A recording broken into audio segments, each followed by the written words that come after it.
Chapter 1154. Above Komiai Island, Fraxinus. Ah! The automatic door of the command room slowly slid open. Shinna, who had taken off her CR unit, panted as she walked into the command room. Fighting in such a strong storm is really tiring. Thank you for your hard work, Shinna. Yu nodded at Shinna and scratched her head apologetically. I'm sorry for giving you the job. I don't have much talent in controlling CR units. I can only use some gun-type devices to attack. Otherwise, I would have been able to help you. Well, don't mind it.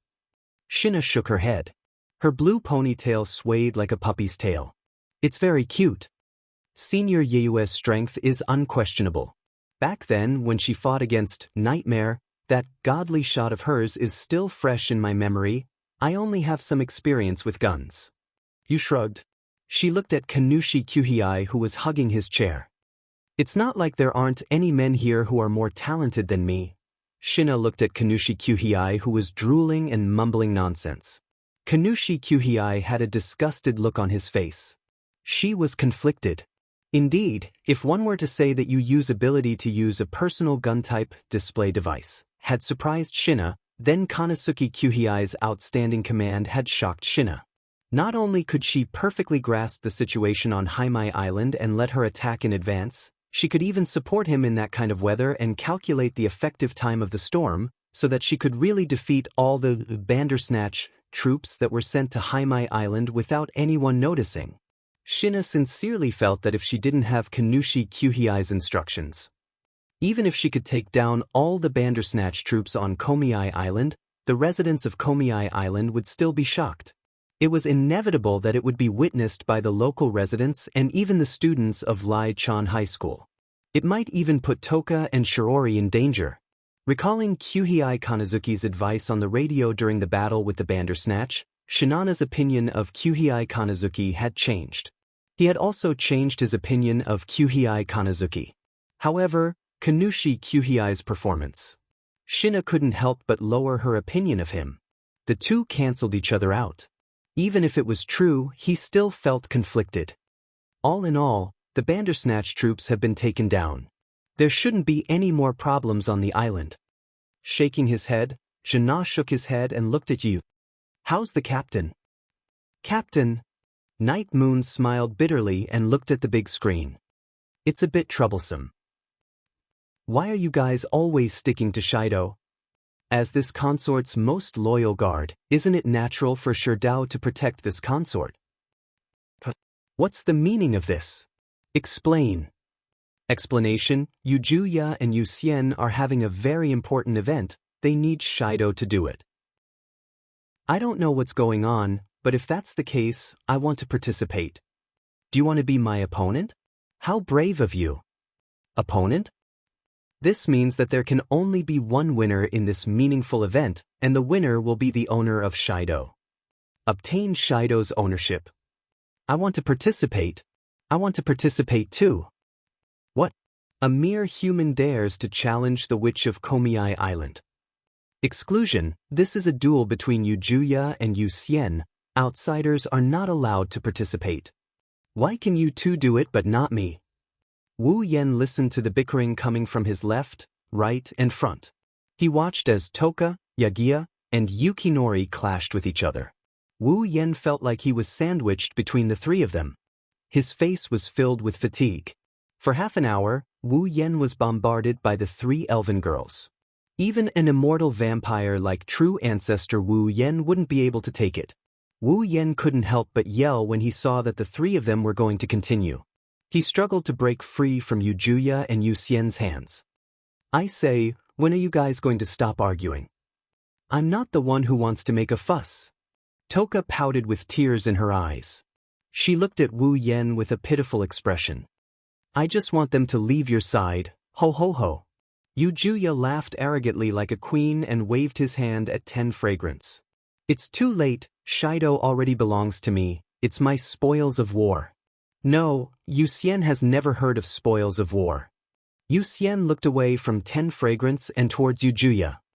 Yujuya hasn't succeeded in seducing Shido, so Yusien thinks it's just Yujuya's delusion. My half, Yusien, I didn't expect you to have the same vision as those mortals. Yu Juya raised his chin and put his hands on his waist. He said confidently, "With my charm, Shido will become mine as soon as I make a move. He won't be able to leave me, I'm just giving you a chance to show off." "I doubt it, Yu Xian thinks charm is just Yu Juya's delusion." Yu Xian's face tensed up, she said bluntly, "Is Yu Juya just pretending because he doesn't have the guts to fight?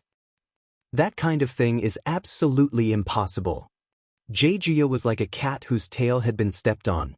Her face was bright red. Before she could use her usual Chunibu speech to cover up her embarrassment, Shi Xian's calm words made her swallow her words. Provocation, Yu Xian seriously doubts Yu Juya's words.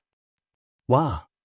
Yu Juya's expression changed. He pointed at Yu Xian and shouted, "Since you've said that, I'll show you my strength."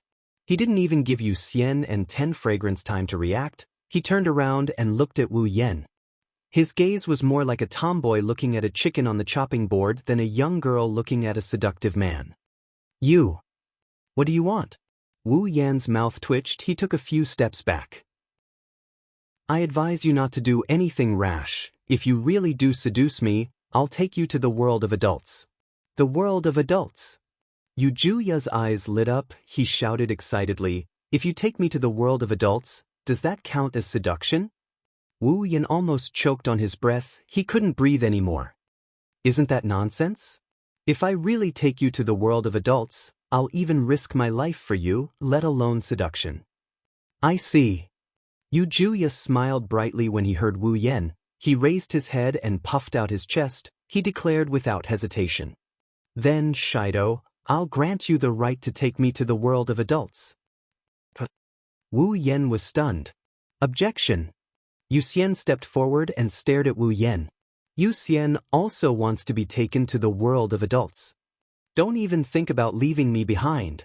When Toka saw that Yakuya and Dushin wanted to follow Wu Yan to that so-called adult world, Toka hurriedly stood up. "I want to go too. I want to go too." Wu Yan's heart skipped a beat when he heard the declaration of the 3 elven girls. He almost collapsed to the ground. "I say." Raising his hand, Wu Yan asked in a meek voice, "Do you know what you have to do to go to the world of adults?" Hearing this, Toka, Yeju and Shi Xian looked at each other in dismay. Immediately after, 3 sentences popped out of their mouths. "Is it touching butt?" "Yes, is it touching breasts?" Shirji said that if you want to grow up, you have to eat more. "If you become an adult, don't you mean eating a big meal?" Looking at the curiosity and doubt in the eyes of the 3 elven girls, Wu Yan suddenly felt like he's a filthy person. Chapter 1155. Sigh. After walking out of Teacher Xiaozhu's room and closing the door, Wu Yan let out a tired sigh and rubbed his aching forehead. In order to get a place for Yi Juya and Shi Xian to stay, he had spent a full 30 minutes brainwashing Teacher Xiaozhu. Of course, this so-called brainwashing did not refer to Wu Yan directly using a mind-controlling tactic to invade Teacher Xiaozhu's brain. Instead, he relied on his glib tongue.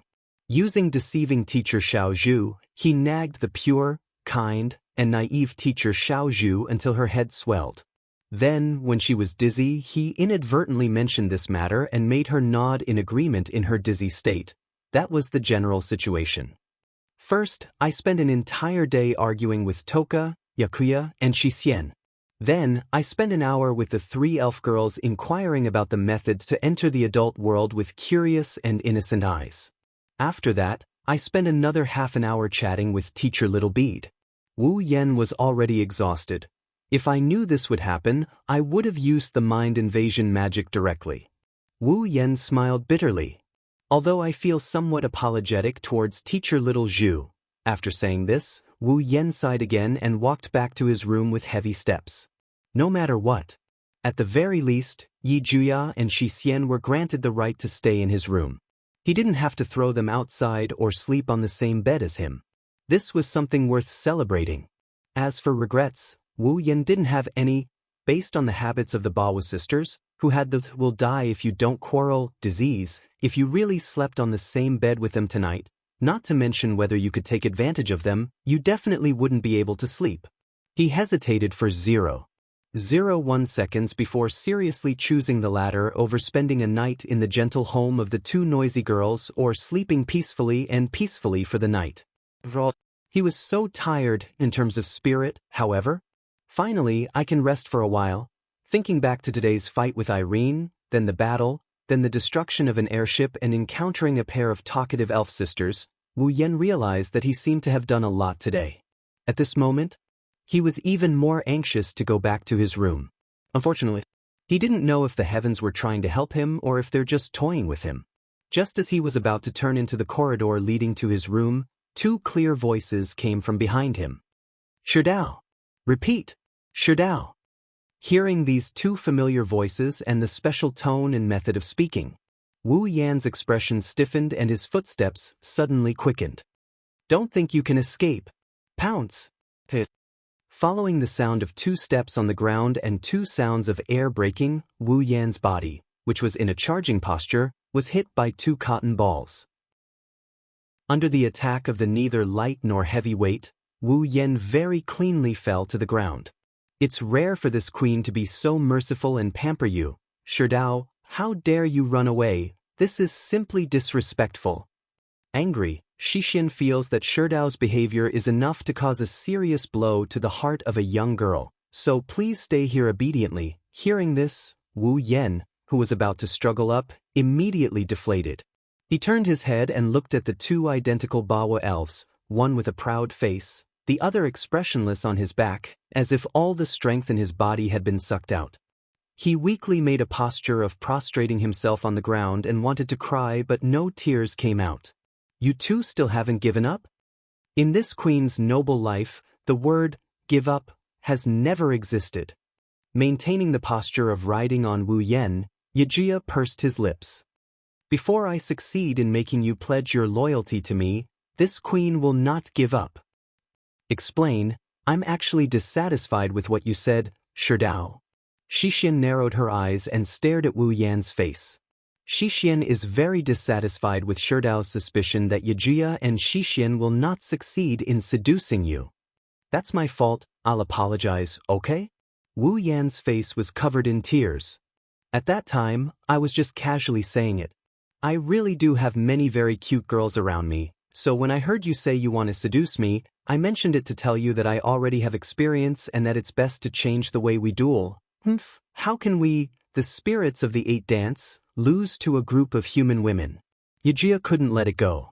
He couldn't help but increase the weight of his body to press down on Wu Yan. When you see this queen's charm, you'll know how foolish your previous thoughts were. Agreed. Xixin also pressed down on Wu Yan. Seducing a very experienced Taoist would be the perfect way for the final duel between Yejusher and Xixin. Why you guys? Wu Yan started trembling. He's so angry he's shaking. I admit defeat, then let's continue with your seduction duel tomorrow, okay? Wu Yan raised his hands in surrender. I'm very tired right now, very tired. When I wake up, you can seduce me however you want. I'll cooperate however you want. Are you satisfied now? No. Yi Juya refused without hesitation. Our sacred duel has already been decided that you'll be the stage. There's no room for error. Of course. Xixin nodded. If we compromise now, then that kind person's help will be wasted. Kind person? Wu Yan looked at the Yamato sisters on his back with a puzzled look. What kind of kind person? Yejia and Xixin looked at each other and smiled meaningfully. 10 minutes ago, Sherdao. Yejia, who had already taken off his spiritual attire and put on his bathrobe, looked around and stomped his feet indignantly. Damn it, how dare you betray us? That's a capital offense. Indignant. Xixian's silver eyes were also filled with dissatisfaction. A man who abandons a woman is the worst. But, just a little bit more. Yaguya shrugged dejectedly. Just a little bit more and Sherdao would have fallen to the point where he can't leave me and become my helper. No, Yejia wasn't just a little bit off. He was so far away that even the ocean couldn't compare to him. Xixin's eyebrows twitched. Xixin will definitely go further than Yejia on the path to Sherdao. That's not true. Sherdao will definitely belong to me. No, Yijia won't be able to attract Sherdao. Sherdao will only choose girls like Xixin. That's not true. That's the conclusion. That's not true. Answer yes. The two sisters argued as they walked. They had long forgotten that they came out to look for Wu Yan. They were so engrossed in their argument that they didn't pay attention to their surroundings. Around the corner, a figure wearing a cloak, a hat, and sunglasses suddenly rushed in front of them. They almost didn't react in time. When the two sisters finally reacted, they thought it was an enemy and were about to attack when a low voice came from the other party's mouth. Young ladies, you seem to be very troubled. Both Yi Zhushi and Shi Xian stopped what they were doing and frowned at the same time. Yi Zhushi even yelled out, "Who are you? You actually dare to block my path?" A very uncomfortable laughter echoed, causing the frowns of the Baowu sisters to deepen. Just as the two sisters were about to lose their patience, the cloaked person spoke. "Do you want to know how to seduce a man? I have a secret here." "Secret?" Hearing this, the eyes of the two elf girls shook and they started to waver. Before the Baowu sisters could react, the cloaked person continued. "Actually, there are only 3 steps to seducing a man." 3 steps? The Baowu sisters held their breaths. The cloaked person nodded heavily. "Strip. Strip." The Baowu sisters were stunned. "Kiss him after you strip." "Kiss." The Baowu sisters widened their eyes. "After you kiss him, let him do all the work." The cloaked person glanced at the two girls with sunglasses. "That's fine." Ye Zhuya and Shi Xian looked at each other in dismay. Chapter 1157. Perhaps it was because the tongues of the two elven girls were too soft and small, or perhaps it was because a certain wolf's mouth was too big for its libido, but when it sucked Yi Zhuya and Shi Xian's tongues into its mouth, it fit perfectly. Ooh! Perhaps they did not expect things to turn out this way. Both Yi Zhuya and Shi Xian let out a whimper at the same time. Their watery silver eyes started to turn misty. Even their cheeks started to turn pink. Not long after, their consciousness started to turn blurry. Feeling 3 tongues sweep back and forth in their mouths, intertwining and coiling around each other, the inseparable feeling brought the man and the two girls unusual pleasure. This was especially so for Yi Zhuya and Shi Xian, who were kissing for the first time. After all, they weren't just doing something intimate with a man, they were also doing it with their sisters who had been together since birth. No matter how inseparable the Baowu sisters were, no matter how similar their natures were, they would never try kissing each other. Now, they were doing something only lovers could do while seducing the same man. In addition, the two elven girls had feelings for each other that no one knew about. It was almost instantaneous. The two girls were immersed in it. Immersed in the pleasure of kissing someone of the opposite sex for the first time. Immersed in the pleasure of kissing their closest sisters for the first time. At the same time, Wu Yan was also enjoying it immensely. Kissing, it's not like he hasn't tried it before. But the 3 of them kissing at the same time was a novel experience. Such a difficult experience, I'm afraid only the Yamado sisters, who are inseparable and born from the same body, would be able to give Wu Yan such a chance. The 3 tongues that were completely inseparable from each other were tightly intertwined. Back and forth, the 3 of them could no longer distinguish whose tongue was tangling with theirs. They only knew that they were constantly moving their tongues. Not long after, streams of saliva slowly flowed down from the corners of Yi Zhuya and Shi Xian's mouths. Coiling the 3 tongues together is already an extremely difficult task. Trying to coax the 3 mouths together is simply impossible. That was simply impossible. Right now, Yi Zhuya and Shi Xian were trying their best to extend their tongues into Wu Yan's mouth. It was also because of this that this feat could be accomplished so smoothly. Therefore, the saliva that flowed down his tongue could no longer be controlled. Strands of blood flowed from the corners of the 2 elf girls' mouths. Coupled with the tsk, chirping, and panting sounds that reverberated in the surroundings, the atmosphere of the scene was rather obscene. After a long time, their lips parted. The moment their lips parted, Yi Zhushi and Shi Xian raised their heads and gasped for air. His eyes were filled with confusion. What kind of feeling is this? Wow, sunset cord feels more comfortable than ever before. This is the first time I feel that being in close contact with someone is a wonderful thing. After saying that, the two elf girls turned to look at each other. When they thought about how the other had participated in the Battle of Tongues, their rosy cheeks turned even redder. If someone who didn't know what was going on saw this, they might misunderstand the relationship between the two sisters. For example, they might look like sisters on the surface, but they're actually each other's lovers. Noticing each other's gaze, the Bawa sisters blushed and looked away. As if trying to hide something, they looked at Wu Yen at the same time. How is it, Shido? Yi Ju panted as he smiled proudly at Wu Yen. You've been captured by my ritual, right? I have a question. Are you satisfied? Shi Xian looked at Wu Yen like a pitiful little girl. She met Wu Yan's gaze with a pitiful expression. Actually, Shi Xian can continue. I can do it too. Yi Ju hurriedly said, but the blush on his face didn't disappear. Hearing the Bawa sisters' words, Wu Yan's hands on their waists began to move. He gently stroked Yi Ju's and Shi Xian's smooth backs. Recalling the feeling of their tongues and the softness of their bodies, he licked his lips and his eyes burned with passion. It's impossible to satisfy them. Without a doubt, the Bawa sisters' actions had aroused Wu Yan's passion. As he stroked their backs, he leaned over and whispered into their ears.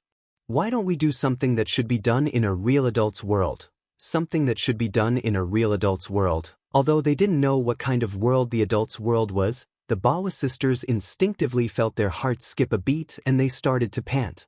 That's exactly what I want. Yi Ju was the first to speak with a red face. Let me give you a chance to swear your loyalty. Shidao. I agree. Shi Xian's eyes were still rippling. It was abnormally attractive. The third step is to let the other party do all the work after kissing. The meaning in her words was obvious. Wu Yan could do whatever he wanted. The passion in his heart swelled, causing Wu Yan's wine-red eyes to burn with passion. He stared at the two elven girls' flushed faces and sweaty skin. His hands moved and he wanted to touch them. Under the passion in his heart, even Wu Yan forgot that he was still in a corridor. Being a teacher is really hard. I still have to patrol in the middle of the night. I wonder if everyone is asleep. The sound of footsteps and soft murmurs coming from the corner of the corridor instantly woke up the man and the two women who were about to engage in a hand-to-hand fight. The three of them reflexively looked towards the end of the corridor, and then they saw it. On the floor, a torchlight and a shadow were slowly approaching them. Wu Yan sucked in a breath of cold air. If the patrolling teachers saw him hugging two lost lambs and having a passionate conversation openly in the corridor, wouldn't he be in trouble? Then, Wu Yan carried the two girls in his arms and went in without hesitation. Why are there two bathrobes on the floor? The Bawa sisters who were hiding in the wardrobe just realized what was going on. They held their breaths for a moment, but soon, they let out a small cry of surprise at the same time. It was all because a hand had suddenly climbed up their perfectly round bosoms and started to grope them. The two sisters' chest area was completely lost. HM?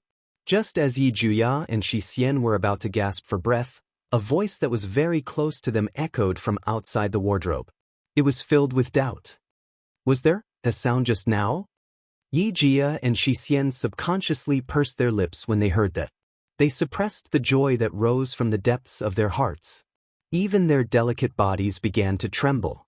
Even though the wardrobe was dark and the Bawa sisters couldn't see what was going on inside, they could clearly feel that the hot hand was moving back and forth across their delicate bodies. It was caressing and pinching without restraint. The intense sensation caused the Bawa sisters to clamp their thighs together. However, that evil hand did not stop. Instead, it became more and more unrestrained. Just a moment ago, it was only sliding across their breasts, buttocks, and skin. Now it was slowly sliding towards their thighs. The two elven girls widened their silver eyes. They wanted to call out, but the footsteps outside the wardrobe were still light.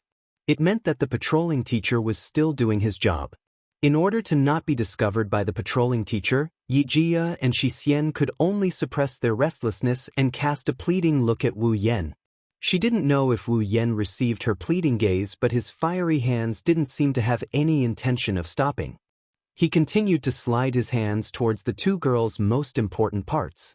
In the next second, they lost control of their bodies.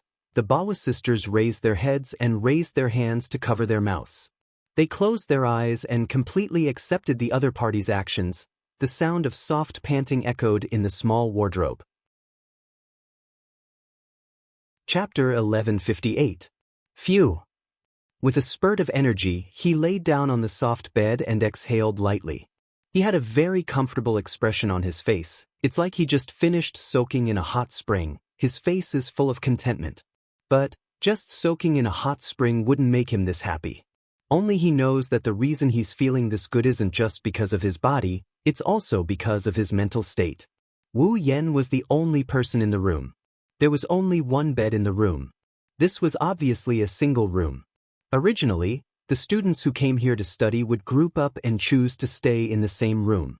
Each room would have about 4 to 5 people. Wu Yen was the same at the start, sharing a room with a few boys in his class who he didn't know well but also didn't know well. However, on the way back, Xiaozhu sensei sent him a message. She said that a single room in the hotel had been booked by someone else. She even said that the room was for him. A second before Wu Yen received the message, he was hiding in the closet in the hallway, having fun with Yagia and Yushin.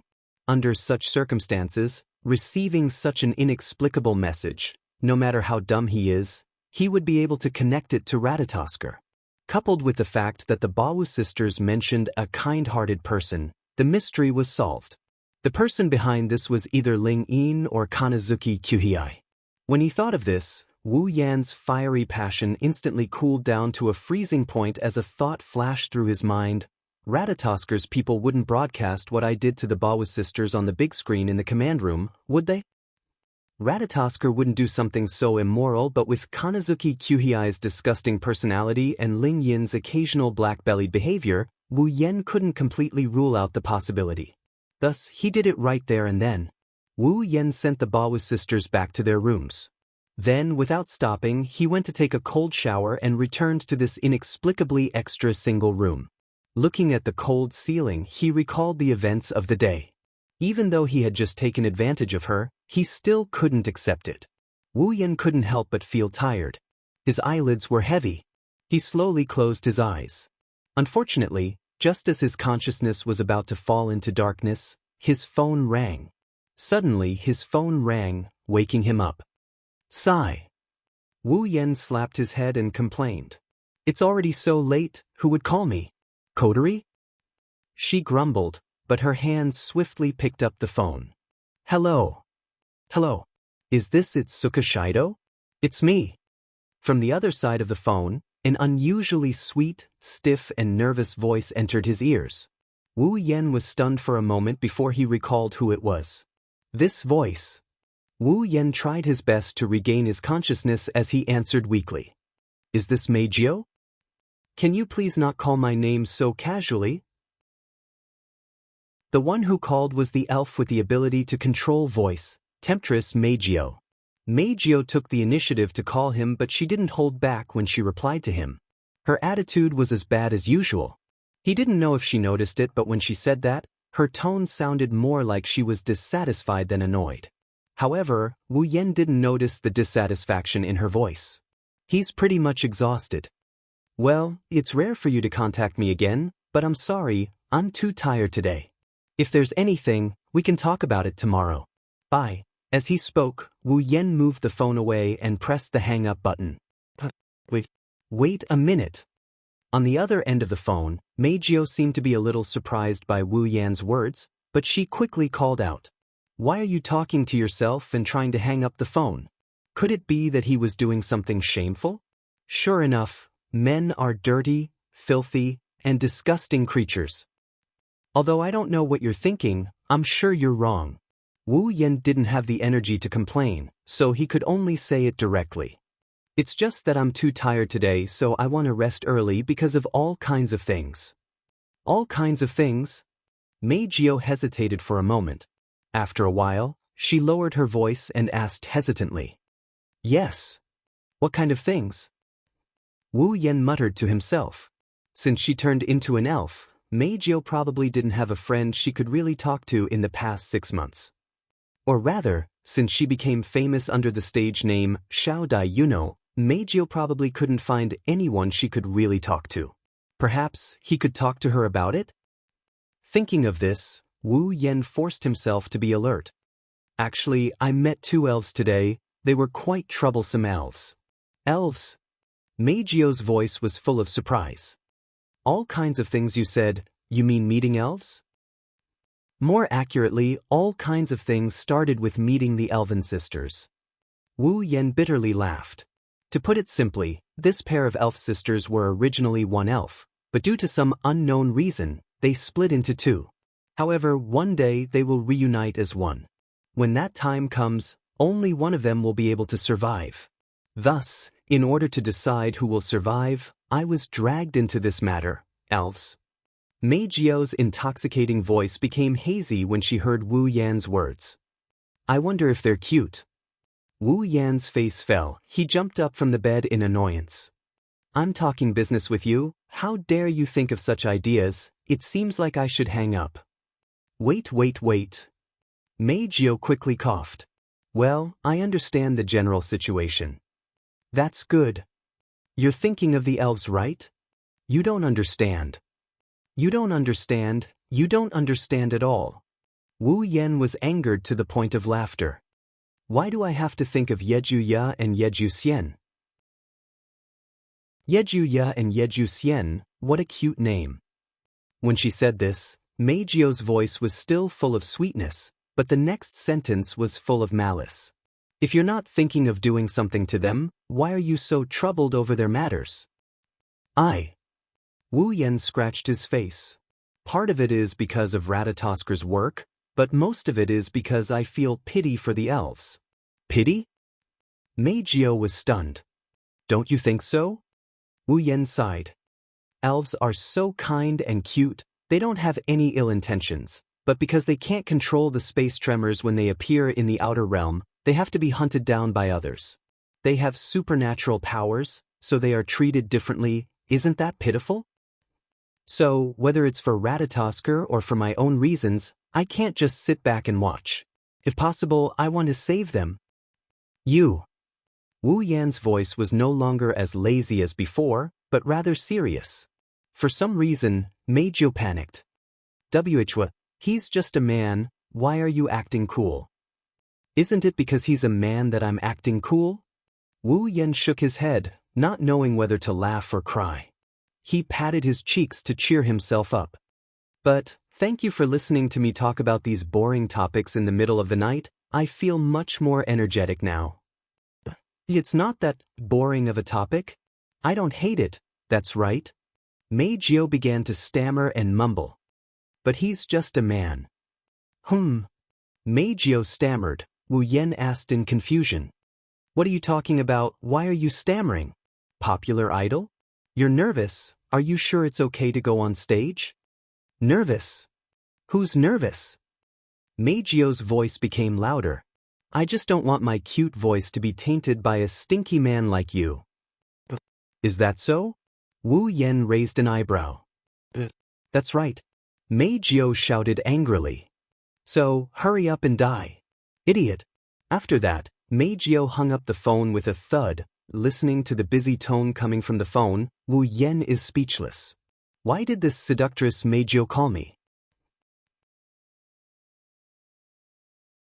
Chapter 1159. The night passed morning.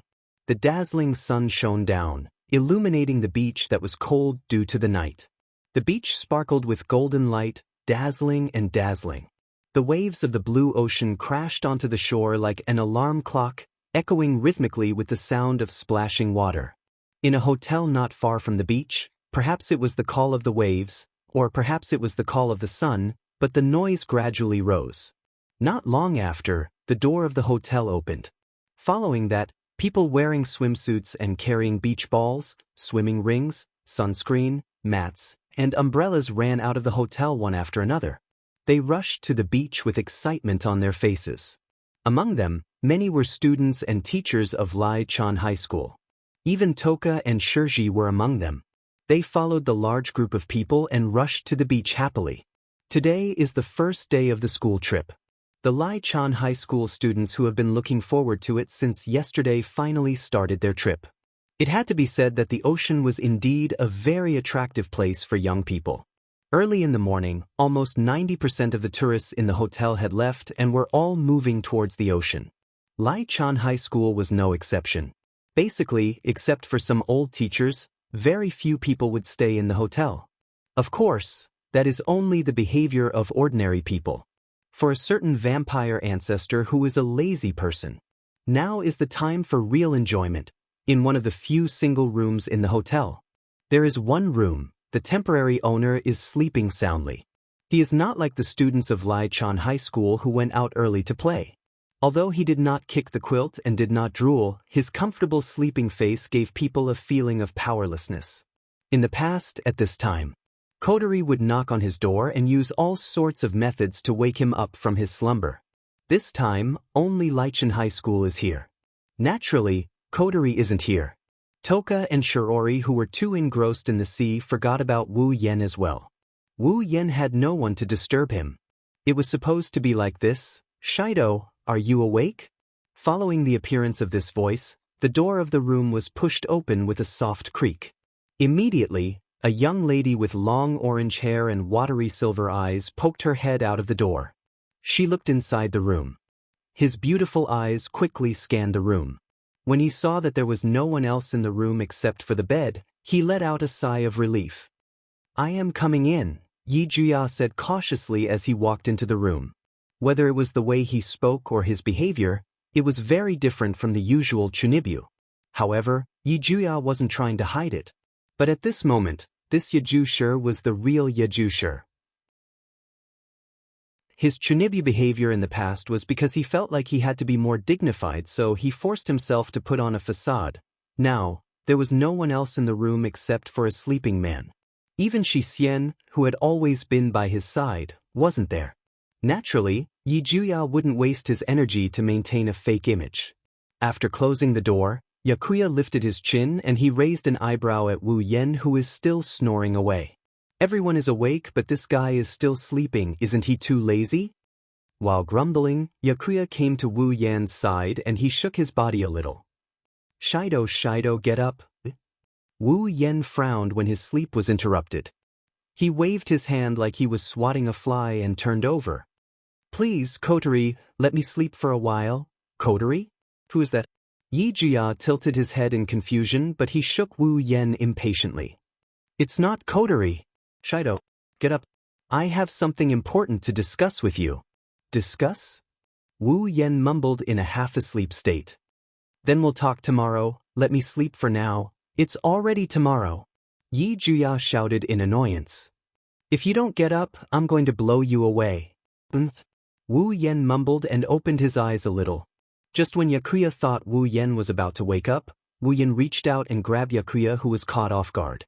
Then, he pulled Yakuya with all his might. Yi Juya cried out in shock. Before he could react, he was pushed onto the bed by an irresistible force. Wu Yen turned around and hugged Yi Juya tightly. He buried his head in Yi Juya's ear. Why don't you sleep with me too, ugh? Yi Juya felt a breath on his ear. It was an indescribable feeling. Yi Juya couldn't help but scream. His ears all turned red. Wait, don't blow into my ear, it feels weird. Yi Juya moaned, but her voice was as soft as cotton candy. If Wu Yen was awake and heard this, he might turn into a wolf. The special feeling in his ears and the weight on his body reminded him of the ripples in the wardrobe in the corridor last night. After his ears, his face turned red, and his body started to feel strange. This gave him a fright, and he immediately struggled to break free. Shido, get up. Shido, you. Wu Yen mumbled and he rubbed his head against Yaya Juya's body. Is the bed moving? Who is the bed? Yi Juya raised her voice. When she saw Wu Yen still in a daze, she clenched her teeth. Enough is enough. A fierce gust of wind suddenly rose from Yakuya's body, howling through the entire room. Wu Yen woke up almost at the same time as the whirlwind. It's true that he likes to sleep in and he's the type that's hard to wake up. But that's only when there's no danger. If there's anything wrong, he'll instinctively wake up. Wu Yan unleashed a scorching magic power that spread out in all directions. The magic power smashed into the whirlwind and dispersed it. The culprit was also blown away by the magic power. She shrieked as she flew up to the ceiling. With a muffled thud, her head smashed heavily on the ceiling, making her dizzy and falling straight down. Wu Yan flinched when he saw this. He quickly caught Yakuya, who fell to the ground, and he hugged him tightly. It hurts. Tears welled up at the corners of his eyes as he rubbed his head. He's seeing stars in front of his eyes. He looked quite pitiful. Wu Yan chuckled. What? I thought it was someone else. Hearing this, Yi Gesher's anger flared up. You? Who do you think did this to? Mama, I don't know what's going on, but it's your fault for disturbing my sleep. Wu Yan yawned and he slapped Yakuya on the butt. Yakuya yelped in surprise. Alright, get up. If someone sees this, they'll think I'm going to push you down. Yakuya finally noticed that he's in Wu Yan's arms. Ignoring the fact that his butt is hurting from the slap, he hastily jumped off the bed and took a few steps away from Wu Yan. You actually dare to be rude to me? Do you want me to bestow death upon you? Yes. Wu Yan treated Yi Juya's scolding as a tsundere. He stretched lazily and looked at Yi Juya.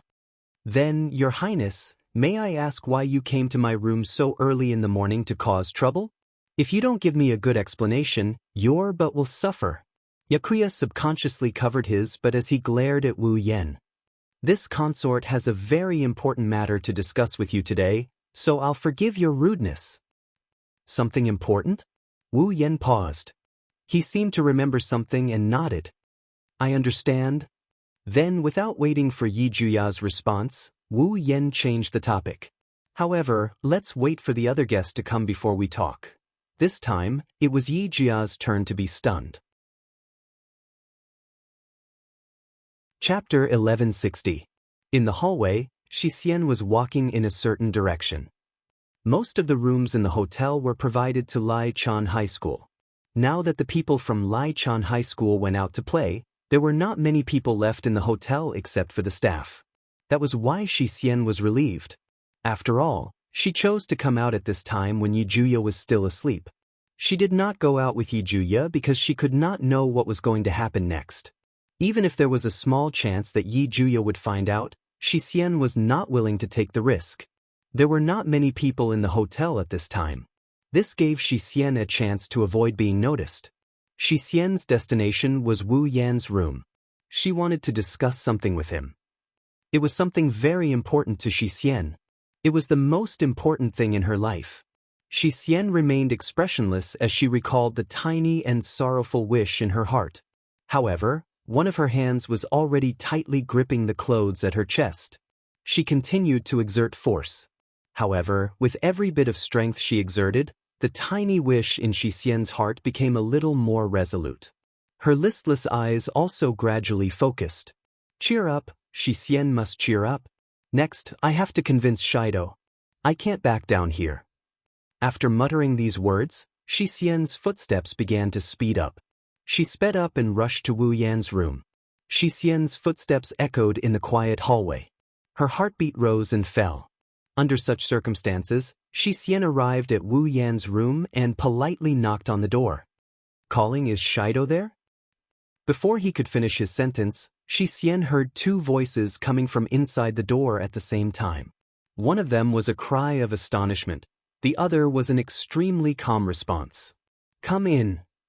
Shixian was confused about the exclamation just now, but because she had something on her mind, she did not care.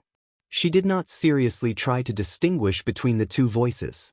She pushed open the door and walked into the room. However, when Shixian saw the scene in the room and met a pair of eyes that looked exactly like hers, she was stunned. Shixian? Shocked. Yi Juya? The two sisters looked at each other with their mouths wide open. His face was filled with astonishment. Obviously, neither of them had expected to be in this place at this time. They bumped into each other. This was also natural. For the sake of a certain thought in their hearts, The two sisters had deliberately chosen a time when the other had not yet woken up to find Wu Yen. Who would have thought that they would meet here? Sure Dao. Yi Jia turned his head stiffly and looked at Wu Yen with an uncertain expression. The other guest you spoke of, could it be Shi Xian? Shi Xian finally recovered from her shock and looked at Wu Yen. Seeing the two elf girls looking at him in confusion, Wu Yen let out a sigh and beckoned to Shi Xian. In any case, Shi Xian, come over here and have a seat. Shi Xian looked back and forth between Wu Yen and Yi Juya. Then, she walked over to Yi Juya and sat down on the bed with him. She looked at Wu Yen face to face. Her expression and eyes were very serious. Yi Juya and Shi Xian did not know why the other party would appear in Wu Yan's room at this time. However, looking at Wu Yan's expression, he seemed to know something. This made the two girls feel uneasy. When I saw Yi Juya coming to find me alone, I roughly knew that something was going to happen. His wine-red eyes slowly swept across the two different expressions on their faces. His eyes were calm, but Yi Jushi and Shi Xian felt an unimaginable pressure on their bodies, causing them to instantly tense up. However, Wu Yan's next words caused their tensed bodies to turn cold. You came to find me to sacrifice yourselves in exchange for the survival of another person, right? Yi Juya and Shi Xian sucked in a cold breath at the same time. Because he guessed what they were thinking? Oh, not only that. It was also because of the other meaning in Wu Yan's words. You said that Shi Xian came to ask you to choose me? Stop joking.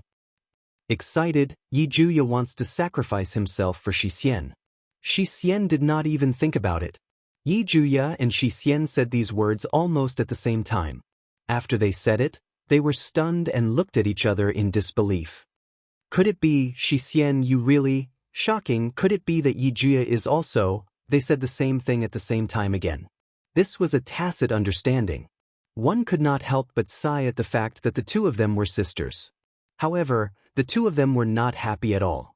Instead, their faces darkened and their eyes were cold. That's right, the two of them chose to meet Wu Yen alone. They wanted to let Wu Yen choose the other side in the battle to determine the primary persona. They wanted to sacrifice themselves so that their sisters could live. There was only one reason why he would do this. Whether it was Yeju Shi or Shi Xian, both of them loved their sisters deeply. They loved each other so much that they were willing to sacrifice themselves for each other's survival. They had always hidden this matter in their hearts. No one knew about it, not even the person they loved. That was why they constantly quarreled with each other. Who would have thought that this sister of hers would be the same as her, planning to sacrifice herself? Stop joking around. A gust of wind rolled up from his body. Clenching his fists tightly, he glared at Shi Xian. It wasn't easy for me to give up my survival slot to you. You actually refute. Shi Xian's eyes flashed. A whirlwind appeared around her. Shi Xian never planned to survive. She should be the one to give up her survival slot. Impossible. Yi Juya could not help but become agitated when he heard Shi Xian's words. The real 8 dances must be held by the outstanding party, and only Shi Xian is qualified to hold the title of 8 dances, isn't that so? Refute. Shi Xian was expressionless, but her words were heavy and powerful. Yi Juya is the one who is truly qualified to be the Bawu. Shi Xian cannot compare to Yi Juya. Do you know how much effort I've put into losing to you in the past matches without leaving a trace? I'm so angry. Shi Xian is the one who put in all her effort. In order to lose the competition, she has been enduring. I didn't expect Yi Juya to do such a stupid thing. You are the one who is stupid. Refute. The stupid one is Yi Juya, not Shi Xian. As the two elven girls quarreled, a strong gust of wind blew in all directions with the two girls as the center. The wind grew stronger and stronger, gradually blowing some of the small furniture into the air. If this continued, the entire inn would be blown to smithereens by the sisters' quarrel. You too. Suddenly, an abnormally calm voice entered the ears of the Bawu sisters very clearly, covering up the sounds of the two arguing. The voice was soft and calm. However, when Yi Juya and Shi Xian heard this voice, they felt a chill in their hearts. Almost subconsciously, The two of them cut off the rising spirit energy and stopped the wind. Their expressions changed slightly as they looked to their side. They looked at Wu Yen, who was sitting on the bed with narrowed eyes and an expressionless face. "It's about time, right? Shao, Dao." Yi Juya clenched his fists even tighter. He gritted his teeth and shouted at Wu Yen without hesitation. "Dao, you must choose Xian." "I refuse. This is not necessary." Xian stared at Wu Yen. "Choosing Yi Juya is the wisest choice." "Dao." Yi Juya seemed to understand that it was useless to continue quarreling with Xian. He looked at Wu Yen with pleading eyes. "Choose Xian. If you choose Xian, you can do what you did last night as many times as you want before I disappear. I object." Xian should be the one saying that. Xian lowered her voice. Her voice seemed to be pleading as well. "If you choose Yi Juya, Xian will satisfy all of your requests." Sigh. Wu Yen sighed deeply. He suddenly stood up and walked towards the door. "Follow me." The two elven girls were stunned. "Where are we going?" Don't ask." Wu Yen replied without turning his head. "If you want a result, follow me." The two sisters looked at each other and lowered their heads. They followed Wu Yen out of the room. Chapter 1161. In the clear sky, 3 streaks of light flashed past like meteors. They flew past one after another at a speed that was difficult to catch with the naked eye. They passed through the clouds and the vast sky. The 3 streaks of light flew past. Their trajectories were very pleasing to the eye. They were even smoother than shooting stars. In just a short while, they all came to a corner in the sky and slowly slowed down. Finally, they stopped completely, revealing the 3 figures within them. Naturally, they were Wu Yen and the Baowu sisters. Wu Yen scanned his surroundings and he nodded in satisfaction when he confirmed that he couldn't see a single island or ship in his line of sight. "Let's do it here." Yaguya and Xian looked at each other before looking at Wu Yen. Their eyes were filled with confusion. "You should tell us why you brought us here." Maybe because he confessed his feelings to Xian, Yaguya no longer used those arrogant words. He frowned and looked at Wu Yen like a normal person. "You said you can give us a result. Does that mean you already have a candidate for the primary personality?" "Yes." Xian also wants to know. Xian and Yaguya looked at each other with urgent eyes. Both of them stared at Wu Yen. "I hope Shido can give us a result that will satisfy Xian." The gazes of the 2 elven girls became sharper and more focused. At the same time, an indescribable sense of oppression began to reverberate in the surrounding air. Yaguya wanted Wu Yen to choose Xian. He wanted to sacrifice himself so that Xian could have a chance to live. Xian wanted Wu Yen to choose Yaguya so that Yaguya could continue living. The two of them loved each other deeply. If Wu Yen chose them, then whether it was Yaguya or Xian, before Wu Yen can finish reciting his name, they will attack him with all their might without any hesitation. This was the determination in the hearts of the Baowu sisters. Unfortunately, their determination was nothing in front of Wu Yen. "I did say to give us a result." He completely ignored the oppressive gazes of the Baowu sisters. Wu Yen looked at the sky and ocean and smiled. "That's why I chose to come here.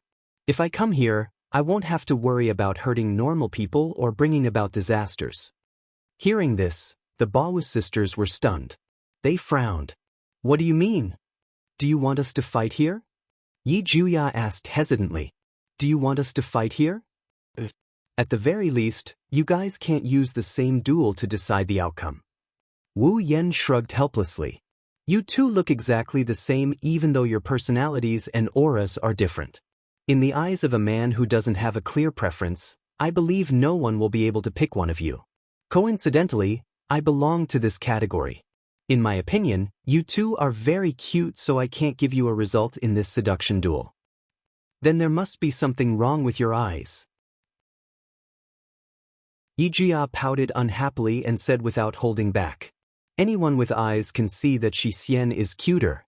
Picking Xian is the right choice, right?" "Refute?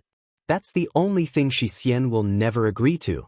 Xian turned around and looked at Yijia, her tone unusually clear. Yaguya is cuter. No way. It's Shixien. It's Yaguya. It's Shixien. It's Yaguya. Looks like you guys can't come up with an answer either. Wu Yen bitterly shook his head when he saw the two bickering. So, let's change the way we duel. Change the way we duel? The sisters stopped bickering and they looked at Wu Yen. Their eyes were filled with questions and questions. As expected, a duel should be settled by fighting. Wu Yen chuckled as the Yamato sisters watched him.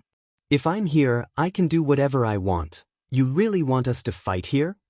Yaguya frowned. His face was filled with dissatisfaction. But I've fought with Shixien so many times, and we've never been able to determine a victor.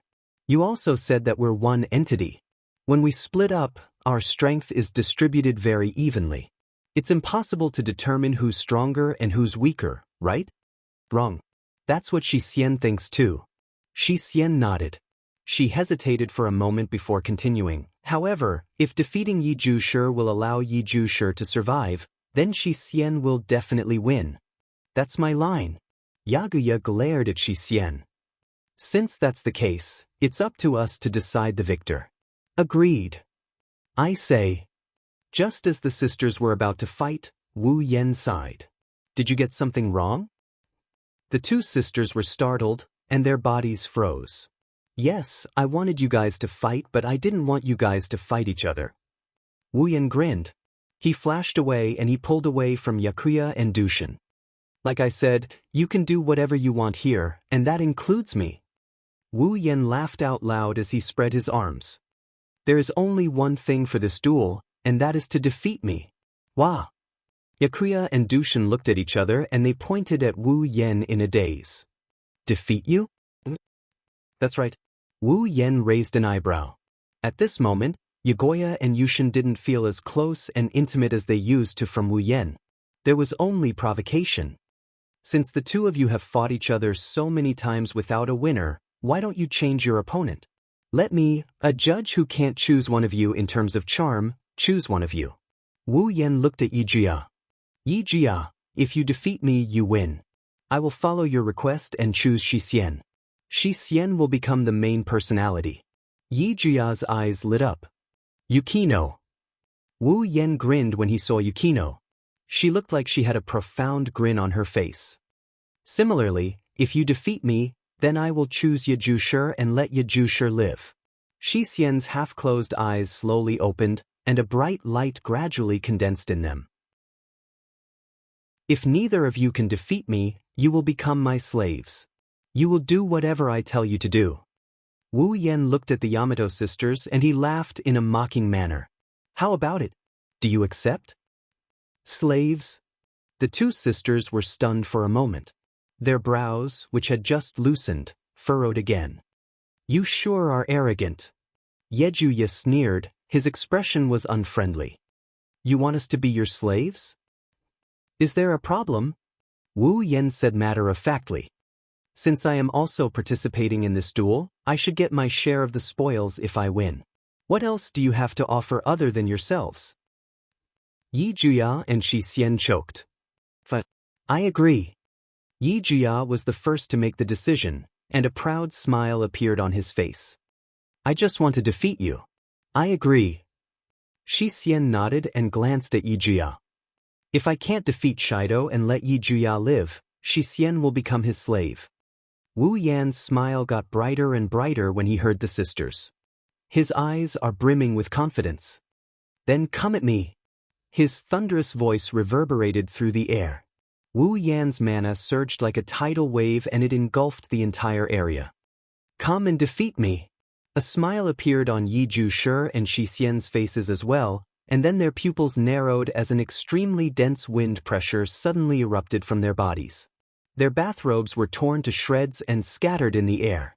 Shocking wind currents surrounded them and gradually turned into light particles.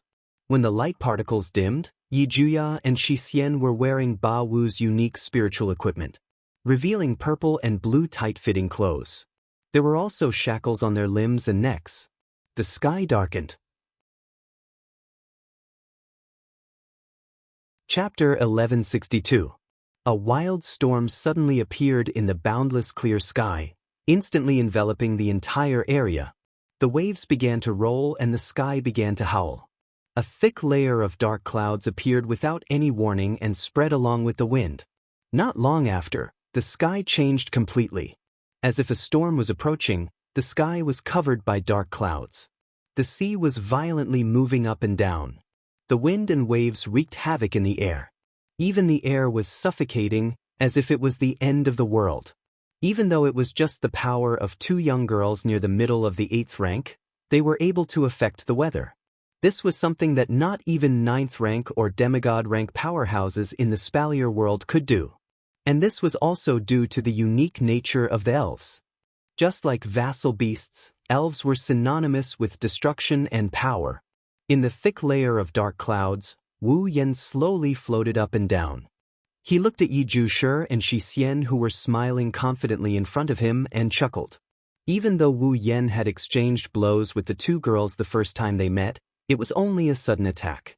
In the eyes of Yi Zhushi and Shi Xian, he was only slightly stronger than a normal human and magician. There was no way he could compare to them, right? Furthermore, the two sisters were still holding back and didn't go all out. Therefore, to put it bluntly, Yi Zhushi and Shi Xian didn't even put him in their eyes. At the very least, in terms of battle, the two of them didn't even look Wu Yan in the eye. What's wrong? Not going to attack? Wu Yan taunted her. You won't be able to scare me if you keep standing there. Seems like you're very confident, Shido. Yi Zhushi couldn't stand provocation and said sarcastically, Shido, you don't look like an ordinary human. But if you want to fight against us elves, you're still far from it. Persuade him. Shido is the closest person to Shi Xian other than Yi Zhushi. Shi Xian doesn't want Shido to be hurt. Shi Xian said. So, if it's possible, Shi Xian hopes that Shidao will admit defeat. If you admit defeat, don't even think about it. Wu Yan shrugged. He hooked his finger at Yi Zhuya and Shi Xian.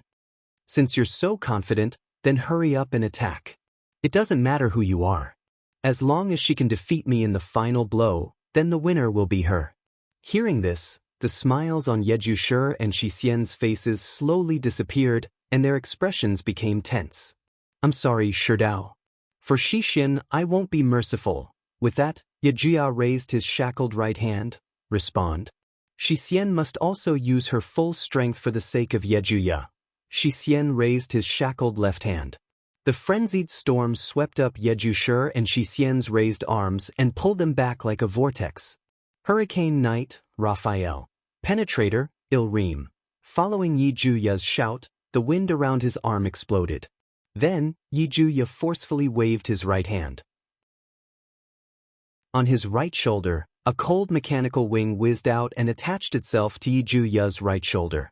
Starting from Yi Zhuya's right shoulder, a glinting metallic gauntlet slowly appeared on his right arm.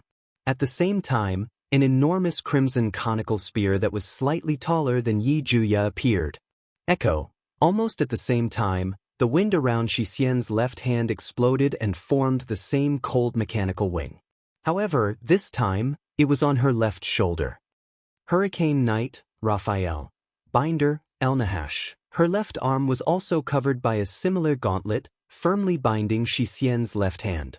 The crisp sound of chains rubbing against each other reverberated around Shi Xian's body. Immediately after, Shi Xian's gauntlet-covered left hand gripped onto a chain with a diamond-shaped blade at the front. Its appearance was like a spirit pendulum used for detection. Yi Zhushi and Shi Xian raised their heads and looked at Wu Yan, who's calm and composed. Their eyes were filled with unprecedented determination. In order to protect their beloved sisters, Yi Zhushi and Shi Xian, they're going all out. As long as they don't harm Wu Yan's life, they won't show any mercy. Even if Wu Yan is heavily injured. Very well. Seeing how the Bawa sisters are willing to use their angel, despite looking down on him, Wu Yan sighed at the importance they place on each other.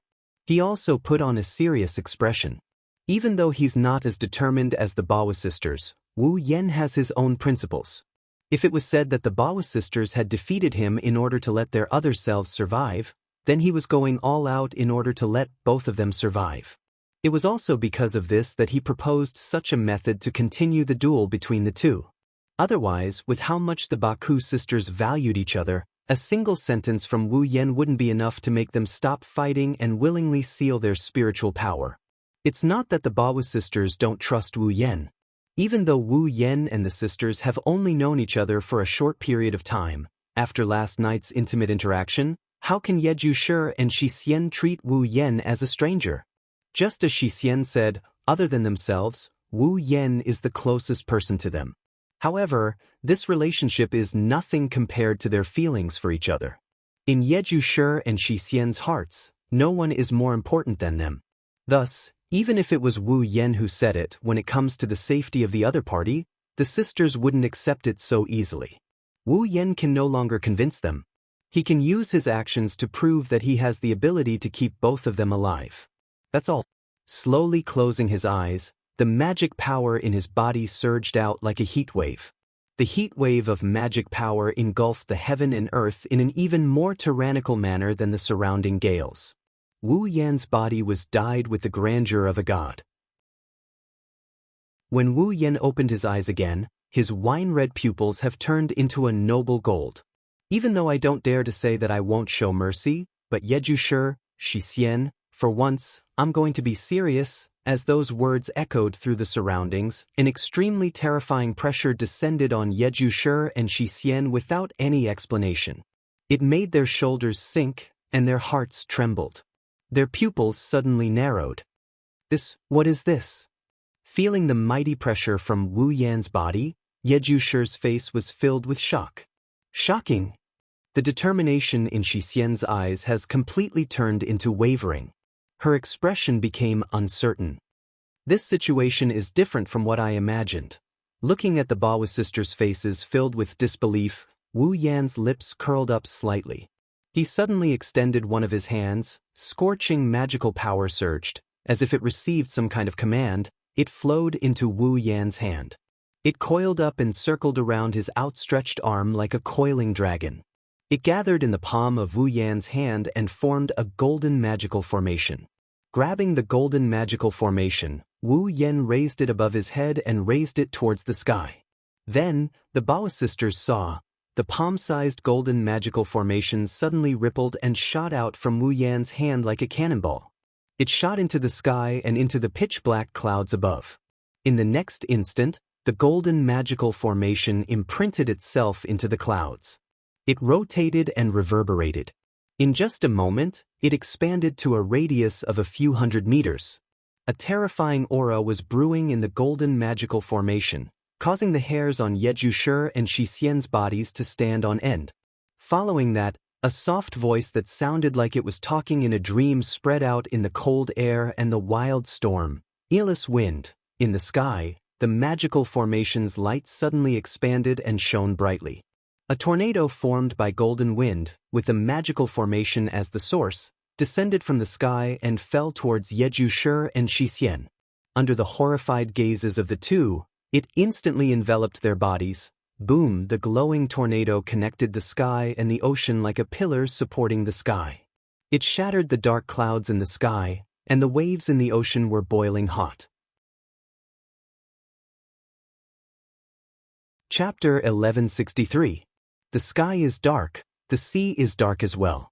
In this dark world, the golden tornado that connected the sky and the sea is extremely dazzling. The clouds had already begun to spin rapidly like a black hole under the sweeping of the golden tornado. The ocean also churned with a huge whirlpool that was more than 1,000 meters in radius. The rolling thick water was sucked up. Carried by the tornado, it gradually mixed into it and filled the huge tornado at a speed visible to the naked eye. A waterspout that emitted a golden light and connected the sky and the sea. This scene could be called a wonder of the world. Unfortunately, no one was able to capture this scene. Even if they managed to capture it, no one would believe that this scene was caused by a human. Of course, it wasn't wrong to call it a miracle. After all, this is a spell based on the Greek god of wind, Elis. Even if it couldn't be said to be the true power of God, it was more than enough to decorate the wind of Elis with miracles or divine skills. With the hurricane spirit as his opponent, Wu Yen can't help but use the Aeolus wind. He wants to obtain victory and also to let Yagusher and Shi Xian witness the true power of a mythical wind. The dark clouds in the sky swirled into a black hole. The sea turned into a whirlpool. The magic formation that maintains the Aeolus wind seems to have run out of power. The magic light is gradually weakening. The magic fluctuations started to dissipate. The golden light dimmed and the magic formation started to shrink. The Aeolus wind that was mixed with seawater also started to shrink along with the magic formation in the sky. Even the whirlpool became weaker. Only when the magic formation in the clouds disappeared did the Aeolus wind completely dissipate. What was left on the scene was only a black hole cloud that maintained its shape and a vortex that was gradually subsiding. The water flow that was brought into the Aeolus wind had lost its supporting force and was now following the law of gravity. It fell heavily into the sea. It created a waterfall-like scene. Wu Yen, who was floating in the air, retracted his hand. His golden eyes looked around the area that had calmed down. Then, his gaze stopped in a certain direction. The Yagusher and Shi Xian, whose spiritual attire was somewhat disheveled, were panting heavily. One of them held a dark red, conical, needle-shaped spear known as the Il-Reem. A spirit pendulum holding a chain called El Nash had a pale face.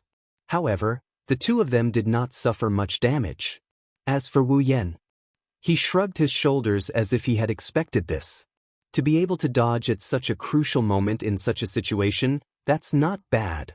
That is only natural. As usual, he spoke in an arrogant tone.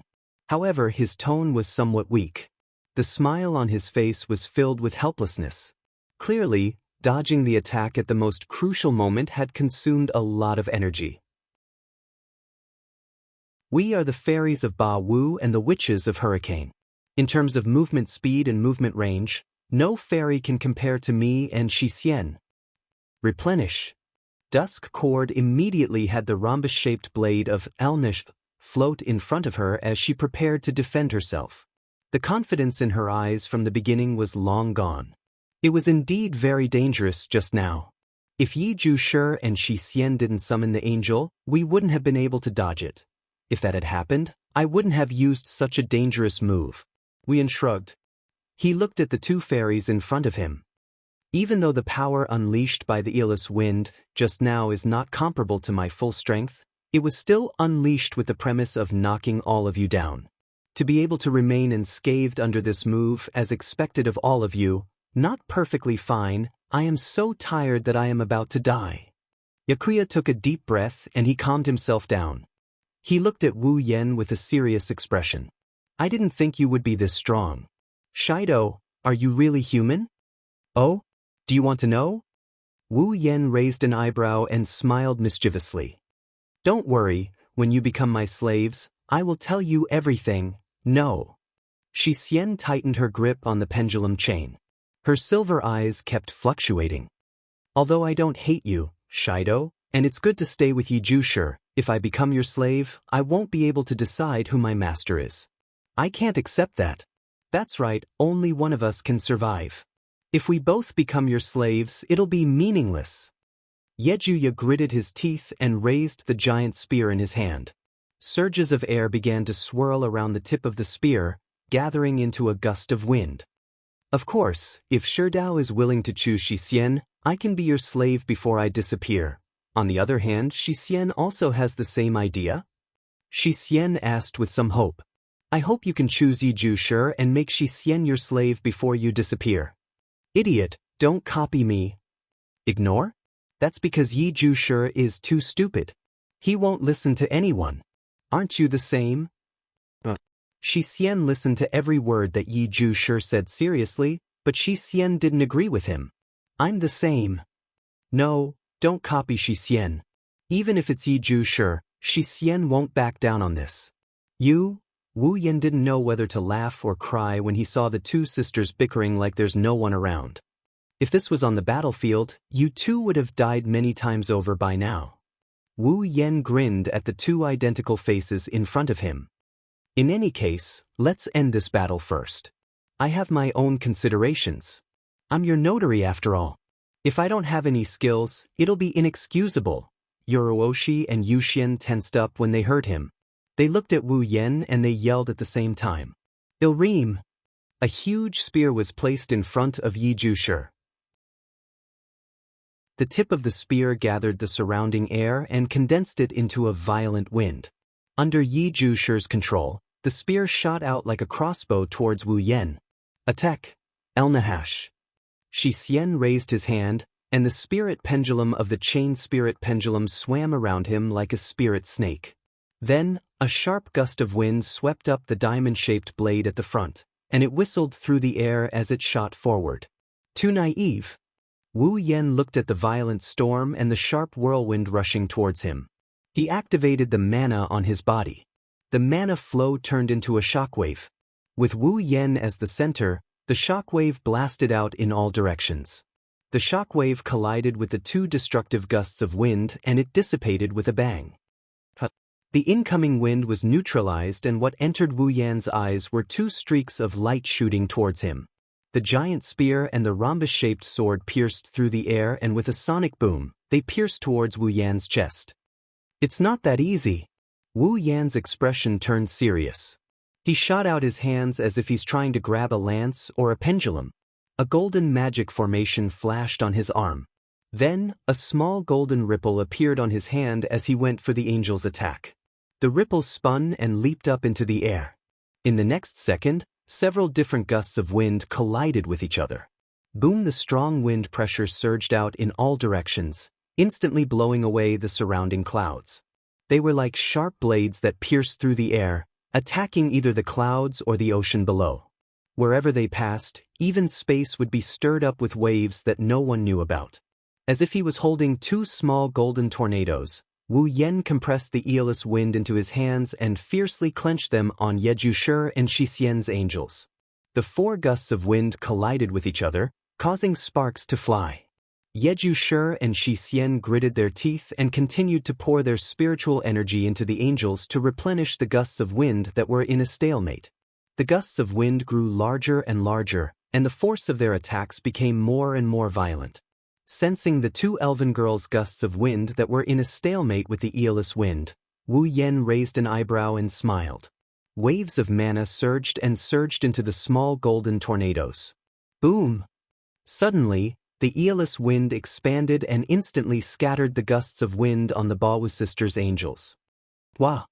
The Bawu sisters were shocked. Chapter 1164. The wind that covered the tip of the Ilreem, spear and the rhombus-shaped blade of the Elnahash was easily dispersed by the wind of Aeolus, revealing their original forms. Since Ye Jushi and Shi Xian were spirits of the wind, their angels were naturally angels of the wind as well. Without the ability to control the wind, the Ilreem and Elnahash were merely weapons that were slightly stronger than the typical display device used to attack. Their might was greatly reduced. Therefore, after dispersing the wind on the two angels, Wu Yen easily grabbed the sharp spear and the sword with his bare hands and pulled them towards him. Explode! Aeolus wind.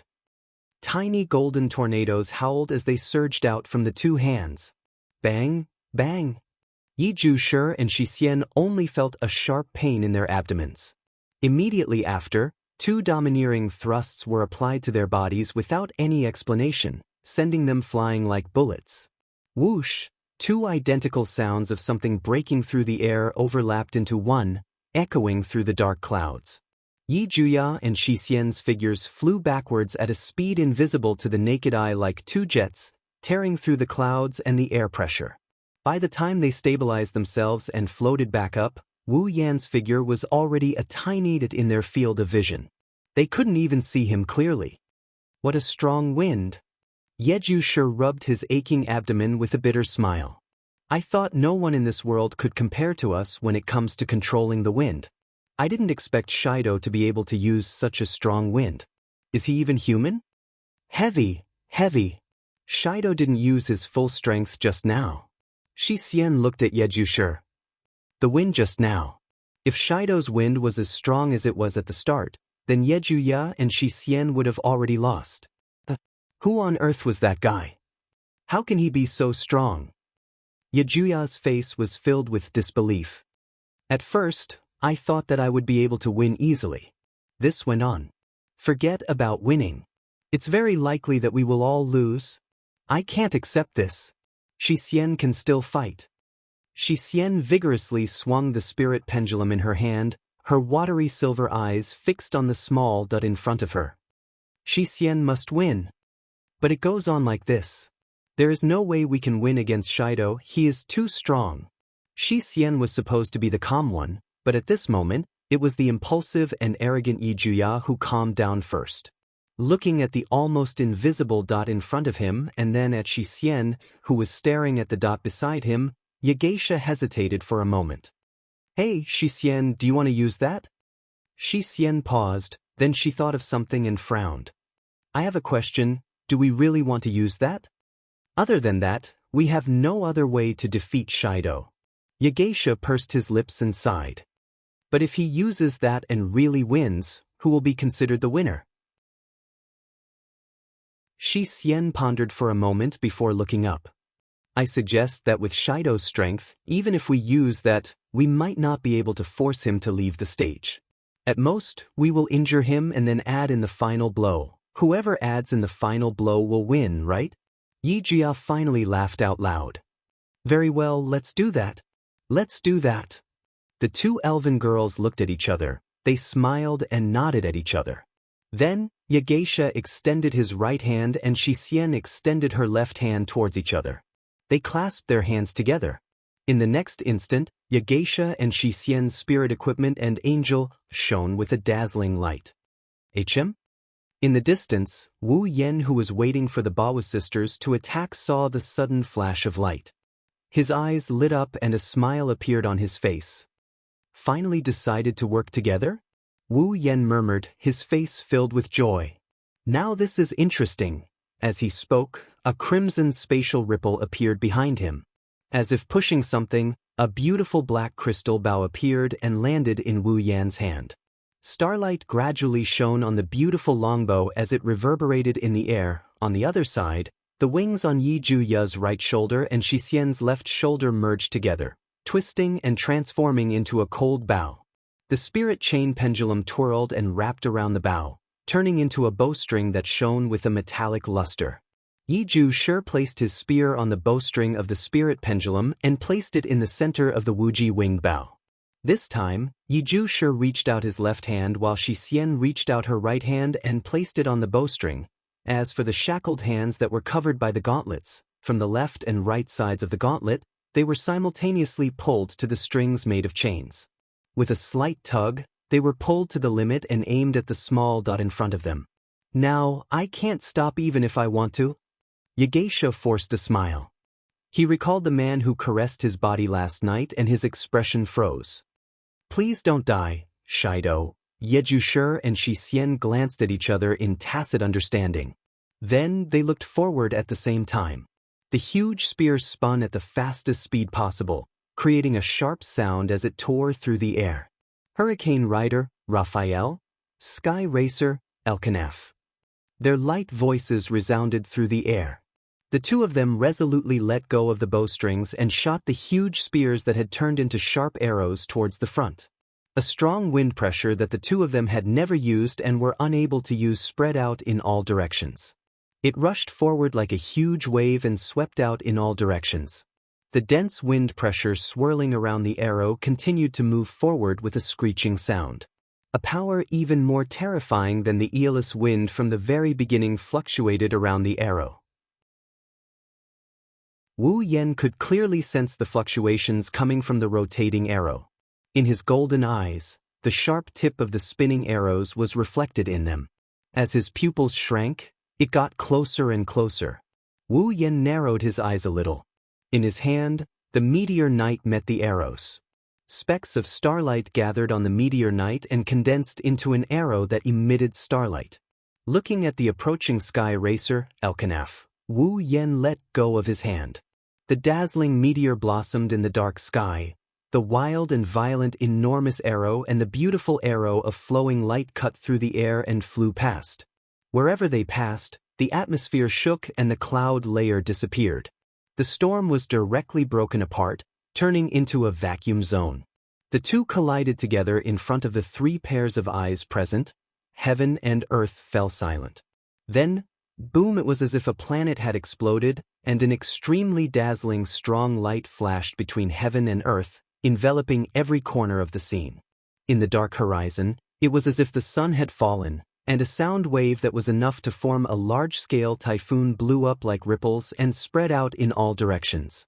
A huge hole appeared in the clouds that covered the entire sky under this impact, revealing the blue sky inside. The originally undulating ocean was like magma erupting from a volcano, crazily shaking, forming a vast ocean tide that surged in all directions. Yi Juya and Shi Xian were caught off guard by the dazzling light and their vision was taken away. They screamed and hurriedly blocked in front of their eyes. At the same time, the impact of the sound wave hit their bodies and sent them flying again. However, before the Bawa sisters could fly far, a figure suddenly appeared behind them and pressed down on each of their shoulders to stabilize them. However, the Bawa sisters didn't feel happy or grateful at all. That was probably because the hand that was helping to stabilize their bodies and resting on their shoulders was also fluctuating with a dense magic power. Chapter 1165. The clouds slowly dissipated, returning the sky to its original clear state. Warm golden light sprinkled over the calm ocean, creating a monotonous aurora. It was like a clear sky after a rain. Both Yeju Shi and Dusk Cord hovered in the air, holding the split angel in their hands. Their delicate bodies stiffened as they sensed the hand on their shoulders that pulsed with dense mana. Their expressions rapidly changed, and they were unable to recover from their daze for a long time. Both Yeju Shi and Shi Xian understood. If they made any strange movements, then the hand on their shoulders could strike them before they could even move, causing them to lose their ability to fight. In other words, from the moment this hand landed on their shoulders, the two sisters had already lost. They lost this duel. No one could choose who would get the chance to live. The moment they thought of this, Yi Juya and Shi Xian's eyes began to waver. Their eyes even lost focus, appearing somewhat hollow. Wu Yan didn't see this scene. He used a teleportation magic to appear behind the Baku sisters and capture them. However, he could guess what happened if he wanted to. However, he didn't react at all. He even had a faint smile on his face. You lost. Lost. These two simple words made the Bawa sisters, who had been in a daze, come back to their senses. Their expressions became extremely agitated. Stop joking. Yeju Shi ignored the hand on his shoulder that could attack at any time. He struggled free, turned around, and thrust his spear at Wu Yan's chest. How can we lose? Shi Xian didn't say a word. She gritted her teeth and struggled free from Wu Yan's hand. She swung her sword and the diamond-shaped blade mercilessly struck at Wu Yan. Clearly, the sisters couldn't accept their loss. Becoming Wu Yan's slave was secondary. The key was, they couldn't fight for the chance to let their sisters live. This was the only thing they couldn't accept. Wu Yan seemed to have expected this. His golden eyes glanced at the giant spear and pendulum that were covered in wind. He waved his hand. A gust of golden wind blew. It easily blew away the wind flowers on the two angels. The Bawa sisters were blown a distance away. The Bawa sisters' attacks couldn't even last a second. Even though they expected this, they still clenched their teeth. However, the two women still clenched their teeth tightly. Their hands that were holding the angel had already turned white. Their eyes were filled with unwillingness. They knew that Wu Yan had already shown them mercy. Otherwise, with the strength that Wu Yan had displayed, he could have defeated them in a single blow. Even the trump card that the two of them used together couldn't do anything to the other party. They couldn't even cause any damage to the other party. The goddess of victory would never stand by their side in such a situation. Even though they knew this, the Bawa sisters couldn't admit defeat. This is meaningless.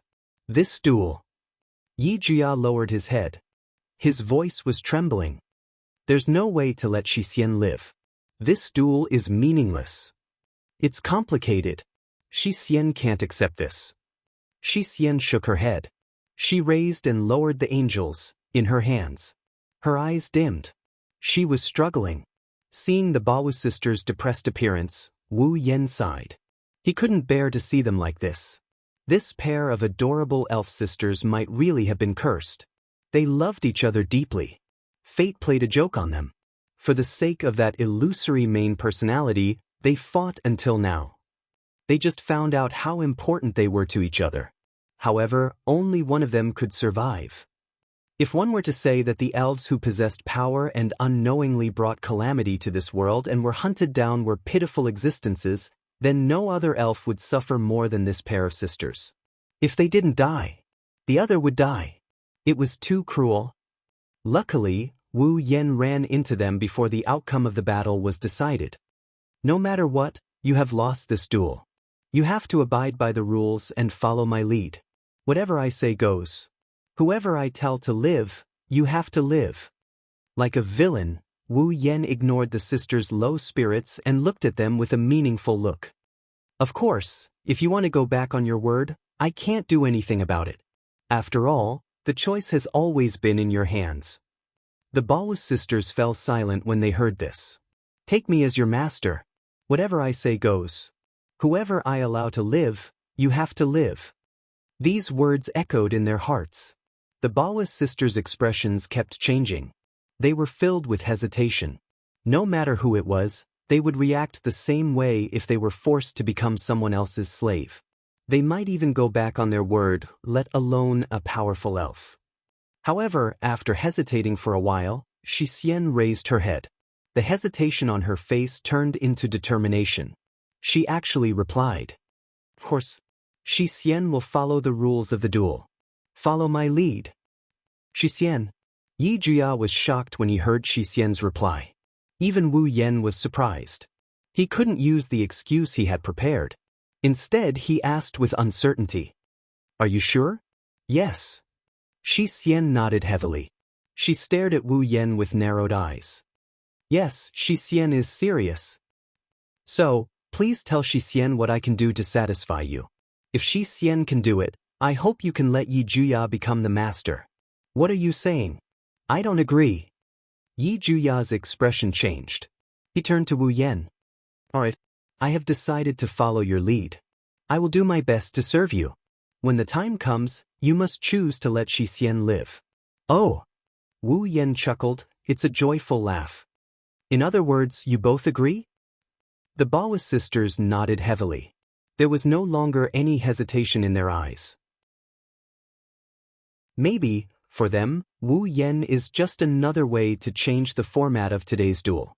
What they need to do now is to win Wu Yan's favor and get him to agree to their demands. Only then will they be able to win this duel and save the other one. It was that simple. That's good. How could Wu Yen not understand their thoughts when he met their determined eyes? However, he had more or less achieved his goal. Now then, let's give the first order. Wu Yen tapped the air in front of him a few times. Then, 2 red and 2 white bracelets appeared and landed in his hands. Wu Yen tossed the 2 red bracelets to the Yamato sisters as he said, "I have some doubts about whether you will be loyal to me, so I will add some restraints." Wu Yen pointed at the 2 red bracelets as the Bawu sisters hurriedly took them.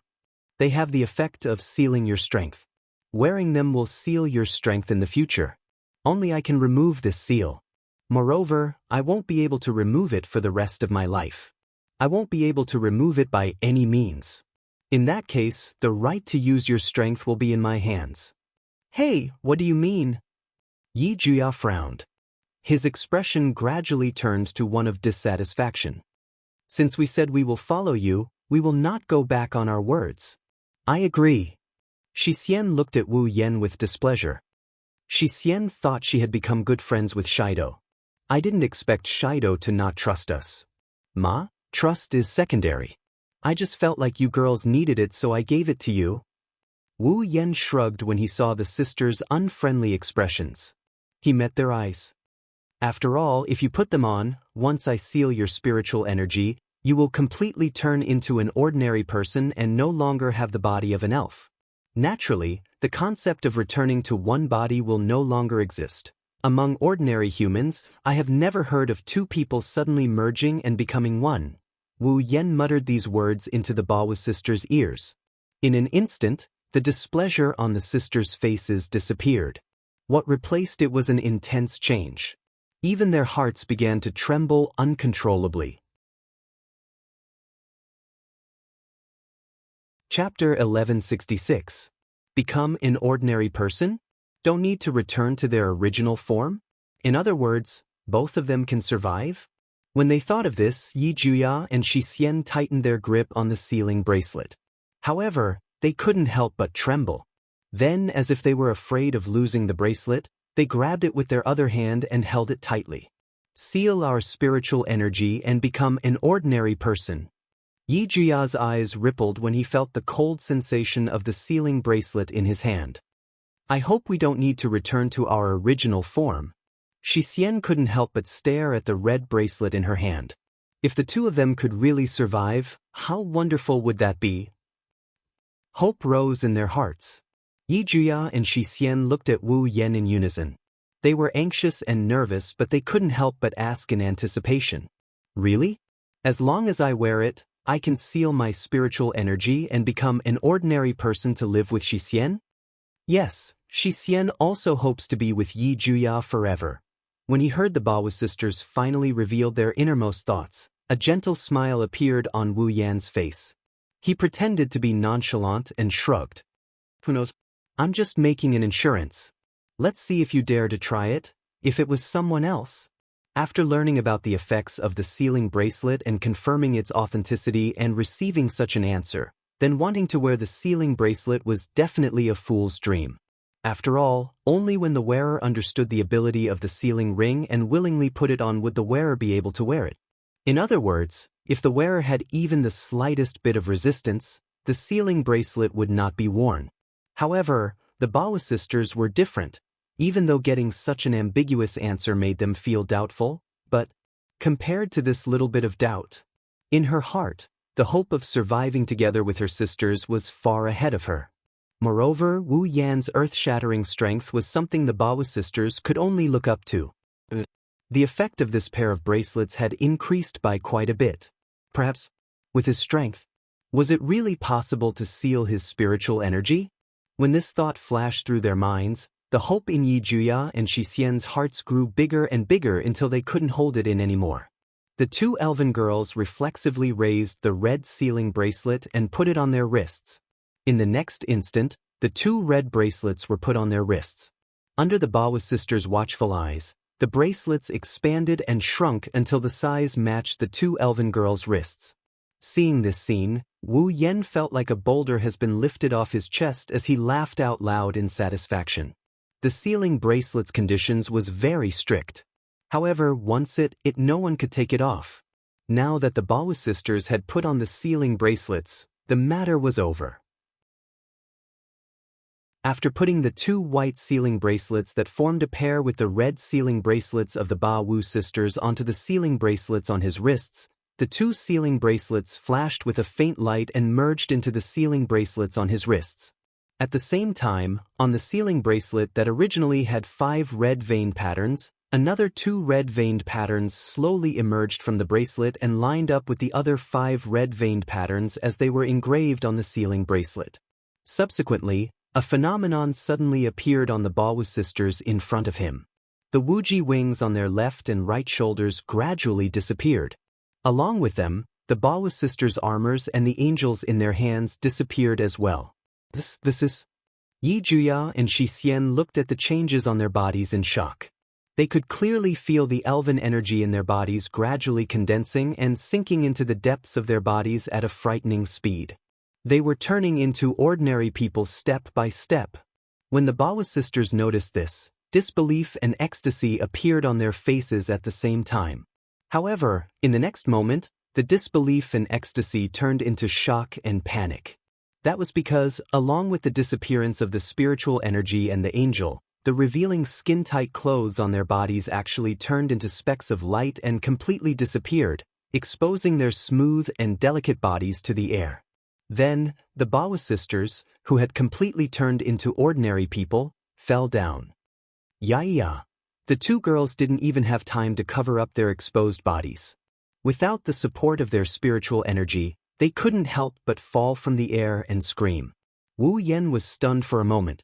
He immediately used spatial transfer and appeared below the Bawu sisters in an instant. He caught the two girls who were falling freely into his arms. His ears were almost deafened by their screams. Really? Looking at the panic on the Bawu sisters' faces, Wu Yan shook his head. He didn't know whether to laugh or cry. How could I forget that we're still in the air? I thought we were dead for sure. Yi Juya hugged Wu Yan's neck tightly. For the first time, he felt that the sky was such a scary place. However, Shi Xian narrowed her eyes and continued to size him up. Her delicate body trembled slightly and her expression was somewhat excited. Wow, the spirit energy really was sealed. It's true. It's true. Yi Juya sensed his body and confirmed that he didn't have any spiritual energy. He couldn't even sense his spiritual equipment or his angel. Tears began to well up in his eyes. If this is the case, we can live together, right? Definitely. Shi Xian nodded repeatedly, tears welling up in the corners of her eyes. To be able to live together with Yi Juya, it feels like a dream. Don't worry, it's not a dream. Wu Yan smiled as he patted the excited Bawu sisters in his arms. I still have to introduce you to my family. If you continue to be so excited, you'll lose your composure. It's those mortals' honor to be able to meet me. The excitement on Yi Juya's face slowly dissipated. He spoke in a proud tone, but the smile on his face was more beautiful than ever. She exchanged glances with Shi Xian and the two of them revealed beautiful smiles. Then, they looked at Wu Yan with a gentle look in their eyes. Since you're our master, let's go meet your family. Agreed, Shi Xian also wants to meet master's family. Ha! Wu Yan laughed helplessly. I didn't think you'd take it seriously. Seeing the helpless smile on Wu Yan's face, Yeluya and Shi Xian giggled. Their giggles were like silver bells. They echoed in the clear blue sky. On the other side, on an uninhabited beach, the waves kept crashing onto the shore, washing away the trash floating on the water. The trash stayed on the shore and slowly receded. Seagulls cried as they glided across the sky like white clouds. Some of them went to the water to hunt for food. Others flew to the beach and stopped there. Among the seagulls that stopped there, some of them were standing on a person who looked like a corpse. They were walking back and forth or tapping on the person's body with their beaks, until this person's body suddenly twitched. This movement seemed to have frightened the seagulls as well. They did not expect the corpse beneath them to still be able to move. Flapping their wings, they flew into the air in a series of long and sharp cries as though they were startled. However, their cries served as an alarm clock, waking the unconscious people up. When she opened her eyes, they were filled with confusion and emptiness. After a while, she looked around and saw where she was. The memories in her mind came back bit by bit. She lifted her hand that was covered in sand and blood and covered in a thick layer of mech armor as she murmured. So, I'm not dead. This person was none other than Elaine, who had been defeated in a clean manner in the game. As her memories gradually returned, a face with a smile that was not a smile flashed across Ai Lian's mind, causing her pupils to contract as she clenched her fists. Red Devil. Chapter 1167. This is a secret meeting room in a corner of the world. There are many people who know about this meeting room, but only a very small number of them are qualified to enter. These extremely few people had extraordinary identities. Behind each of them, there was a powerful background that was difficult for others to look up to. With such a small number of people, coupled with the fact that this conference room was rarely used, it was rarely used even once a year. Therefore, this conference room had been reduced to a state where no one knew about it. It was very dark inside, giving people a very strange feeling. Today, the meeting room was a little livelier. The conference room was very spacious. Its area alone was almost half the size of a football field. The floor was polished with smooth ores. When people stood on it, they could see their whole appearance very clearly as long as they lowered their heads. It was not inferior to a mirror. The walls and ceiling were made of the same material. Aside from the smooth, mirror-like stone slabs, there was nothing else in the conference room. There wasn't even a single window. There was only the door leading to the exit and a round table placed in the middle of the room. At this moment, at the edge of the round table, there were about 5 or 6 people sitting around it. Under the cover of the dimly lit meeting room, only their wheels could be vaguely seen, but their faces could not be seen. They were seated around it. One of them is Coterie. The person sitting at the head of the round table is. It was Woodman. If someone in the know saw this, they'd know what they're doing and what this meeting room is for. Round Table Conference. It's an annual meeting. Sometimes, it might not even be held once a year. The people sitting at the edge of the round table are all members of the Round Table Conference. Of course, it was said that they were having a round table meeting. However, from the beginning of the meeting until now, about 20 minutes had passed. The entire meeting. Apart from the opening remarks and greetings, only Coterie's voice echoed in the room. It's called a meeting, but at the beginning. It's just Coterie's report on Ratatosker and the current situation of the sealed elves. It's a real meeting. It's only after Coterie finishes talking. After more than 20 minutes of explanation, Coterie finally stopped talking and nodded at Woodman, who was sitting at the head of the table. That's all. Ratatosker's progress on the elves' mission and the current situation of the sealed elves. There's nothing out of the ordinary. As soon as Coterie finished speaking, the entire conference room became eerily silent. All the council members lowered their heads and digested the information that Coterie just gave them. They also used their own thoughts to think about it. Soon, voices of dissent were heard in the meeting room. Nothing out of the ordinary. A voice came from a seat on Coterie's right. It was hard to tell what age the voice belonged to. But didn't you just say that Nightmare, Tokisaki Kurumi, left for some unknown reason? Yes. Yes. Coterie crossed her arms and answered expressionlessly. Tokisaki Kurumi didn't explain her whereabouts and purpose, so we still don't know where she went and the purpose of her departure. How can this be nothing out of the ordinary? This time, a figure sitting on Coterie's left voiced out her dissatisfaction. Those are dangerous elves that have killed more than 10,000 people. Don't you think that running away without knowing their whereabouts and purpose is enough to prove that something is wrong? Commander Wuha, you didn't think it through enough? This time, it was a figure sitting on the upper right corner, just below Woodman's seat. We can't let such a dangerous elven leave, right? If you spread any more rumors and something happens. The figure on the right didn't finish his sentence, but it's clear what he meant. He objected to Coterie's decision to let Kurumi leave. No, it's not just him. More than half of the people present don't agree with Coterie's decision. Coterie narrowed her eyes. Then what are you trying to do? Put Tokisaki Kurumi under house arrest? Coterie sneered. Don't forget our main goal. We have to treat the elves peacefully and integrate them into society to reduce their threat to the world. The 3 people who had just spoken held their breaths at the same time, and one of them spoke out in an unconvinced manner. That being said, it's still dangerous. If Tokisaki Kurumi attacks ordinary people again. Don't worry, she won't attack ordinary people again. Coterie cut him off before he could voice his objection. This was also approved by Sir Woodman. Hearing this, everyone present choked and no longer raised any objections. Woodman's status in the round table is very high. Since the chairman allowed it, then so be it. The first person to speak on Coterie's right said bitterly. Then he changed the topic. If Tokisaki Kurumi is fine, what about the other elves? Nothing will happen to them, right? Coterie's gaze was filled with disdain as she tried to change the topic, but she still replied in a steady voice. The other elves' powers are still sealed. They can't even disappear. As long as the seal isn't broken, they'll be no different from ordinary people. Nothing will happen. The figure on Coterie's left asked. For example, the seal will weaken at a certain time. It's been confirmed, nothing will happen. Coterie glanced at him. The seal of the sealing hoop is extremely firm. Other than the holder of the hoop, no one else can do anything to the seal. You can rest assured about this. How can we not worry about that? The person sitting to Woodman's left also spoke. That's an elf, an existence that can destroy the world.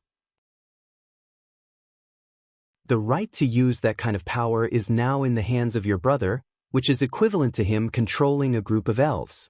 If he has any ulterior motives, he can totally make these elves work for him, can't he? Kotori's eyes flashed coldly. She looked at the person on the upper left with a cold gaze, but her mouth was still polite. Don't worry, my brother doesn't want to become a demon king. If he did, the world would be in chaos. Kotori didn't say that out loud, but Woodman guessed it. He smiled bitterly. It's too reckless to give the right to use the elves' powers to an unknown person. The person on the upper left continued as if he didn't notice the change in Kotori and Woodman. No matter what, the risk is too great. After all, Ratatoskr wasn't built around him. Instead, it was built around Shiori. To be on the safe side, shouldn't we let Shiori be in charge of sealing the elves in the future? Kotori couldn't take it anymore. She slammed the table and stood up. I was the one who suggested Oniai-san to take charge of the sealing mission. Kotori stared at the person on the upper left with her red eyes.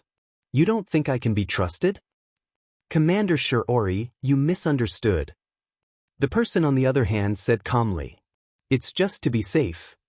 In the beginning, when you learned that my sister's sealing ability had the danger of the reverse flow of spiritual energy, didn't you agree to let my brother seal it for the sake of safety? Kotori chuckled coldly. Now, you're trying to drag my sister down with the excuse of safety. Next time, for the sake of safety, isn't it the best plan to hand over all the elves to you? All right. Woodman, who hadn't said a word since the beginning, finally opened his mouth and glanced at everyone present. There's no need to discuss hypotheticals. Just follow the original plan. Everyone present held their breaths and looked at each other in dismay. Then they nodded reluctantly. Commander Shiori. Woodman looked at Kotori.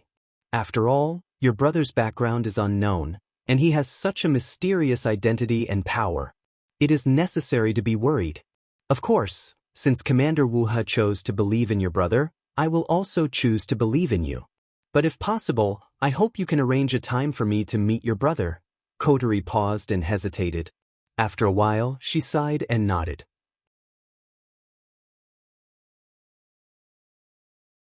Chapter 1168. Hey, wake up. Wake up, wake up. The sweet and familiar voice carried a strong sense of dissonance as it slowly entered Wu Yan's ears. Wu Yan's drowsy mind became a bit confused.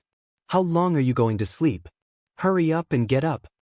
I agree. If you don't wake up, breakfast will be over. With the second call, Wu Yan felt his body being squeezed into two soft bodies, and then he began to shake. Wu Yan, who felt a little uncomfortable, opened his eyes. It was about 7 o'clock in the morning. For Wu Yan, it was still a good time to sleep, so his consciousness was still a little confused. When he completely woke up and saw the orange hair, silver eyes, and delicate face in front of him, his confused expression instantly froze, and his hazy eyes widened. Looking at the two identical faces with beautiful smiles on their faces, Wu Yan first looked around blankly, then he subconsciously called out the names of the two people in front of him. Shi Xian. Yes. The two people who appeared in front of Wu Yan and woke him up from his sleep were Yi Ju-shi and Shi Xian, who put on this sealing ring yesterday and sealed all of their spiritual power. Today was the second day of the study trip.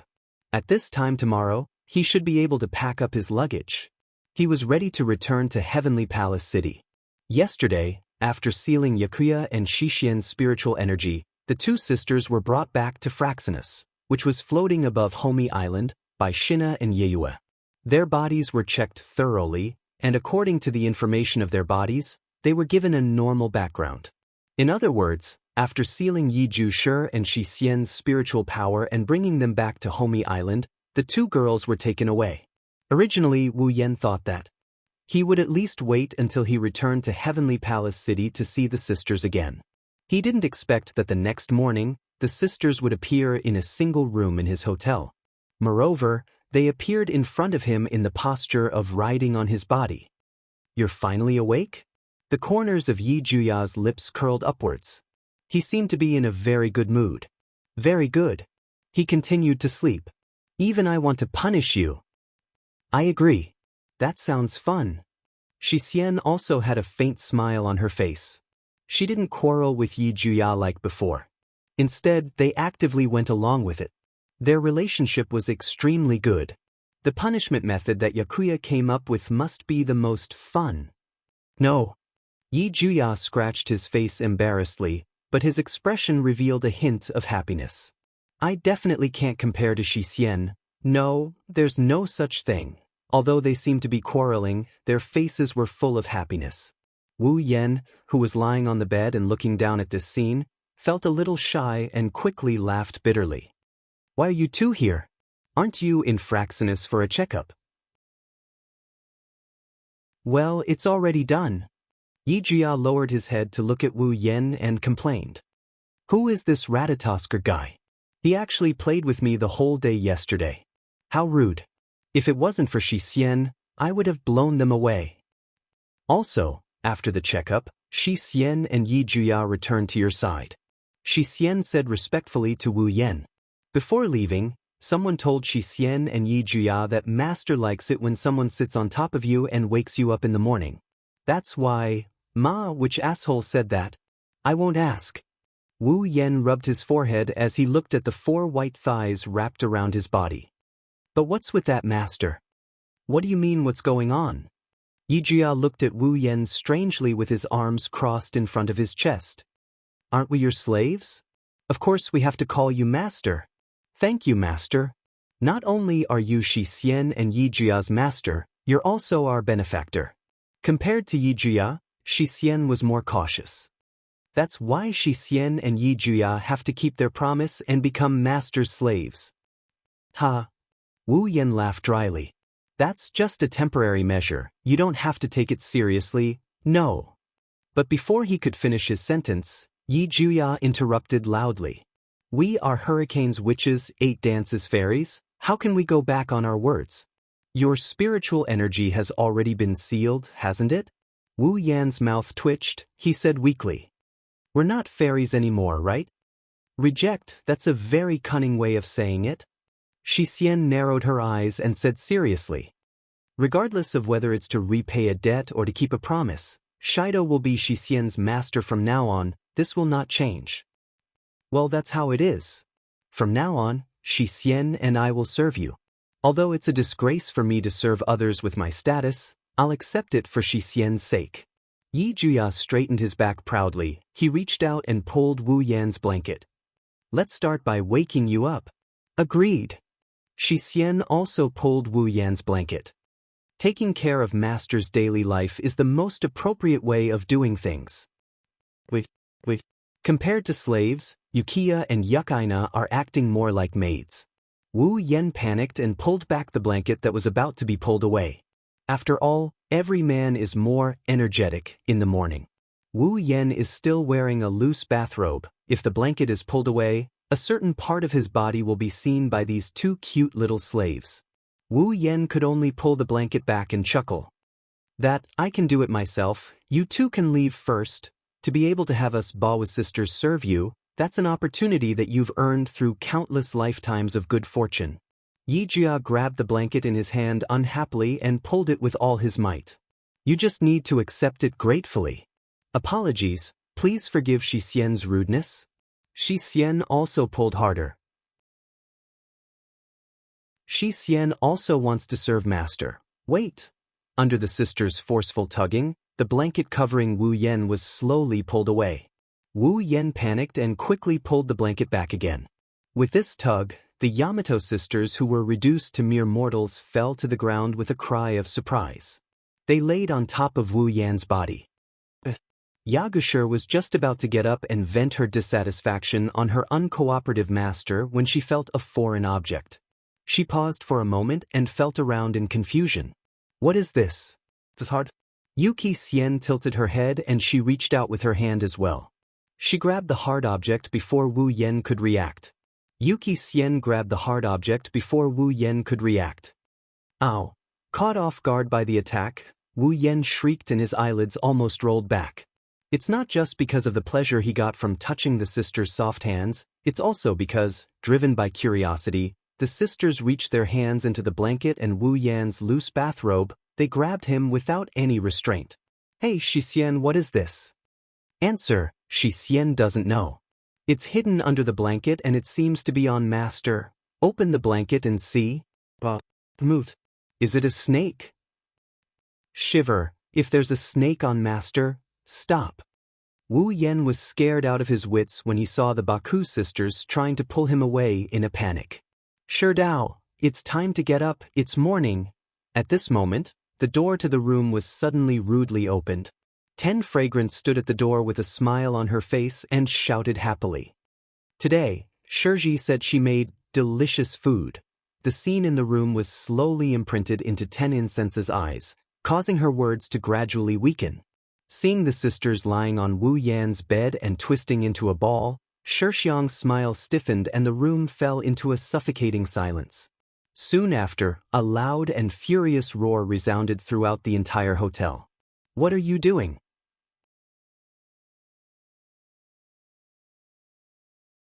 Chapter 1169. Hosumi Island, Hotel. Wearing a bikini swimsuit with an apron, Shiori sneaked a glance at the scene and sighed faintly. Shiori was currently in Wu Yan's single room. The reason was because Toka, who was waiting outside to call Wu Yan, suddenly heard Toka's angry roar that resounded through the entire hotel. Shiori, who thought that something had happened, hurried over. Then she saw the following scene. A young girl with long purple hair that looked like water splashes was lying on the bed with 2 young girls with long orange hair. One of them had her hair tied up and the other had her hair tied into 3 braids. They looked exactly the same. They were glaring at him fiercely, as if they could start fighting at any time. The entire room was filled with the feeling that a storm was coming. On the bed where the 3 girls were glaring at each other, a man with black hair and red eyes was collectively pressed under the blanket. Only his head was exposed. His eyes were almost rolled back as he stared at the ceiling. His face was filled with desire. Such a scene left Shiori scratching her head in confusion. Her heart was incomparably tangled. She wanted to find someone to explain the current situation to her, but the 3 girls in the middle of a confrontation were clearly not a good choice. Wu Yan and Shiori didn't understand what happened to make him show such an expression. If Shiori were to observe carefully, she would notice that the 3 girls who are glaring at each other are actually fighting over something. As for what they are fighting over, if Shiori could see that each of the 3 girls had a hand under the blanket, combined with Wu Yan's expression, she would be able to guess what they are fighting over. However, from Shiori's angle, she couldn't see the 3 hands under the blanket. Otherwise, the scene that finally regained its calm would revert back to a state of uproar and Wu Yan would be thoroughly despised by Shiori. Even if he was the victim, it wasn't his fault. But who told him to be happy? Looking at the scene in front of him that had been maintaining a strange silence. Shiori's face was a bit resentful, but she still stood up and smiled to ease the situation. Although I don't know what happened. But how about everyone come down first? Shido looks like he's troubled. Hearing this, the 3 girls were stunned. They reflexively looked at Wu Yan. When they saw Wu Yan rolling his eyes, they panicked and quickly pulled back their hands under the blanket and got off the bed. Are you okay? The 3 girls shouted in unison and then glared at each other again. Ignorant mortal, how dare you disturb us Bawa sisters' service plan? Do you want to be judged by the son of Hurricane? Yakuya pointed at Toka with a face full of anger. Ha! The pure and kind Toka naturally couldn't understand Yakuya's Chunibu speech, but she still replied loudly. I don't know what you're talking about, but why are you in Shido's room and lying on his bed? Shiori's face stiffened. She more or less understood why this happened. She wanted to check on Wu Yan, but she stopped. Instead, she looked at Wu Yan with a cold gaze. Cold sweat dripped down Wu Yan's forehead.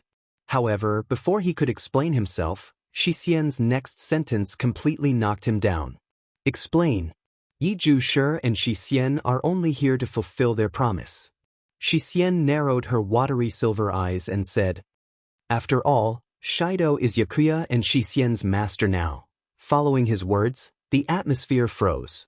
Shiori's cold gaze turned into one of disdain. This is only the second time Shiori and the Baku sisters met. The first time they met was when Wu Yen brought them back as lost lambs in their skin-tight uniforms.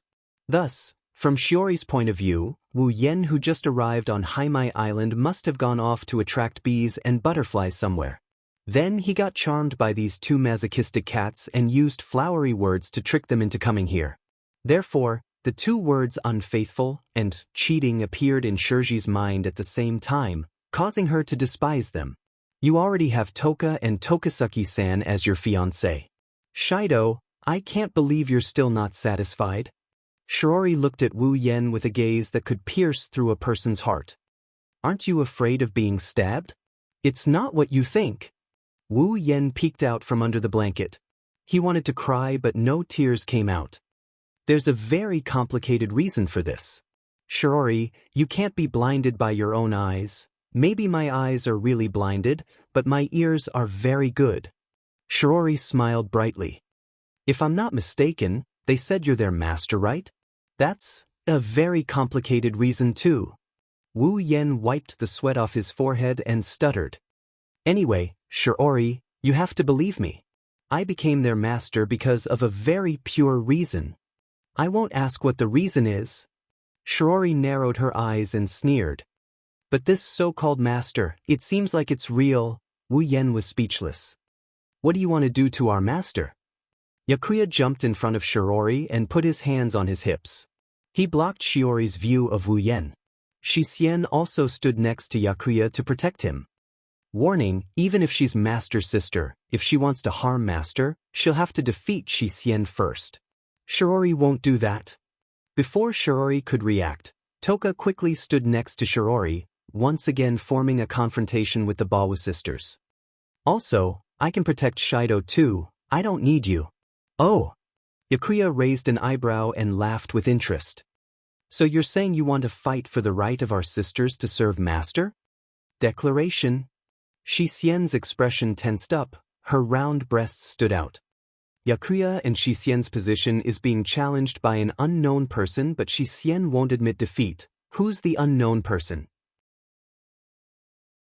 You're the unknown person? Shiori couldn't help but complain. Besides, I'm not interested in serving others, although I don't understand what's going on. Shixiang tilted her head in confusion and stared at the Bawu sisters. However, if it's a challenge, I will definitely not lose. Okay. Don't think that I will let you off so easily. The price of failing to challenge me will require you to pay with your entire lives. Repent for your sins. A declaration of war. The corners of Shisien's mouth curled up slightly. It seemed as if her blood was boiling. Although Yi Jushi and Shisien have lost their powers, as long as we are with Yi Jushi, we are invincible. We will accept your challenge. But don't keep saying things that others don't understand. In short, I will definitely defeat you. Just watch. Shidao, are you looking down on the might of the Bawu sisters? If we join forces with Shisien, we Bawu sisters will definitely not lose. Agreed, we will make you accept your defeat wholeheartedly and prove that only Yi Jushi and Shisien are suitable to serve Master. In the room, a tense atmosphere suddenly descended, filling every corner of the room. Toka, Yi Jushi, and Shisien glared at each other fiercely. Faintly, arcs of electricity danced in their gazes, creating dense sparks. That. Shiori's face was covered in sweat as she raised her hand weakly. I didn't mean to challenge you. The moment she said that, the three of them fiercely looked at Shiori, causing her to tremble. She whimpered and retreated to Wu Yan's bedside. She looked at Wu Yan with resentment. Shidao, if you don't give me a reasonable explanation after this, you will only have one meal left out of 3. Wu Yan's face was covered in tears.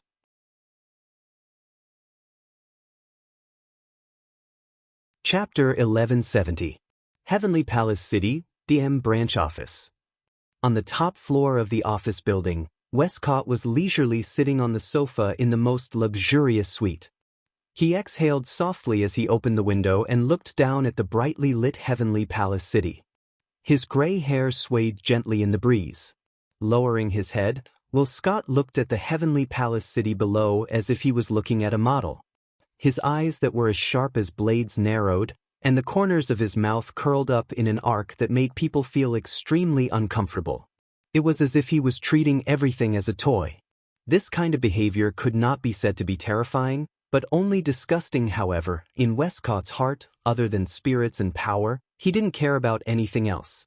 As a high-ranking member of the DM, Westcott came to Heavenly Palace City only because there was something he was interested in here. Heavenly Palace City, for Westcott, was just a toy that he would throw away after playing with it. That's why Westcott liked to stand on a high place and look down at the entire Heavenly Palace City. His sharp eyes tirelessly swept over the night scene below like a fisherman looking for small fish in the sea with his naked eyes. It was meaningless, but he still continued.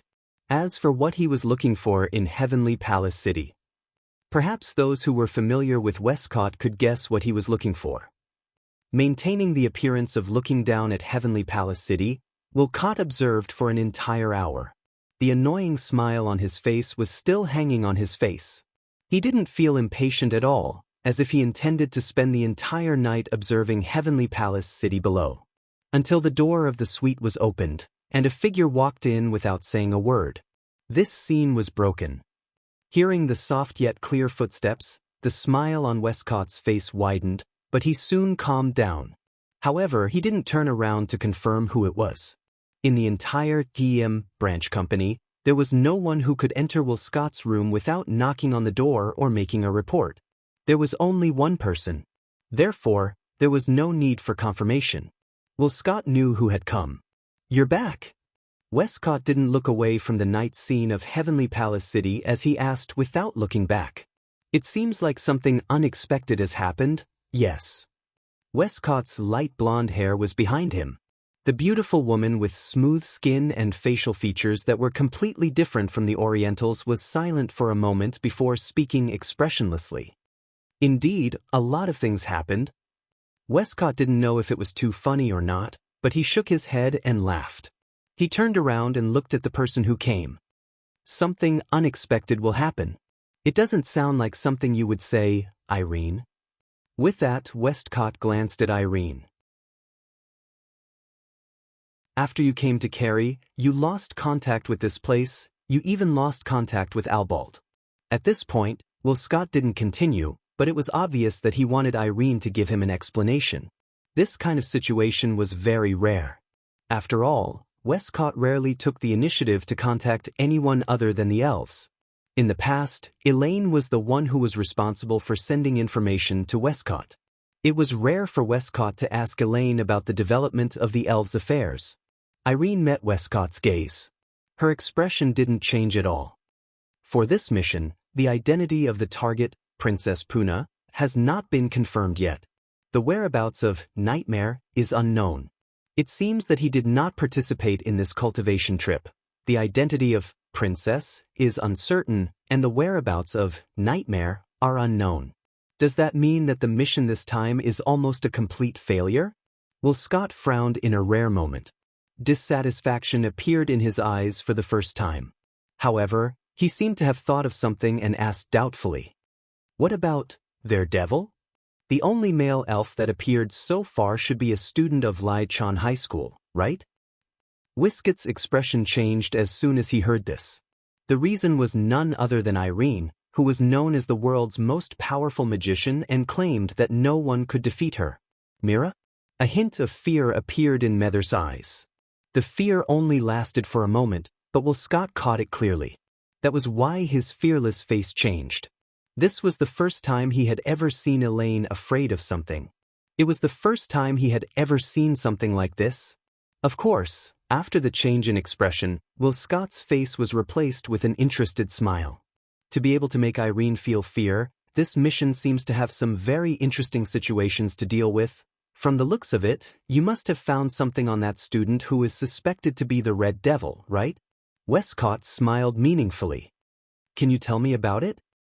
Irene lowered her head and was silent for a while. Her eyes, hidden under her bangs, kept fluctuating. That face with a smile yet not a smile once again appeared in the depths of her mind. Recalling the unparalleled power of the other party, Irene unconsciously clenched her fist and squeezed out a sentence. That student's identity has been confirmed. There is no doubt that he is the Red Devil. Westcott raised an eyebrow but didn't say anything. He waited for Irene's next words. She took a deep breath and lifted her head to look at Will Scott. But, Ike, I don't agree with setting the Red Devil as the target. What's the reason? Will Scott's expression was the same as usual, as if he didn't care at all. That elf, that man. Irene closed her eyes and smiled bitterly. It's too dangerous. Dangerous? Westcott finally looked at Irene. Have you already fought with him? Yes. I have and I lost. I lost completely.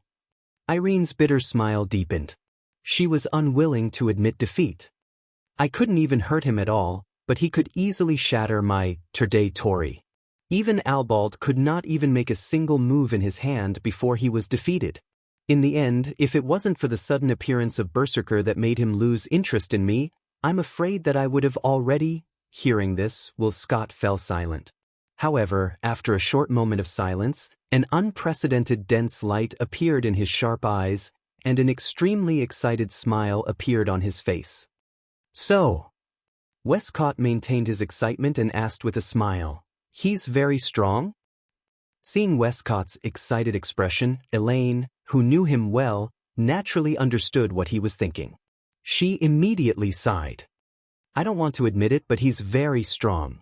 He's stronger than any elf I've met before. He's the only one who's defeated me when I couldn't even fight back. Alice's affirmation, which contained unwillingness, caused the smile on Will Scott's face to grow wider and wider. In the end, he was unable to endure the joy in his heart. He held his head and laughed crazily. That's wonderful. That's wonderful. Will Scott couldn't stop laughing. Even the most powerful magician in the world couldn't fight back. Does such a powerful elf really exist? Could it be that the gods are looking after me? Ha! Will Scott's excited laughter reverberated throughout the room, making Irene feel even more indignant. However, reality is reality. She can't even touch Wu Yen. No matter how indignant she is, she can't change the fact that there is a difference in power between them. Westcott seemed to have forgotten about Irene's existence. He looked at the night scenery outside the window. He was still excited. How do I invite that elf over? Mobilize the entire DM Combat Executive Force? Join forces with AST? Or threaten him with the lives of those who get along well with him? Whispering extremely dangerous words, Will Cotter muttered to himself with a big smile on his face. But that seems a little disrespectful. Why don't I pay him a visit personally? That's too dangerous. Irene said without hesitation, even without Ike, I can find him. Westcott looked at Irene in surprise. You have a way? Yes. Westcott laughed again and looked out the window. That's something to look forward to.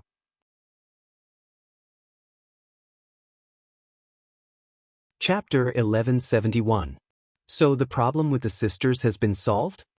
Listening to Meijio's voice, Wu Yen sighed as he tidied up his clothes on the bed. Yeah, it was a bit complicated, but it's finally solved. Then why are you sighing? Meijio's confused and sweet voice rang out from the phone. Didn't you say you care about the sisters? You should be happy now that it's solved. Wu Yen bitterly laughed when he heard Meijio's words. Indeed, this trip to Island not only dealt a heavy blow to the people sent by the Dem, but they also met the famous berserkers in the Elven world and successfully sealed them. No matter how one looked at it, it was something worth celebrating. From Wu Yan's point of view, sealing the Baku sisters is a good thing, but at the same time, there are a lot of headaches waiting for him to deal with. Needless to say, the first thing that gave him a headache was the relationship between the Bawu sisters and 10 Fragrances. It's been a long time since they went on the trip to Sumi Island. After that, Ratatosker arranged the Bawu sisters, who had been sealed and confirmed to be in good condition, to stay by his side and follow him back home. Originally, Wu He's family's residence was already seriously full. After Kurumi's arrival, Wu Yen slept on the sofa for a while. It wasn't until later that he cleared out a room that was usually used to store things. Only then did he have a room again. Therefore, Ratatoskr decided to arrange for the Bawa sisters to stay in a nearby apartment so that he could take care of them nearby. In any case, other than Wu Yen, no one else in this world can break the seal of the sealing bracelet. He didn't have to worry about the elves being in a bad mood and causing the reverse flow of spirit energy. Moreover, once the Bawa sisters stayed together, the situation was very stable. Even if the spiritual power flowed backwards, the probability of it happening was very low. Therefore, it's not a problem to let them live on their own. But the problem was that the Bawa sisters were firmly against it. There was only one reason, and that was, in that apartment, there's no Wu Yen. The Machibana sisters, who have already identified themselves as Wu Yan's slaves, are actually more like maids. They yelled in unison that wherever their master went, they would go, wherever there was no master. They'd rather die than go there. Such a pair of loyal and cute slaves made such a declaration. No matter which man becomes their master, they won't be able to sleep. In the beginning, Wu Yen was the same. Later on, he realized how naive he was to think that way of thinking. First, the sisters don't know how to serve people. They're half-baked when it comes to seducing people. Second, it's fine if they don't know how to serve people. At most, he won't let them serve him. Anyway, the so-called, "I'm the master," was just a reason Wu Yen made up on a whim to persuade them to accept the seal. But the sisters' self-esteem is unusually high. They don't know how to serve people, but they still want to serve people. For this reason, they even launched the so-called special service training. They thought of different ways to serve people. They even took out educational videos that aren't suitable for children to learn. This isn't a problem. After all, even if they learn, Wu Yen will definitely feel good. The problem is there's only one TV in the house. And it's in the living room. In the end, the two sisters took these so-called special training videos to the living room and played them at the top of the volume. After that, Wu Yen got chased out of the house by a blushing Shirori who didn't let him come back until the next day. There's also the third reason. It's the first reason. There aren't enough rooms in the house. Wu Yan's house only has 5 rooms. Wu Yen took 1, Shirji took 1, Kodori took 1, Toka and Yoshino took 1. The last one is empty, but it's Kurumi's. Even if the sisters move in, they'll have to move out sooner or later. Due to this reason, the Bawa sisters released a statement, "We'll share a room with the master." Then, trouble came. Shirji's behavior is like treating a bug. Toka alone won't be able to get through. Under Yoshino's instigation, Yoshino's face turned red and she expressed her opposition. Therefore, on the day they discussed the housing issue, the entire Wu He family was in a mess. It was dark and miserable. Finally, they came up with a plan. Toka and Yoshino are a team. Yoshino and Yoshino are a team. The two teams will have a duel every day. The content of the duel is varied, but there's only one result. The winning team can sleep in the same room as Wu Yen and the losing team can sleep in the same room as Toka and Yoshino. It's a good result. After all, no matter who wins, Wu Yen won't be at a disadvantage. He might even be able to take advantage of them. If Shirji didn't exist, Wu Yen will never forget that day when Toka, Yoshino, Yagoya, and Yushin were having their first fight for the right to sleep with Shirori. Shirori left him a secret message. "I'll go to your room every night. If I see anything strange, Shido, I'll take a picture of it and post it online or in class." Thus, he could only kneel down in front of this dark life where he could only watch but couldn't eat and couldn't use anything. By the way, Wu Yen doesn't know why Shirji agreed to let the Yamato sisters stay in his house. He only knows that Kodori called Shirji when she found out that Wu Yen sealed the Yamato sisters. Shirji, who appeared again, cried and said that Yoshino and Yoshino are welcome to move in. Also, Kodori called Wu Yen about how Wu Yen managed to conquer the troublesome berserker in the short time she was away. Wu Yen, who appeared again, cried and laughed. As for the inside story, it's unknown. You can only let others imagine, Wu Yen replied to Meijio with a complicated expression.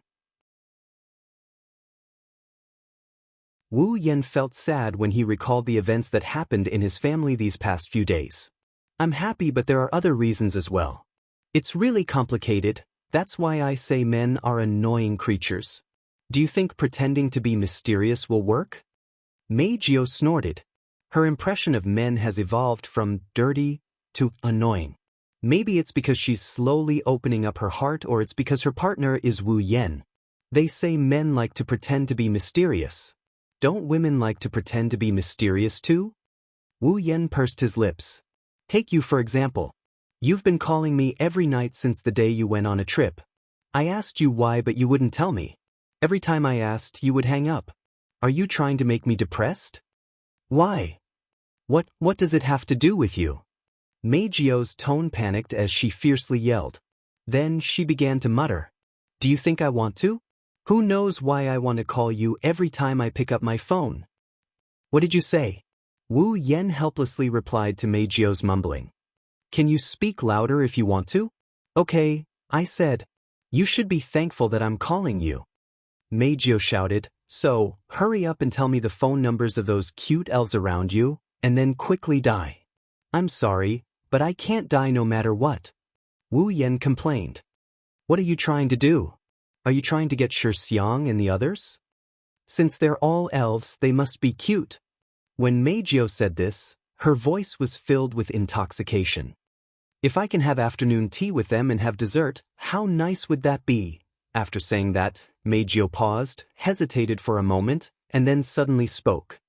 Why don't you bring those elves to my concert? Wu Yan's hand that was tidying up the clothes on the bed stopped. He was silent for a moment before speaking. Do you want to use your own voice? It was Meijio's turn to be silent.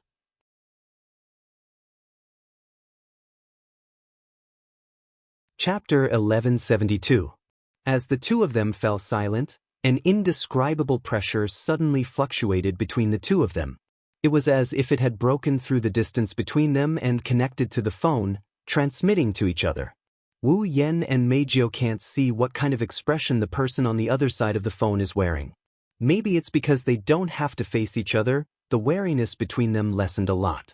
After waiting for a long time, Wu Yan finally heard Meijio's dejected words. No. Now I only have one voice left. Is that so? Wu Yan sighed with disappointment. What a pity. Meijio fell silent again. This time, she didn't stay silent for too long. Soon, Meijio said something that sounded very complicated. She didn't know what kind of emotions she was talking about. She spoke to Wu Yan from the other end of the phone. Why are you so keen on my previous voice? Is it because my current voice doesn't sound good? Although he couldn't see Meijio's current appearance, judging from her low voice, Meijio pursed her lips and squeezed out those words. Compared to my previous voice, my current voice has more fan support. It's also favored by the upper echelons of the entertainment industry. Why do you want me to sing with my previous voice? That's a question. Wu Yan shook his head and threw down the clothes in his hand. He sat on the bed and pondered for a while. Then let me ask you, why do you want to sing with your current voice? Do you hate your previous voice that much? How could I hate it? Meijio sounded agitated. That's my voice. It's the only thing I have left since I was a child. How could I hate it? Then why don't you use it to sing? Wu Yan closed his eyes. It's your voice too, isn't it? Because it's no longer here. It was taken away by those filthy humans. Meijio's agitated voice began to carry a hint of resentment. So what if it's good? It's still gone in the end. It's gone. I can't help it. Is that so? Meijio's agitated, resentful, and bitter voice calmed Wu Yan down. The so-called psychogenic disease refers to a disease caused by mental or psychological factors. The specific manifestation is that the patient has suffered a certain blow in life or mental aspect, causing the disease that should not have been there to be directly reflected in the patient's body through the patient's mental weakness. Psychogenic aphasia is the same. It's just a manifestation of the weakness of the heart on the body. After sorting out his emotions, Wu Yan's voice became gentle. So, Meijio, your voice hasn't disappeared. It's in your body. As long as you can be strong, it will wake up. Strong? Are you trying to say I'm weak? Meijio's laugh. So what if the voice of the past has returned? Will anyone listen to me? Meijio raised her voice before Wu Yan could reply. No, it's impossible. If there are people who are obsessed with my voice, why would they be confused when there's a rumor? Why would they believe it when there's a scandal? Don't they like my voice and my songs? What does my voice have to do with those scandals? That's why my fans didn't believe me when I was in pain. No one helped me. Meijio's voice turned gloomy, full of self-mockery. Even if I have that voice again, when the same situation happens again, I will still be betrayed. If I have this voice now, people will believe me. Only then will others believe me. If I don't have this voice now, then I dash. So, you said. Meijio didn't finish her sentence. Wu Yan dragged out his tone and told her in an extremely dissatisfied tone. I've been saying since the beginning that I want to listen to your songs with your original voice. Why do you think no one likes your songs? Aren't I right here? You. Meijio's voice trembled violently. She gritted her teeth. Do you think I'll believe you just because you say that? You said that because you want to seal my spiritual power. I won't believe you. Maybe that's part of the reason.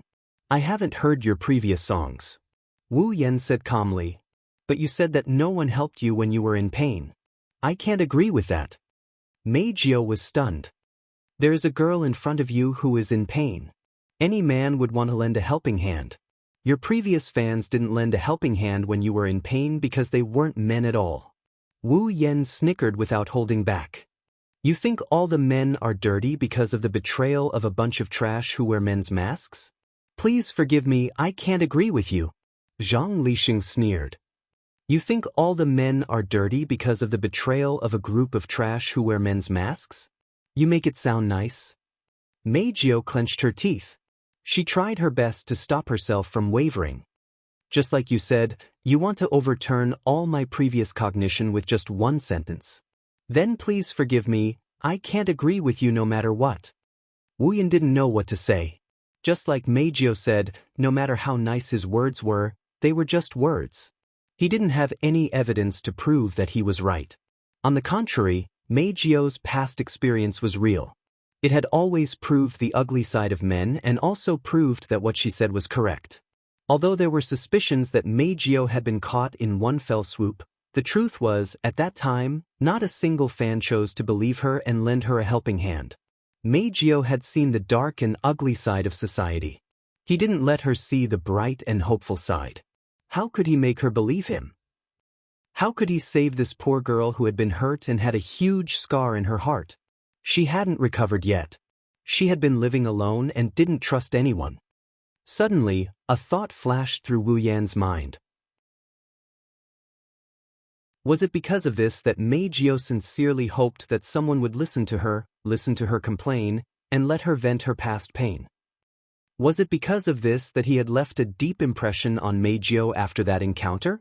Was that why he received calls from Meijio every day? Meijio, was it because she was too lonely and wanted to talk to him? Was that why she kept calling him? What she wanted was someone she could talk to about her past pain. Wu Yan took a deep breath and chuckled. Hey Meijio. Wu Yan's voice was soft but unusually gentle. When you were diagnosed with psychogenic amnesia, there must have been a period of time when you were hoping for someone to help you. That's why you said that nobody will help you when you're in pain, right? Meijio's heart skipped a beat, and her eyes flickered. She opened her mouth out of reflex and wanted to refute him. But before she could, Wu Yan's voice rang in her ears and heart. Okay, I have made up my mind. Wu Yan guffawed as he declared loudly. Before you choose to believe me, I will always have hope and wait for you to believe me. Wu Yan's smile grew even brighter as he spoke. So, Meijio, you must help me. You. Meijio's voice trembled and her heart was in a mess. The reason for that was because there was a certain sealed place that was constantly shaking. Wu Yan might have heard Meijio's inner emotions from her voice. He smiled and changed the topic. When will the concert be held? Meijio was stunned for a moment and answered subconsciously, a week from now, at the center of the northern square of Tiangong City, At 2 p.m. Oh? There's plenty of time. Wu Yan shrugged. Got it. I'll bring my family to cheer you on. Mei Jiahua was stunned. Didn't you say you wanted to hear me sing with my real voice? At that time, I really want to hear you sing with your real voice, but you can't do it now, right? Wu Yan kept smiling and smiling. Before you sing with your real voice, I'll keep waiting.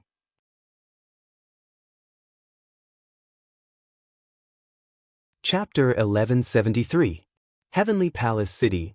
This is a famous plaza in the northern part of Heavenly Palace City. The reason why he added the word famous was that this square covered a very large area. There was a dedicated rental venue built in the square, and it was relatively close to some activity centers. The entertainment facilities were also relatively prosperous. Therefore, whenever there was a concert or a large-scale event in Heavenly Palace City, it would generally be held here. Although there aren't many plazas in the northern part of Heavenly Palace City, there are still many of them. However, when someone talks about the Northern Plaza in Heavenly Palace City, they're referring to the large plaza in front of them. Today, the largest venue in the center of the plaza has been booked by someone. Not many people know who booked the central venue, but those who know are basically all women. Moreover, they all regard it as their destination this time. When Wu Yan brought Toka, Yoshino, Yagushir, and Shixien to the Northern Plaza, the scene that appeared in front of them shocked everyone. A sea of people. It's really a sea of people. The spacious plaza is so crowded with people that not even a drop of water can trickle through. Looking around, the first thing that came into view is the dense mass of people with colorful hair. Aside from the group closest to Wu Yan and Ko, the rest of the crowd couldn't see anything below their chest. The sight of people squeezing together is truly a spectacular sight. So many people, this is really surprising. Wow, this is the first time I've seen so many people. When Toka, Yejushir, and Shixien saw so many people, they were dumbfounded. The shy Yono hid behind Wu Yan's back. She clutched at his shirt like a child who is afraid of being left behind. She put on a pitiful look that could kill a bunch of uncles around her. It's just a plaza. Is there a need to be so exaggerated? Wu Yan looked at the black mass of people in front of him and was secretly speechless. There are even more people than the Qixi festival last time. Did people already know that Meijio plans to hold a concert here? As soon as he said that, a calm voice came from the wireless earpiece on his right ear. The only people who know that Meijio will hold a concert here today are her fans. Kotori twirled the treasure in her mouth. She looked at the scene displayed on the big screen in the command room and explained in a vague tone. This plaza is a famous plaza. Not only has entertainment facilities, but also some large-scale activities are often held here. Sometimes, there's even an idol group's autograph session and handshake session here. It's like a place where festivals are held every day. That's not too much. There's nothing strange about there being so many people. That's enough to surprise me. Wu Yan shook his head and he laughed. I didn't think I would get the chance to see so many people. Oh? Kotori raised an eyebrow. Could it be that you've seen a crowd as large as this? Well, back when I participated in the Spalier World Academy's tournament, there were so many people here. Wu Yan scratched his cheeks as he tried to recall. Yeah, that's about the size of the audience. Wu Yan scratched his cheeks as he tried to recall. Also, when I was forced to enter the Sword and Saber Dominion world, there were so many people during my wedding ceremony. Wedding ceremony? Kotori, Shina, and Yue screamed in the earpiece and woke up Wu Yan from his memories. Wu Yan realized what he just said and cursed in his heart. Hey, Shido. Kotori has been referring to Wu Yan's Oniai-chan ever since she became Wu Yan's summon. She called him Shido. Then, a sentence that sounded like a smile came out of the earpiece. I've never heard of a wedding ceremony before. Oniai-sama? Shina didn't even call him captain anymore. Her tone was a bit unsettled. Oniai-sama is already married? As expected of captain. You're just a high school student. Yayue said in admiration. She then asked in confusion. But what's the deal with the Sword and Saber Dominion world? What's the Spalier World Academy? Is there such an academy? Ah. Wu Yen chuckled when he heard the sounds of danger, panic, and confusion coming from the earpiece. He acted like he didn't hear anything and he held Yono's hand. Ah, let's go. It won't be good if we're late, okay. Please. It's the mortal's honor to be able to wait for my arrival. It's rude to be late. Besides, it's master's order, so I'll reluctantly accept it. Agreed. I also want to know what kind of person master's friend is. Wu Yen shook his head when he heard the different responses from the 4 girls. He then led the 4 beautiful girls to the center of the venue. There are a lot of people in the plaza. There are usually a lot of people, but there are even more today. Maybe it's because of Meijio's concert. To avoid getting separated from the crowd, Wu Yen held the hands of Toka and the petite Yoshino. They squeezed through the crowd and opened up a path for the girls. Yoshino and Yoshino also wanted to hold Wu Yan's hand, but Toka and Yoshino got the better of them. They had no choice but to hold onto Wu Yan's shirt. Thus, with the 4 beautiful and adorable girls in tow, Wu Yen became the most conspicuous person in the plaza. One could even faintly hear the curses of resentment and jealousy coming from the crowd. Alas, Wu Yen is already used to this kind of behavior. He ignored them. Some of the guys who wanted to take advantage of the situation to steal the purses, and some of the guys who wanted to touch the elven girl's private parts got electrocuted. Their mouths started smoking and their hair was burnt to a crisp. After 20 minutes, the 5 of them finally squeezed through the crowd and arrived at the center of the plaza. Compared to the last concert venue, this one is much bigger and more eye-catching. Just the entrance alone was wider and taller than the entrance of the museum, just like the door of a large palace. Young girls with excited faces handed their tickets to the guards as they happily walked into the venue in groups. They looked very happy. Most of them were the ones who were involved in the battle between Wu Yen and Meijio during the last concert. However, their memories of that day had long been erased. The injuries on their bodies had also been healed by some healing devices. To them, the experience of that day could be considered a rather illusory dream. Oh! 10 Fragrance stood on her tiptoes. Her amethyst-like eyes shone with a strange light. She let out an exaggerated cry. There are a lot of people here too. When we get inside, you'll see even more people. Wu Yan smiled. He pulled 10 Fragrance and 4 Gino's hands and walked towards the venue.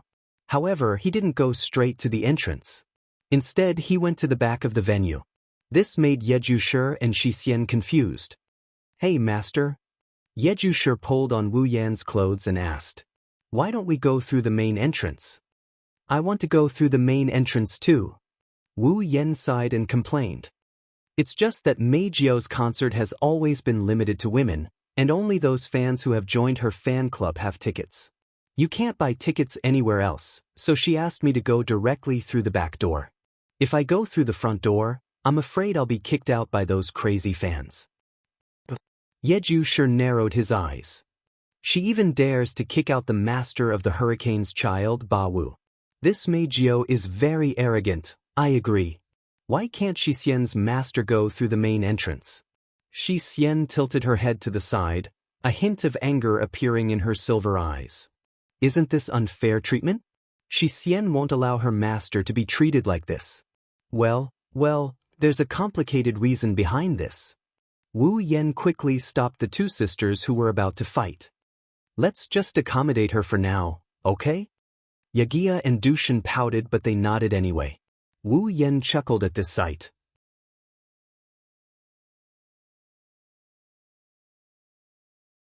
Chapter 1174.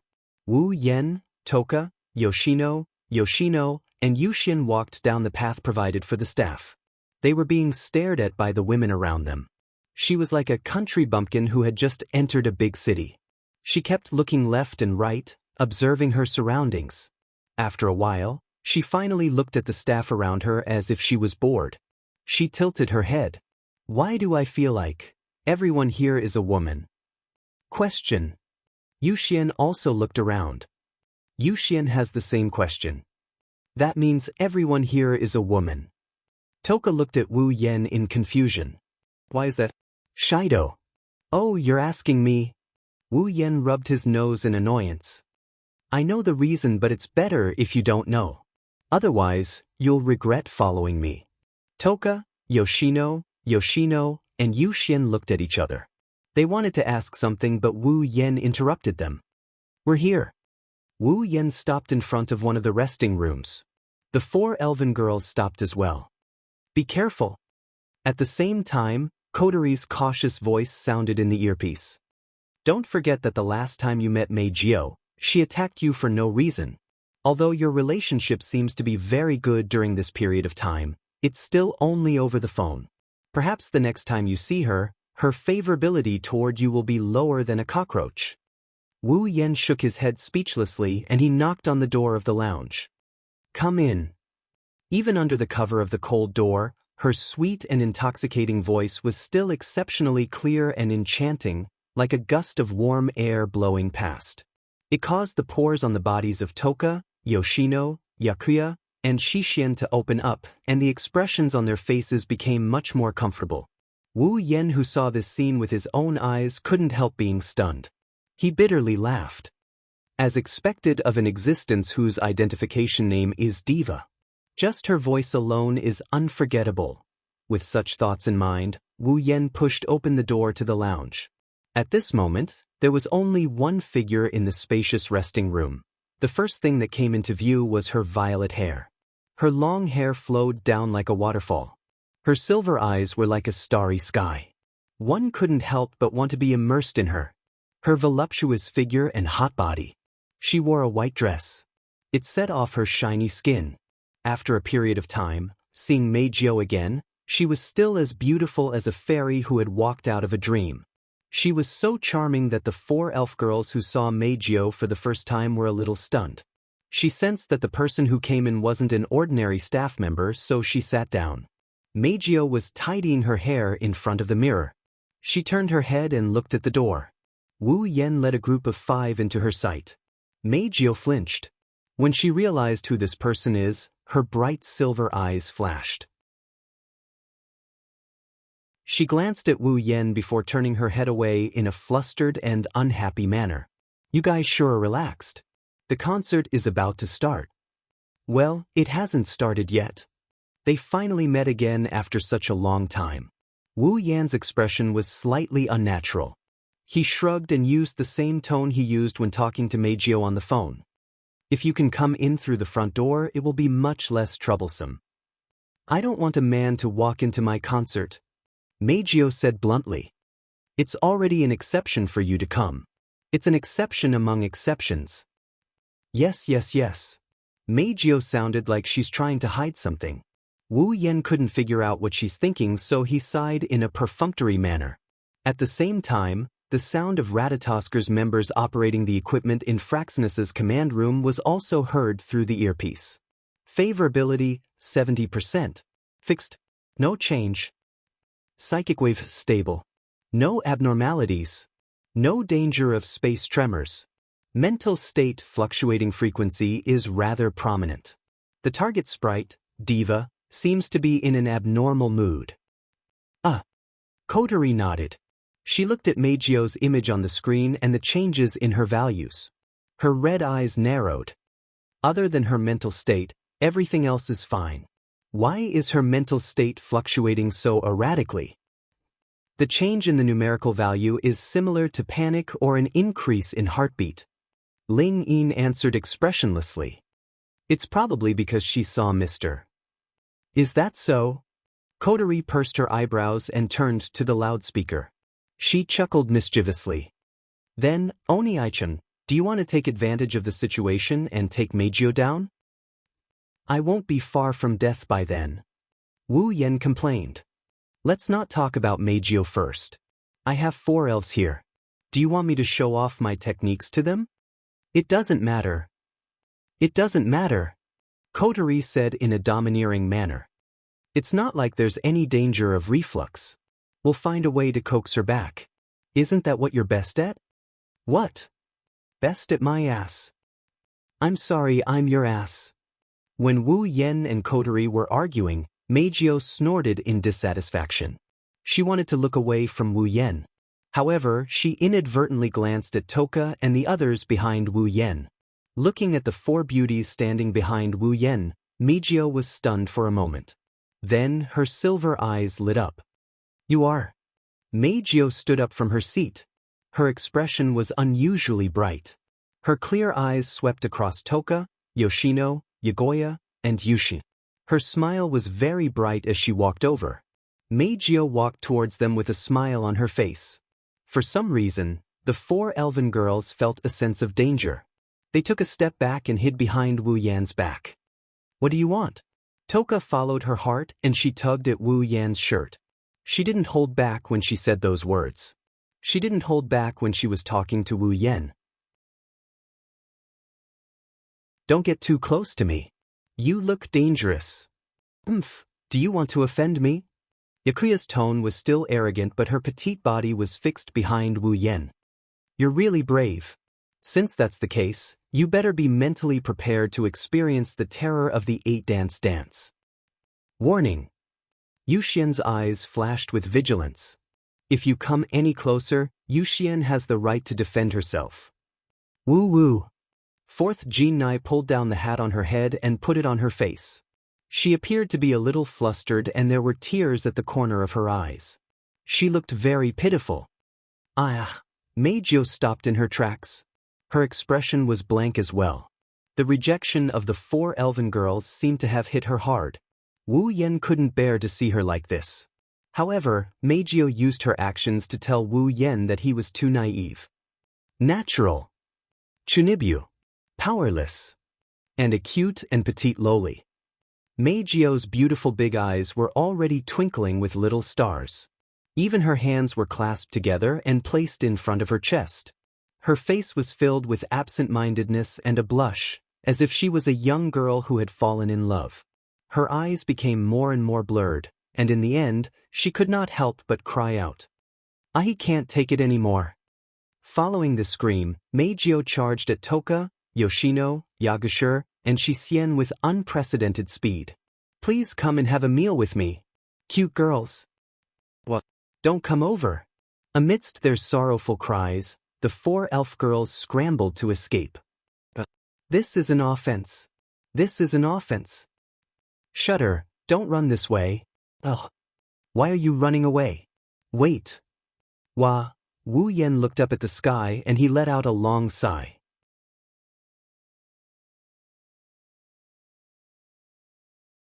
Chapter 1175. Meijio. In the dimly lit venue, the fans in the audience were waving the light sticks in their hands crazily. They shouted a name that seemed to have been trained. The entire venue was filled with deafening cheers. Unfortunately, no matter how loud the cheers were, they couldn't drown out a voice. To be more precise, it was a voice that was amplified by a microphone. On the brightly lit stage, the sound of spotlights being turned on rang out several times within a short second.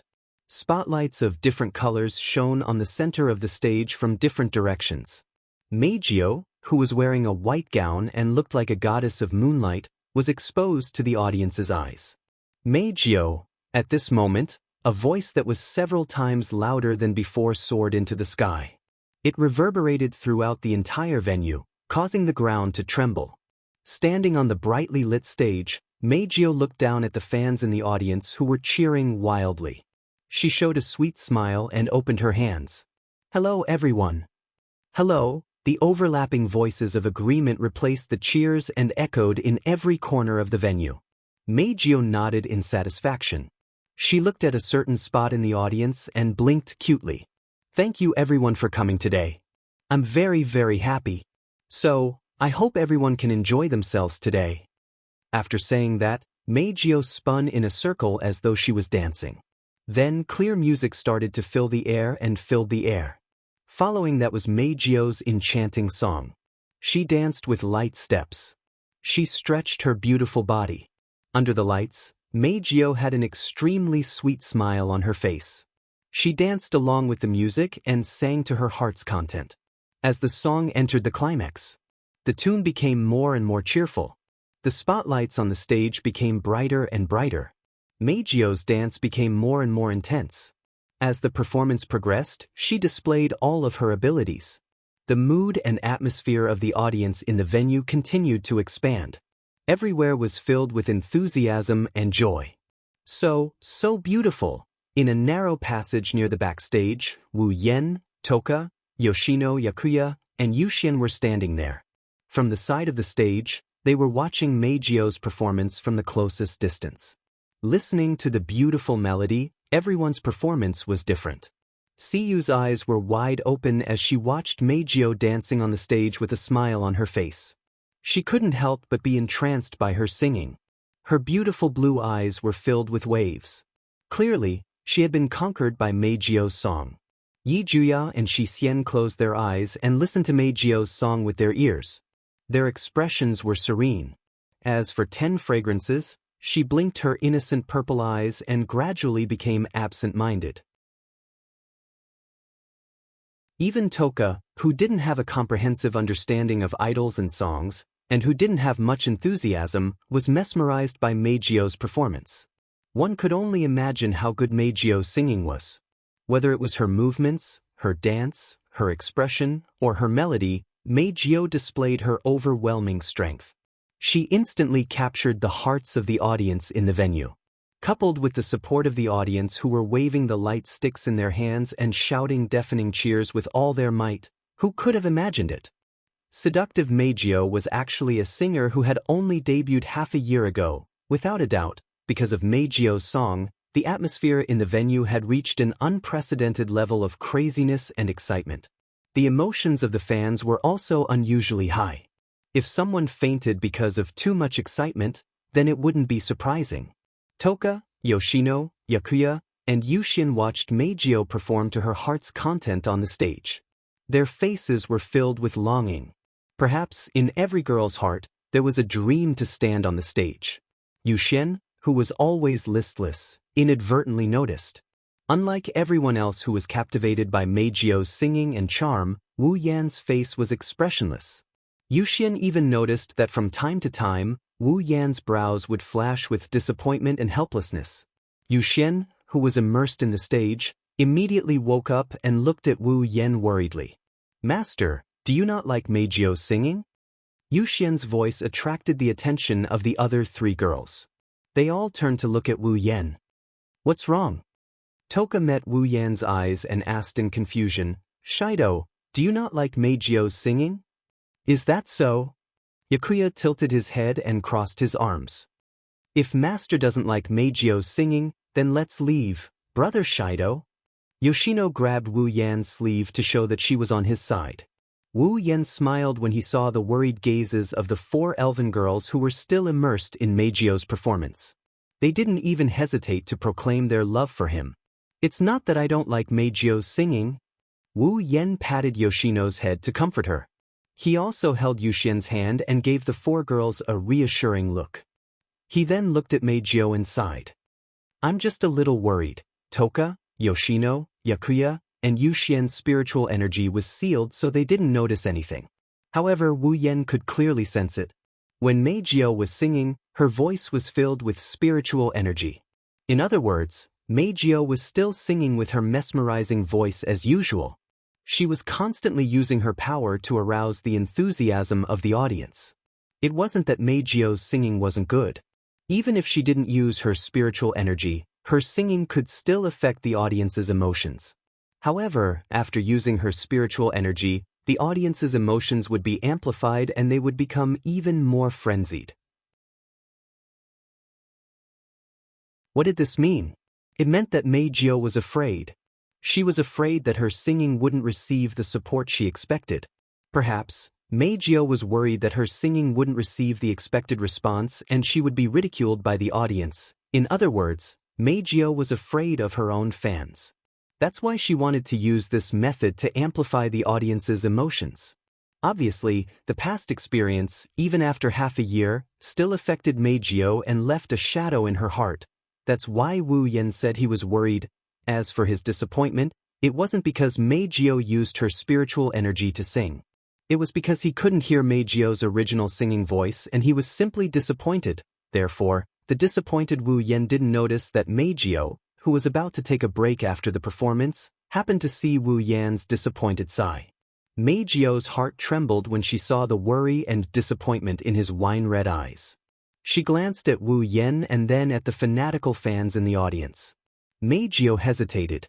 Should he try and see if he could sing his original voice without using the power of the elves?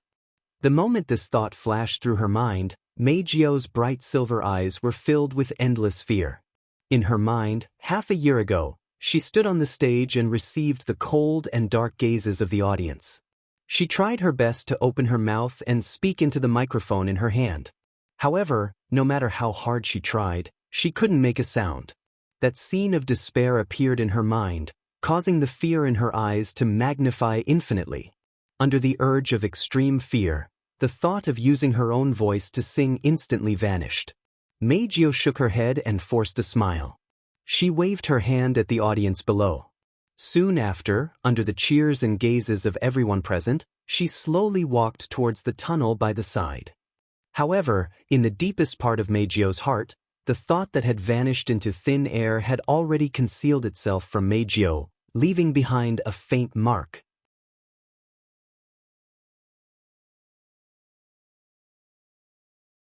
Chapter 1176. On the way back to the resting room, no one spoke.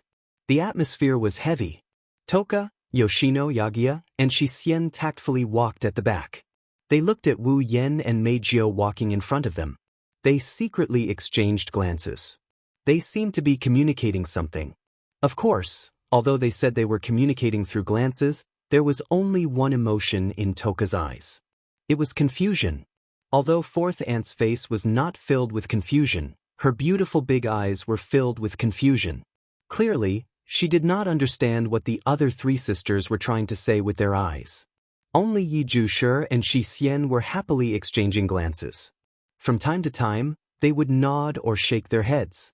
They used extremely subtle movements to express what they wanted to say. Moreover, the other party seemed to understand what they were saying. It made people sigh in admiration. As expected of twin sisters, as for Wu Yan and Meijio who were walking in front of them, they didn't even look back. One raised her head and looked at the ceiling while the other lowered her head and looked at the floor. A heavy atmosphere fluctuated between the two. It was very depressing. Meijio secretly glanced at Wu Yan who was expressionlessly looking at the ceiling. She recalled Wu Yan's worried and disappointed gaze. She suddenly felt apologetic. She really wanted to apologize to Wu Yan. But then, Meijio realized she didn't do anything wrong. She didn't do anything to make him angry. Was there a need to apologize? Thinking of this, Meijio swallowed the apology that was about to come out of her mouth and lowered her head again. She continued to look at the floor. But Meijio actually knew. She knew why Wu Yan was acting like that. But Meijio didn't know how to respond. She could only choose to remain silent. For the current Meijio, finding the voice of the past. It was too difficult. Giving up the voice of the present was even more difficult. It wouldn't be an exaggeration to say that she didn't want to. Even though that was what she was thinking, Meijio's heart was unusually restless. She didn't want to continue remaining silent. She opened her red lips several times. However, he couldn't say anything and could only remain in this state. Until a certain moment, Wu Yan, who had been walking beside them and looking at the ceiling, suddenly narrowed his eyes. He grabbed Meijio's hand and stopped. Meijio was shocked. Looking at her hand being held by Wu Yan, in an instant, a reflexive resistance rose in her heart. That was Meijio's reaction to her disgust towards men. Obviously, even if the other party was Wu Yan, Meijio didn't want him to casually touch her body. "What are you doing?" Meijio couldn't help but struggle. "Let me go." Hearing this, Wu Yan glanced at the struggling Meijio. He ignored her actions and pulled her behind him. Then, he lifted his head and looked ahead. His lips curled into a smile. What an unexpected guest. Meijio, who was struggling, was stunned. It was only then that she realized, in the tunnel ahead, about 7 to 8 meters away from the group, there was a woman in office lady clothes with light blonde hair. She doesn't look like an Asian. She stood there and looked at them with a cold expression. Shido Oniai-san, Master. I repeat, Master. Toka, Yoshino, Yagia, and Yushin noticed something amiss as well. They ran behind Wu Yen and they looked ahead. When the girls saw the beautiful woman standing there, Toka cried out in shock. "But aren't you the photographer from the school trip?" "That's right. It's Irene. It's her." In the command room of Fraxinus, Shina was shocked when she saw Irene on the big screen. "Why is she there?" "Shina." Kotori turned around and looked at Shina. "Do you know her?" "It's hard not to know her." Shina raised her head and smiled. However, that smile looked fake. "Irene? Mira?" Maidens, the second executive department head of the DM, was known as the world's strongest magician and was the executive director of the DM, Isaac Maidens. "Isaac Ray? Bellum? Well, Scott's right-hand man. He's a dangerous person." "Damn." Night Moon and the other members of Ratatosker exclaimed in shock. "The world's strongest magician?" Kotori narrowed her eyes and asked Shina, "Is she strong?" "Strong. Very strong. Without a doubt, he is the strongest in the world." When he answered this question, there was no hesitation at all. "If I have the ability to kill an elf that hasn't manifested as an angel, then this person has the ability to kill an elf that has manifested as an angel in its complete form." Wow. Kotori's expression changed. On the other side, in the staff passage, Irene stared at Wu Yen, who stood in front of a group of fairy girls with a serious expression. "Long time no see, elf. There's the red devil. Fairy?" Meijio looked at Wu Yen in shock. In return, Wu Yen shrugged. "I didn't expect to see you here." Wu Yen revealed a smile that made Irene's heart tremble. Could it be that the world's strongest magician is captivated by Meijio's voice? "Magician?" Meijio's expression froze. She more or less understood the situation and why Wu Yen held her hand. She didn't resist and looked at Irene in silence. Irene glanced at Meijio before looking at Wu Yen. After saying this, Irene hesitated for a moment and softly called out, "I'll directly express my intentions. I'm here to invite you." "Invite me?" Wu Yen raised an eyebrow. He seemed to recall something and smiled. "Is it that disgusting guy Westcott?" Irene frowned when she heard Wu Yen call Westcott disgusting. She didn't say anything and just stared at Wu Yen. "Then what do you think?" "Brother. Don't agree." As soon as Irene finished her sentence, Kotori's voice sounded through the earpiece in a hurry. "Dem's company in Heavenly Palace City is only a subsidiary company, but we don't know what they have. We can't just go to the enemy's base." "Yeah, One-sama," Shina said. Although Dem is weaker than the parent organization of Ratatosker, Asgate Electronics, in terms of the manufacturing technology of the display device, they have been advocating the killing of elves for a long time. Therefore, their combat power is very strong. No matter how strong my brother is, he has no chance of winning against the entire Dem company. "Captain," Yu also spoke. "Be careful, it might be a trap." Wu Yen shook his head helplessly. Irene thought he was going to refuse, so she changed the topic. "Didn't you say it before? If I survive, you'll come with me to meet Ike?" "Well, I did say that." Wu Yen shrugged and he chuckled after thinking for a bit. "But I accept."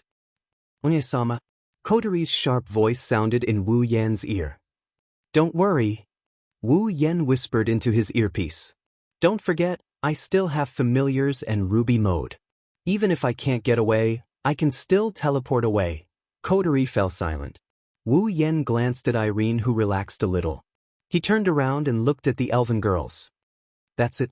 Wait here, I'll be right back." The fairies wanted to say something, but Wu Yen interrupted them. "Don't worry, it won't take long." Wu Yen shook the girls' hands and he looked at Meijio. "Meijio, please take care of Toka and the others." Meijio snorted and looked away. "I'll take care of these cute girls even if you don't tell me, then I'll leave it to you." Wu Yen nodded and said apologetically, "I had something to do this time, so I had to leave. I'll be sure to finish the next concert." Meijio snorted coldly once again. However, the slight dissatisfaction that was faintly revealed in her eyes had dissipated. Wu Yen chuckled and he walked past Irene and headed outside. Irene also turned around, but before she turned around, she glanced at Meijio discreetly. In his eyes, there was a glimmer of light flickering.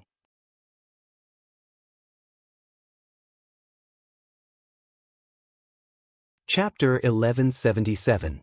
A corner of Tiangong City, the M Company. With the tallest and largest building as the center, the area within a radius of a few hundred meters was actually the territory of the Dem.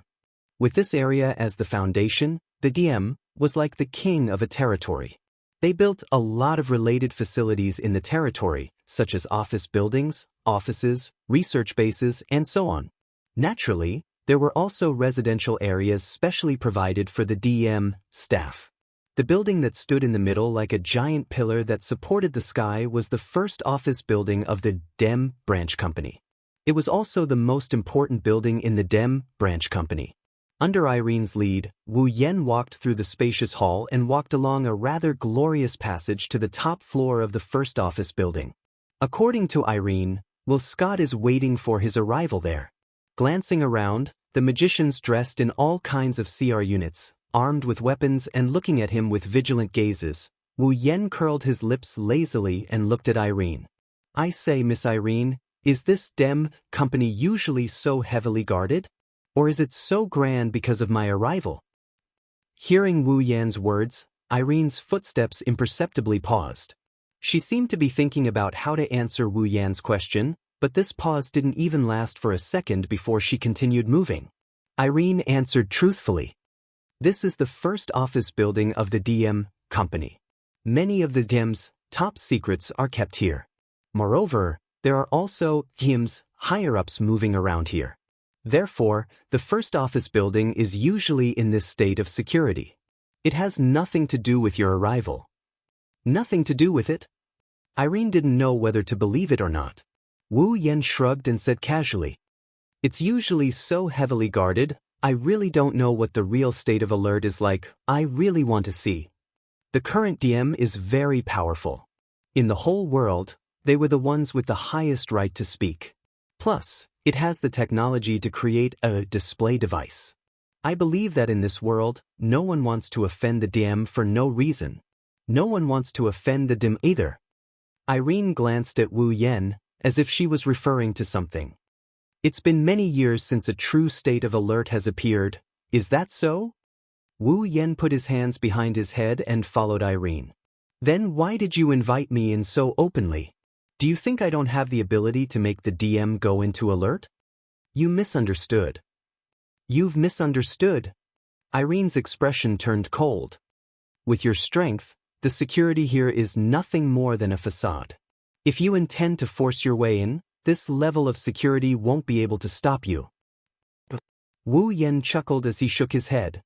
You speak as if I don't want to force, you really do trust me. You won't do that. Irene said expressionlessly.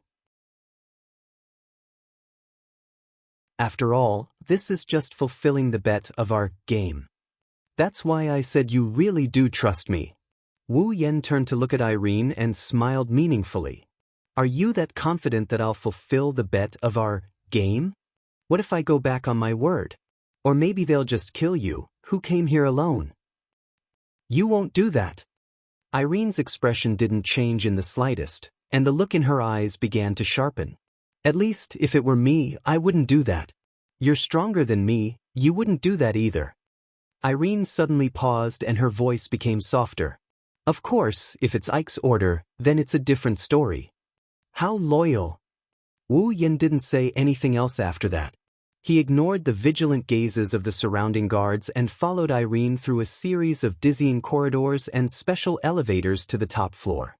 10 minutes later, Wu Yen arrived at a dimly lit floor under Irene's lead. It wasn't an exaggeration to say that it was very dim here. Only some faint light shone out from some rooms with doors. From here on out, the number of guards on alert decreased. Of course, with fewer guards, the danger level increased by quite a bit. Wu Yen can see no less than 10 types of self-regulated display devices operating on their own. He believes that when it comes to defense, compared to other places with guards, this place would only be higher and not lower. Not long after, the two arrived in front of an automatic door. Irene took a few steps forward, took out an ID card and swiped it on the identification device beside her. The cold automatic door opened by itself, allowing Wu Yen to see the scene inside. It's a luxurious suite comparable to a hall. The floor was covered with a red carpet, and the furniture inside was obviously expensive. The sofa that was like a bed and the resplendent curtains were always eye-catching, appearing extremely luxurious. In front of the sofa, in front of a window that looked like a door, there was a tall man in his 30s. He was wearing a suit. He had a head of dark blonde hair and was wearing a suit. With a smile on his face, he looked like he had been waiting for a long time. The man looked over and his wine-red eyes met with Wu Yan's. Then, a smile appeared on their faces at the same time. Will Scott had the kind of smile that looked like he saw something he loved, suppressing his excitement. On the other hand, Wu Yen had the kind of sneer that looked like he would launch an attack at any time. Irene's expression froze when she saw the smiles on Wu Yen and Will Scott's faces. She subconsciously lightened her steps and walked up to Will Scott's side. Then, her beautiful face became as alert as the guards. Wu Yen was undoubtedly stronger than her.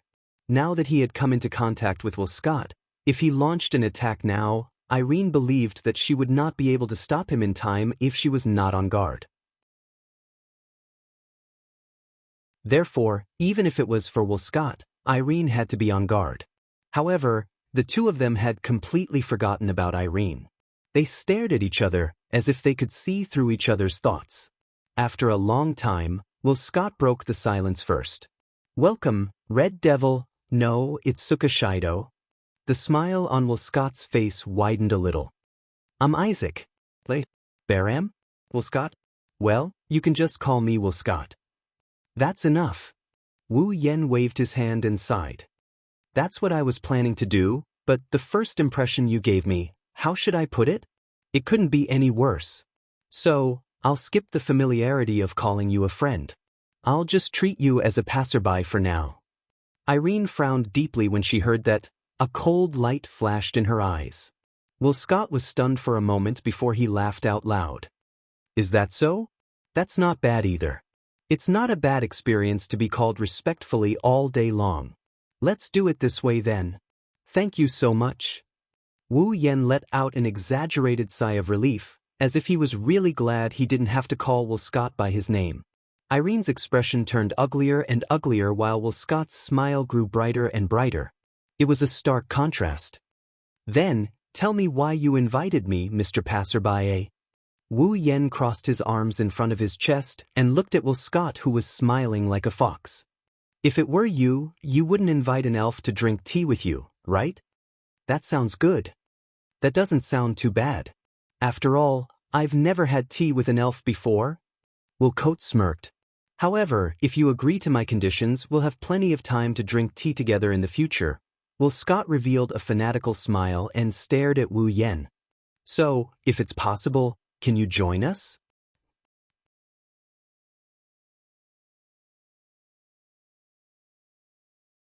Chapter 1178. So, if it's possible, can we invite you to our side? In an instant, the entire room fell into a deathly silence. Westcott maintained his annoying smile as he stared at Wu Yen. Beside him, Elaine was shocked. She couldn't believe Westcott would say something like that. Westcott only needed the power of an elf.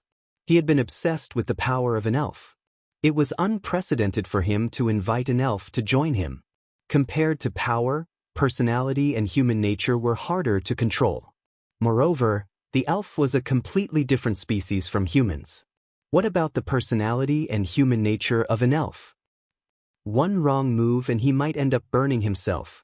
There was no way Westcott didn't know this, but he still made such an invitation.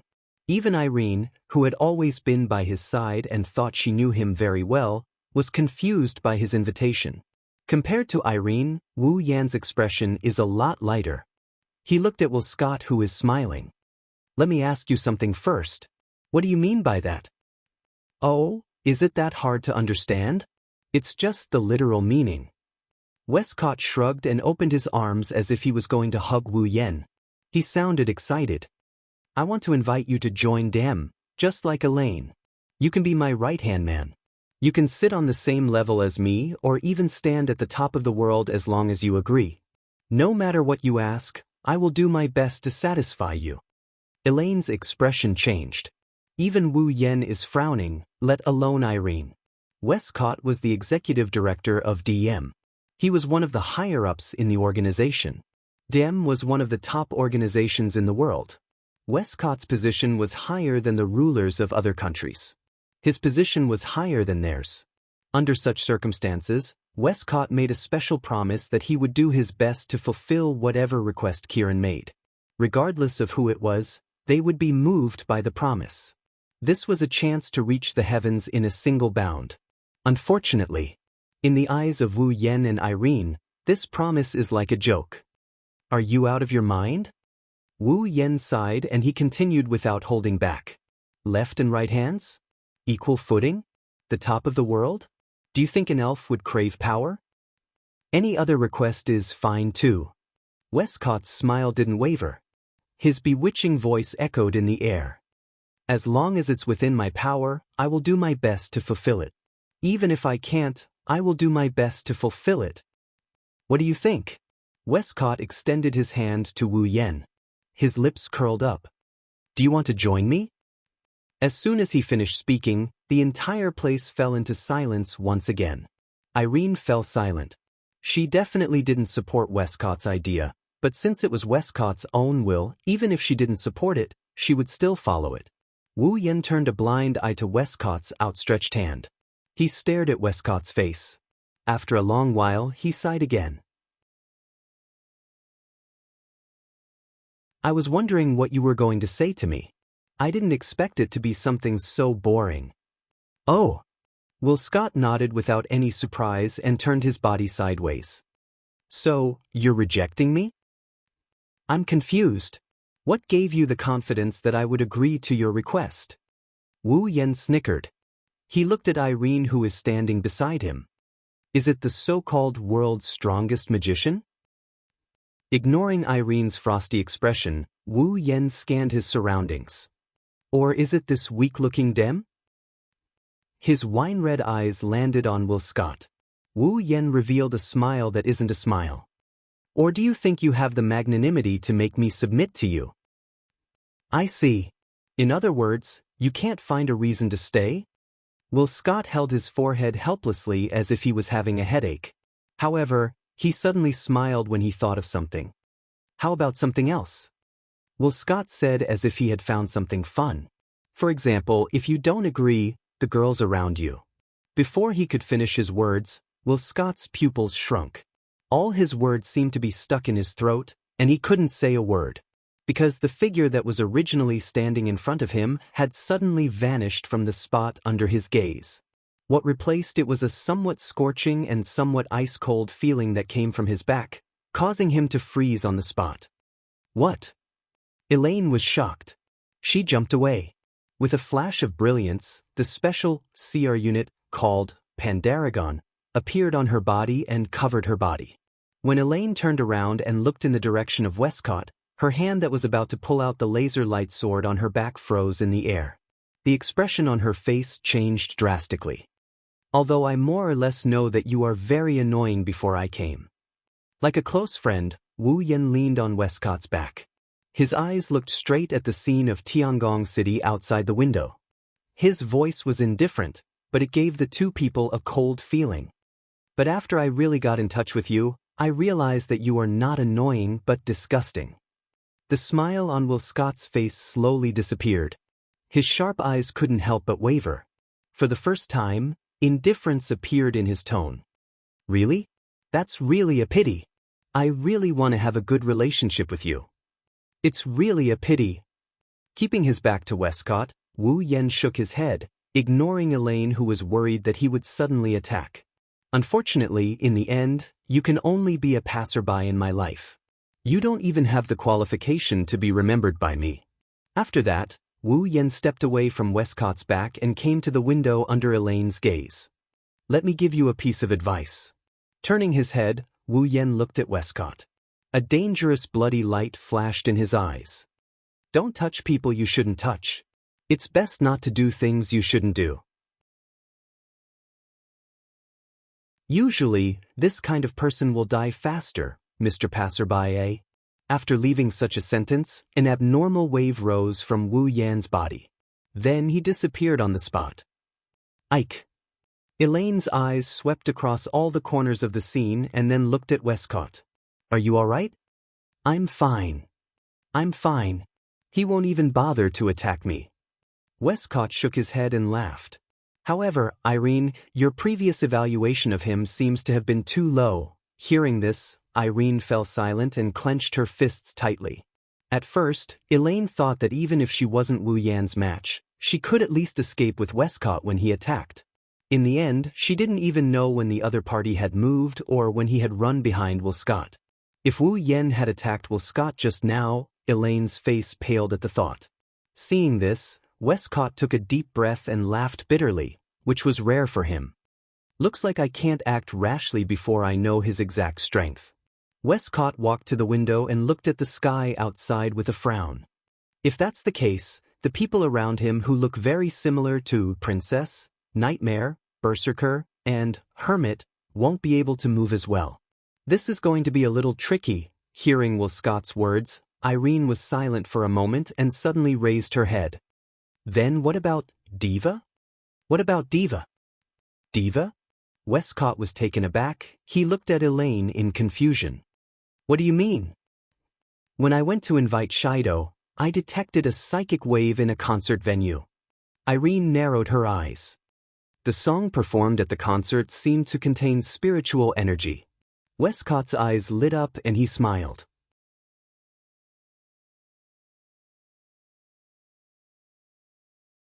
Chapter 1179. In the morning, the sky was clear and clean.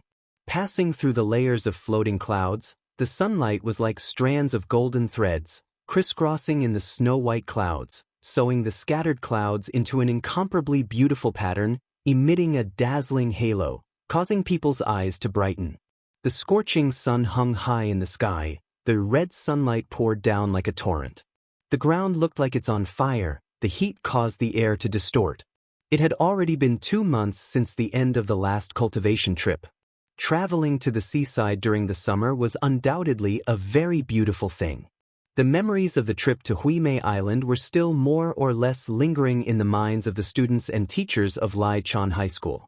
During this period of time, many students in the school frequently talked about it and yearned for it. After all, even though 2 months had passed, summer was still not over. On the contrary, the weather was getting hotter and hotter. After 2 months, the temperature in Heavenly Palace City was even higher than when they went on a study trip to Heim Island, so some students who were afraid of the heat did not want to go out. Of course, that's because they don't know how hot it was on Itagami Island during the blood-sucking frenzy. Otherwise, they would think they're in heaven. Compared to the temperature on Itagami Island, the highest temperature ever recorded in Heavenly Palace City was only room temperature on Itagami Island. The two are not on the same level. This point could be seen from a certain person who was still sleeping under the scorching sun. Master, get up. You're going to be late for school. Wake up. If you don't wake up, Shixien is going to prank Master. Yesterday, he won the battle for the right to sleep with Toka and Yoshino. Yagiya and Shixien, who slept with Wu Yan until dawn, just finished tidying up their bed sheets and clothes. Then, they started the arduous and thankless task of cleaning the floor. Seeing Wu Yan sleeping like a dead pig despite their calls, Yagiya and Shixien exchanged glances with each other. They had helpless looks on their faces. Damn it, this master. How can she be so lazy? She's not like this when she's awake. Isn't this too embarrassing for us? The Witch of Hurricane, the Master of Ba Wu. Question. Shixien really doesn't understand why Yi Jusher and Shixien are unable to wake Master up every time. On the other hand, Master's younger sister could easily wake him up. This is the so-called experience, right? But if it weren't for 10 fragrances and 4 fragrances always fighting with us for the right to sleep in the Master's room, we would have learned the skill of waking up the Master long ago. Indignant, this is indeed unforgivable. Master is clearly Shixien and Yi Juya's master. The right to sleep beside Master should always belong to us. That's right. Looks like I'll have to give them an unforgettable trial next time. Agreed. So far, Yejuya, Shixien, 10 incense, and 4 Kinai have a record of 35 wins and 25 losses. This side has the absolute advantage. It is indeed different with Yi Jushi's help. No. This is all thanks to Shixien. 10 incense and 4 Kinai lost to Shixien. I definitely can't do it alone, agreed. Shixien definitely can't do it alone. She needs Yi Jushi. That's right. If Shixien and I work together, we are invincible. Agreed. As the two sisters chatted, they actually started hugging each other on Wu Yan's bed as if there was no one else around. Their tone was full of praise for each other and modesty for themselves. As the two of them chatted, a suspicious blush appeared on their faces. In that instant, the two of them seemed to be surrounded by pink air. Coupled with the blush and smiles on their faces, they looked like a super sweet couple. Who would believe that just 2 months ago, the two of them were still engaged in a life and death duel? Immersed in their sisterly love, the two of them kept emitting their bell-like laughter and sweet voices. However, no matter how sweet and pleasant they sounded, they were like flies buzzing in a certain someone's ears. They kept buzzing, making his veins bulge. Finally, at a certain moment, Wu Yan couldn't help but yell. He tore off the blanket on his body. Then he turned around and pushed Yejuya and Shixien onto the bed. He flipped over and pressed his body on top of them. Wu Yan's face was as black as charcoal. His wine-red eyes stared fiercely at the two beautiful faces right in front of him. He looked like he was gritting his teeth, causing the Bawa sisters to yell again. You suddenly woke up. You scared me, shoo. If Master didn't wake up, Shixien would have called coterie. The two of you kept chattering in my ears. I had no choice but to wake up. Angrily clenching his teeth, Wu Yan looked down at the two exquisite faces and wickedly smiled. This won't do. I have to give you a little punishment, Yi Jushi and Shixien were both startled. Then, they let out a strange cry at the same time as their delicate bodies stiffened. This was because one of An Lushan's claws had slid down the curves of their bodies, one under Yejuya and the other on Shixien's chest. Woo! The Bawa sisters instantly blushed. Sensing the strange sensation coming from their bodies, they couldn't help but begin to struggle. But rather than saying that they were struggling, it was more accurate to say that they were twisting and turning. Their somewhat uncomfortable bodies even began to breathe faster. The Bawa sisters were no longer the foolish elves from 2 months ago who only knew half of what was going on. After 2 months of the Temptation Special Training video that no one knew about, Yejuya and Shixien had already acquired a certain level of knowledge. But it was precisely because they had gained a certain level of knowledge that the two elven girls no longer dared to seduce Wu Yan. It wasn't that they didn't want to do it with Wu Yan, but that they were simply shy and timid. Thus, whenever Wu Yan touched the Bawa sisters would react like young girls in love, becoming extremely shy. They were no longer as open as they had been 2 months ago, when they had used the 3 seduction steps provided by the kind-hearted person on Haimai Island.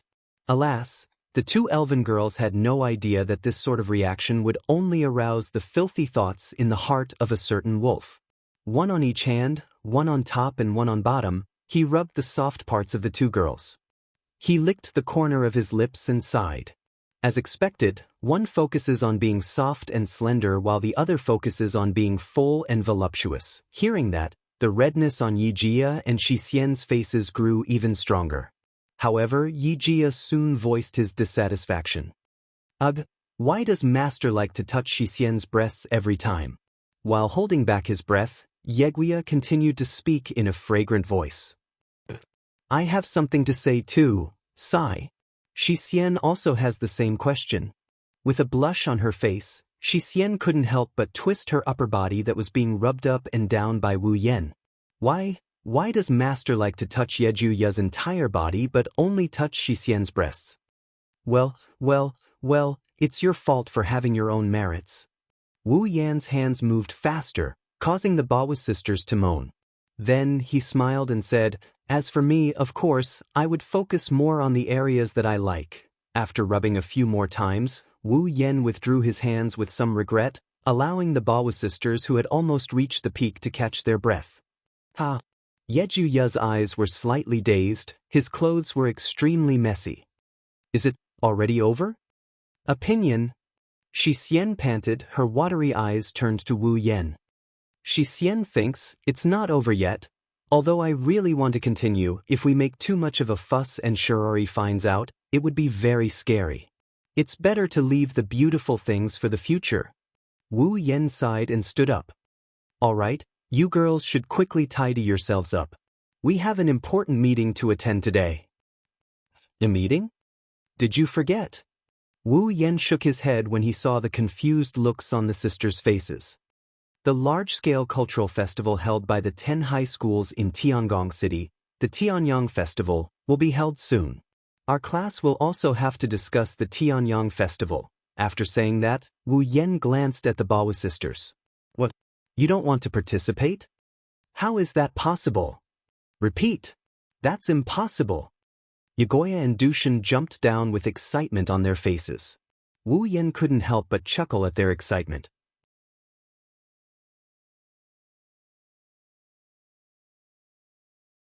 Chapter 1180.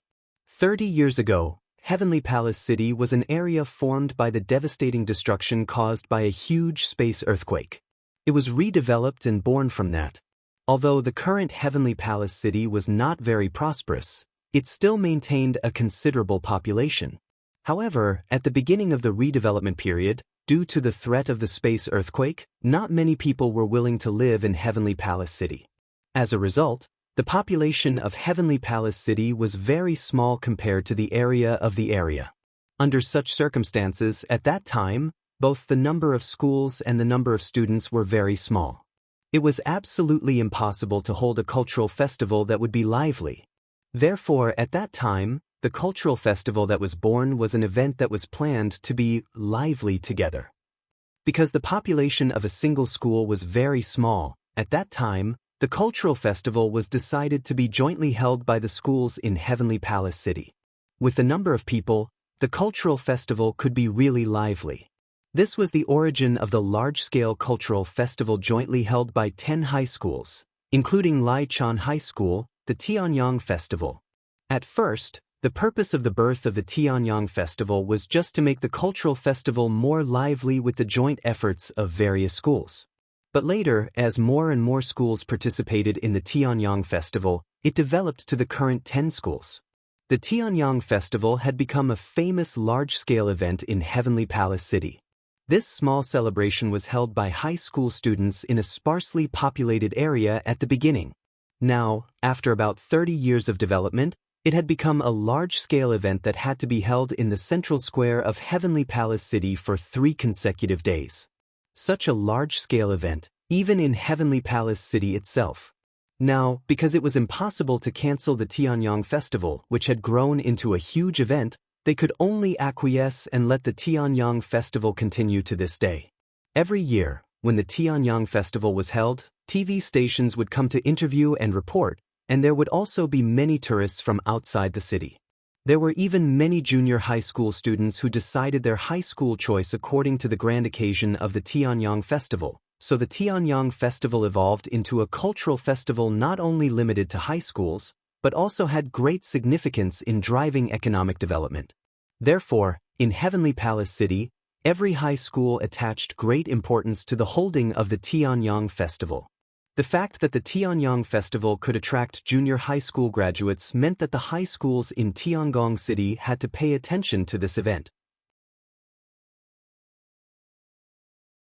Because of this, even though there was still some time before the Tianyang Festival, every high school in Tiangong City was already busy preparing for the Tianyang Festival. Naturally, Lai Chan High School was among them. Today, Lai Chan High School would be closed for the day. The school allowed all students to go to the gymnasium to participate in the meeting about the Tianyang ceremony. From this, it could be seen just how much importance did the school place on the Tianyang ceremony. Of course, it wasn't just the school. The students also attached great importance to the Tianyang ceremony. After all, it was the largest annual event in Heavenly Palace City. High school students who were still at the age where they liked to play would not miss such a lively event. They were all full of interest. As a result, by the time Wu Yan brought Toka, Yejuye, and Shixian to Lai Chan High School's gymnasium, it was already packed with people. If they hadn't attended the Qixi Festival and Meijio's concert, Toka, Yejuye, and Shixian would have cried out in shock. At this time, although there were many people in the gymnasium, it had not reached the level of the first two. There weren't that many students in Lai Chan High School. However, Wu Yan's arrival attracted the attention of all the students in the gymnasium. Each and every one of the students directed their resentful gazes at Wu Yan. It's as if they're practicing a godly art that can kill people with their gazes. Wu Yan, who was walking towards his class, stopped in his tracks. The expression on his face became resentful. However, there was no other way. After all, Wu Yan was so famous in Lai Chan High School. He had a beautiful girlfriend and an equally beautiful fiancée. How could he not attract attention? On top of that, the recently transferred twin sisters who are equally beautiful to the point of suffocation called him Master in front of the whole class on their first day at school. It's impossible for him not to become famous when he has to carry around these two super beauties with him every day. Wu Yan smiled bitterly as he felt the sharp gazes coming from all around him. No wonder Shiji didn't wait for us and went out today.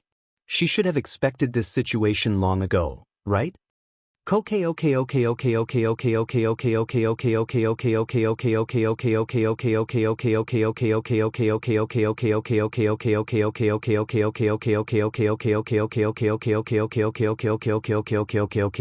Jeju sure laughed with her hands on her hips like a domineering queen.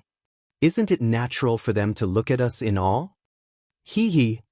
Wu Yan laughed dryly and spat out. Are you sure that's a look of awe? After speaking, Wu Yan sighed and walked towards his class under everyone's gaze. He glared at Shiori, but she rolled her eyes in return.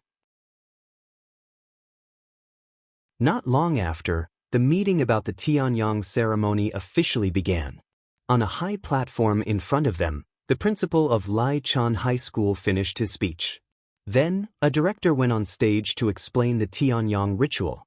The Tianyang Festival is an event jointly held by 10 high schools in Tiangong City. It is different from ordinary cultural festivals. In addition to making preparations for the festival activities of the school, there must also be a person in charge to supervise the progress of all work and communicate with other schools. Here, we must first elect a committee member to take charge of the Tianyang ceremony. At this moment, the students in the gymnasium quieted down. The purpose of participating in the Tianyang ceremony is to have fun. If one becomes a committee member, they'll be able to have less time to play. Plus, there's a lot of work to do. Who would be willing to be a committee member? The director seemed to have sensed something was wrong and quickly explained. Actually, most of the work regarding the Tianyang festival has already been completed. The responsibility of the executive committee member is to supervise the progress of the follow-up task and negotiate with the executive committee members of the other high schools about the Tianyang festival to avoid any conflicts. Hearing the headmaster's words, the enthusiasm of the students was not aroused. All of them looked at each other and remained silent, causing the entire place to be silent. Seeing this situation, Wu Yan curled his lips before opening a can of drink and drinking it. It has nothing to do with him, right? Unfortunately, Wu Yan was wrong. Maybe it had nothing to do with Wu Yan before, so the director wouldn't have chosen him. However, Wu Yan did something wrong. He shouldn't have opened the can of drink in such a quiet environment. As a result, the crisp sound of a can being opened echoed throughout the stadium, attracting the attention of everyone present. When they saw that the one who caused the commotion was Wu Yan, the eyes of all the boys lit up with a scheming glint in their eyes. Director. Suddenly, a cold voice sounded in the gymnasium. I recommend Itsuka Shido to be a committee member of the Tianyang ceremony. Pfft. The sudden voice made Wu Yan widen his eyes and he spat out the drink in his mouth without leaving a single drop behind. At the same time, all the boys in the gymnasium shouted loudly. I agree. I vote for Itsuka Shido. I agree too. Itsuka Shido is the only one who can take on such an important role. I absolutely agree. How can we let this bastard live a life of having girls on his left and right every day? That's right. We have to make him a coolie. That's right. That's right. The shouts at the front could barely be brushed off perfunctorily, but the voices at the back were practically shouting out all the thoughts in their hearts. The girls seemed to think that they should drag Itsuka Shido down with them, so they all joined the chorus. Suddenly, the gymnasium was filled with the words, Itsuka Shido. Ahem. On the stage, the director coughed into the microphone to suppress the noise. Then, he glanced at Wu Yen and smiled. In that case, Itsuka Shido from grade 2 class 4 will be the committee member of the Tianyang ceremony. Oh, the cheers that were loud enough to shake the gymnasium resounded through the clouds. A stark contrast to Wu Yan's stunned expression, the cheers lingered for a long time.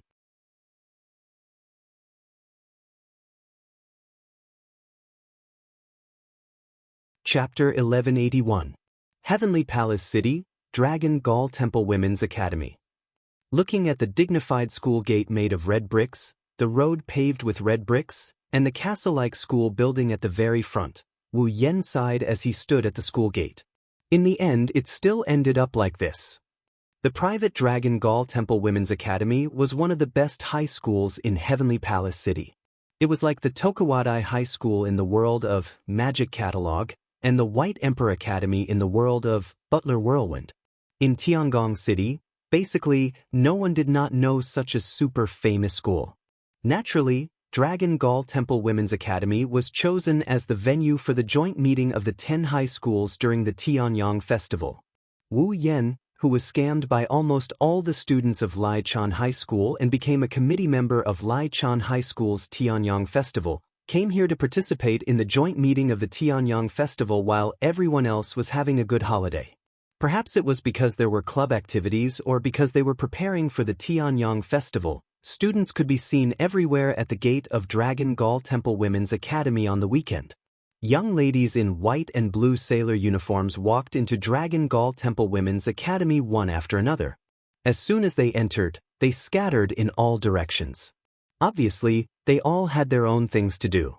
In addition to the students of Dragon Gall Temple Women's Academy, some students in uniforms from other schools also entered Dragon Gall Temple Women's Academy. They were probably committee members of the Tianyang Festival like Wu Yen. Like Wu Yen, they were also here to participate in the joint meeting.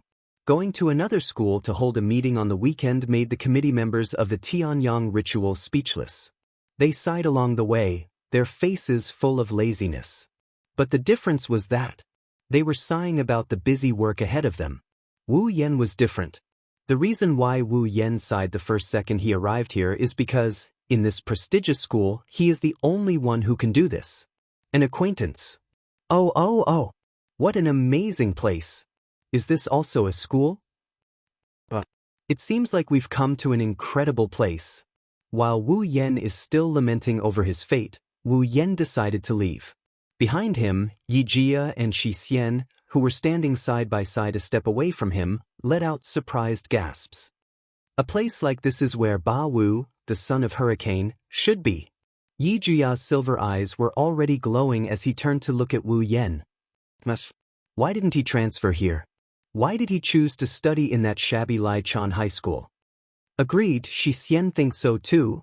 Shi Xian's eyes were half open as she tilted her head and said eloquently, studying in such a school must be a wonderful thing. Unfortunately, it's an all-female school. Only female students can study here. Wu Yen rubbed his forehead and looked at Yi Jia and Shi Xian in annoyance. In any case, I won't be studying in an all-female school. If you want, I can help you with the transfer procedures so you can come here and enjoy life as a student of a prestigious school. Both Yi Jia and Shi Xian shook their heads vigorously when they heard this. Although, it looks good, a truly noble person wouldn't judge a book by its cover. Lichang High School doesn't look bad either. That means Shi Xian doesn't want to study in an ownerless school at all. Wu Yen shook his head when he saw how embarrassed the sisters were. Alright, let's hurry up and finish the meeting and go home. Leaving these words behind, Wu Yen walked towards the school gate. The Baku sisters quickly followed behind him like two adorable attendants. If they were to wear maid outfits, they would definitely be mistaken as genuine maids. Unfortunately, the sisters always thought of themselves as slaves. Wu Yen couldn't be bothered to correct them. It's not a bad thing to have two super cute girls following behind him. Inside a meeting room in Dragon Gall Temple Women's Academy, a lot of students in different uniforms gathered in the meeting room. They sat down on the seats with their school's name on them and waited for the meeting to begin. Perhaps they were intimidated by the name prestigious school, but the committee members of the Tianyang ritual sat up straight. They didn't even dare to breathe too loudly. Only Wu Yen, Yijia, and Shi Xian behaved as usual. It didn't take long for the committee members of each school to arrive. As if on cue, the door to the meeting room opened the moment all the committee members arrived. A group of Dragon Gall Temple Women's Academy students in sailor outfits swarmed in. They stood in 2 rows as if they were welcoming a distinguished guest. The students were stunned. They looked at each other with question marks written all over their heads. Even Yi Jia and Shi Xian started whispering to each other.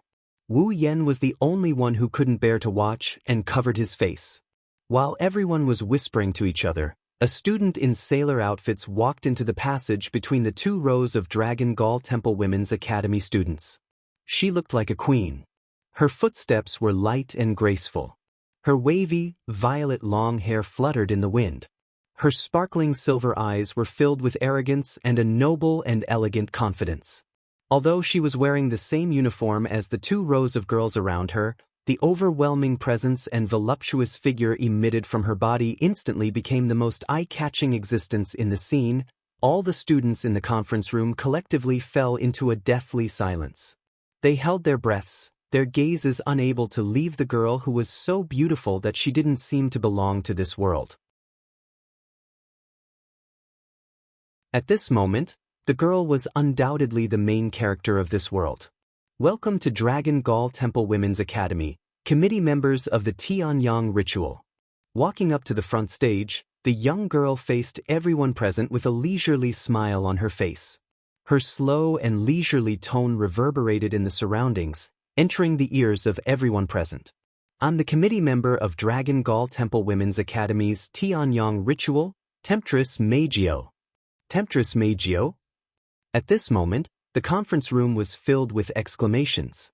Temptress Meijio. As long as one lived in Heavenly Palace City, very few people would not know this name. In just half a year, she became popular in the music industry. She had an intoxicating voice and was a super popular idol in the mystery faction, Temptress Meijio. Could it be her? The committee members from the other schools widened their eyes in astonishment. Upon witnessing their reactions, the students from Dragon Gall Monastery Women's College raised their heads proudly as though they were the ones who were talking about themselves. One could imagine how popular Meijio was in Dragon Gall Temple Women's Academy if she could make a group of young ladies from prestigious families behave like this. However, while everyone present was expressing their shock and pride, Yi Juya and Shi Xian seemed to have only just realized what was going on, and they immediately cried out in surprise. It's you. Surprised exclamations replaced all the other voices in the meeting room. Everyone in the room also looked over in surprise, including Meijio herself. Meijio gasped when she saw the shocked Yakuya and Dushin as well as Wu Yen, who was covering his face like he didn't have the guts to look at anyone. Meijio's jaw dropped as she gasped in shock. Why are you guys here? At this moment, everyone present looked at each other in dismay. They were all at a loss. Could the 3 people who came to Dragon Gall High School be acquaintances with Temptress Meijio? When they thought of this, they looked at Wu Yen Yagia and Shi Xian with curiosity, and disbelief. It seems like they are trying to figure out something from the trio. Of course, those executive committee members wanted to see if this seductress Meijio was the super popular idol. On the other hand, the ladies of the Dragon Gall Temple Women's Academy wanted to see if the man and 2 ladies before them were acquaintances of their noble elder sister. Wu Yen sighed when he sensed the gazes directed at him. He waved his hand weakly at Meijio, who is still on the stage. Anyway, let's finish this meeting first. Meijio nodded in a daze.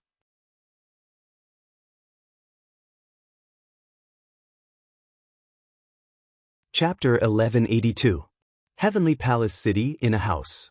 Sitting in a luxurious reception room, Wu Yan looked around at the carefully designed windows and doors and the spacious balcony outside. He scratched his cheek. Are all idols this rich? Can you not make such a cheesy comment? Meijio, who was sitting on the sofa opposite Wu Yan, frowned and turned her head away unhappily. You're the first man to come to my house, it's okay to feel honored. Really? It has been a long time since I last saw you. Wu Yan nonchalantly picked up the cup filled with black tea and he took a sip of it. Good tea leaves, unfortunately, the brewing technique is a bit lacking, otherwise, the taste would be even better. Era, you sound like you're really good at it. Meijio pouted like a child whose toy had been desecrated.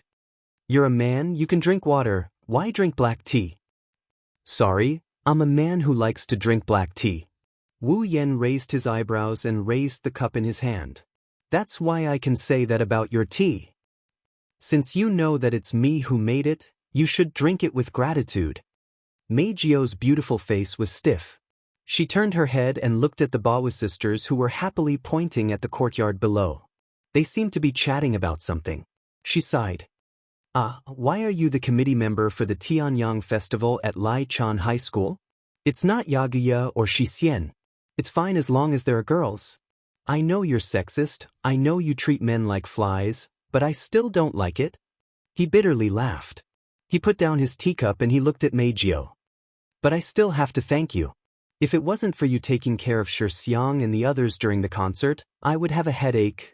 If you don't mind, I can take care of them for the rest of your life. No, I mind. I mind very much. Wu Yan refused without hesitation.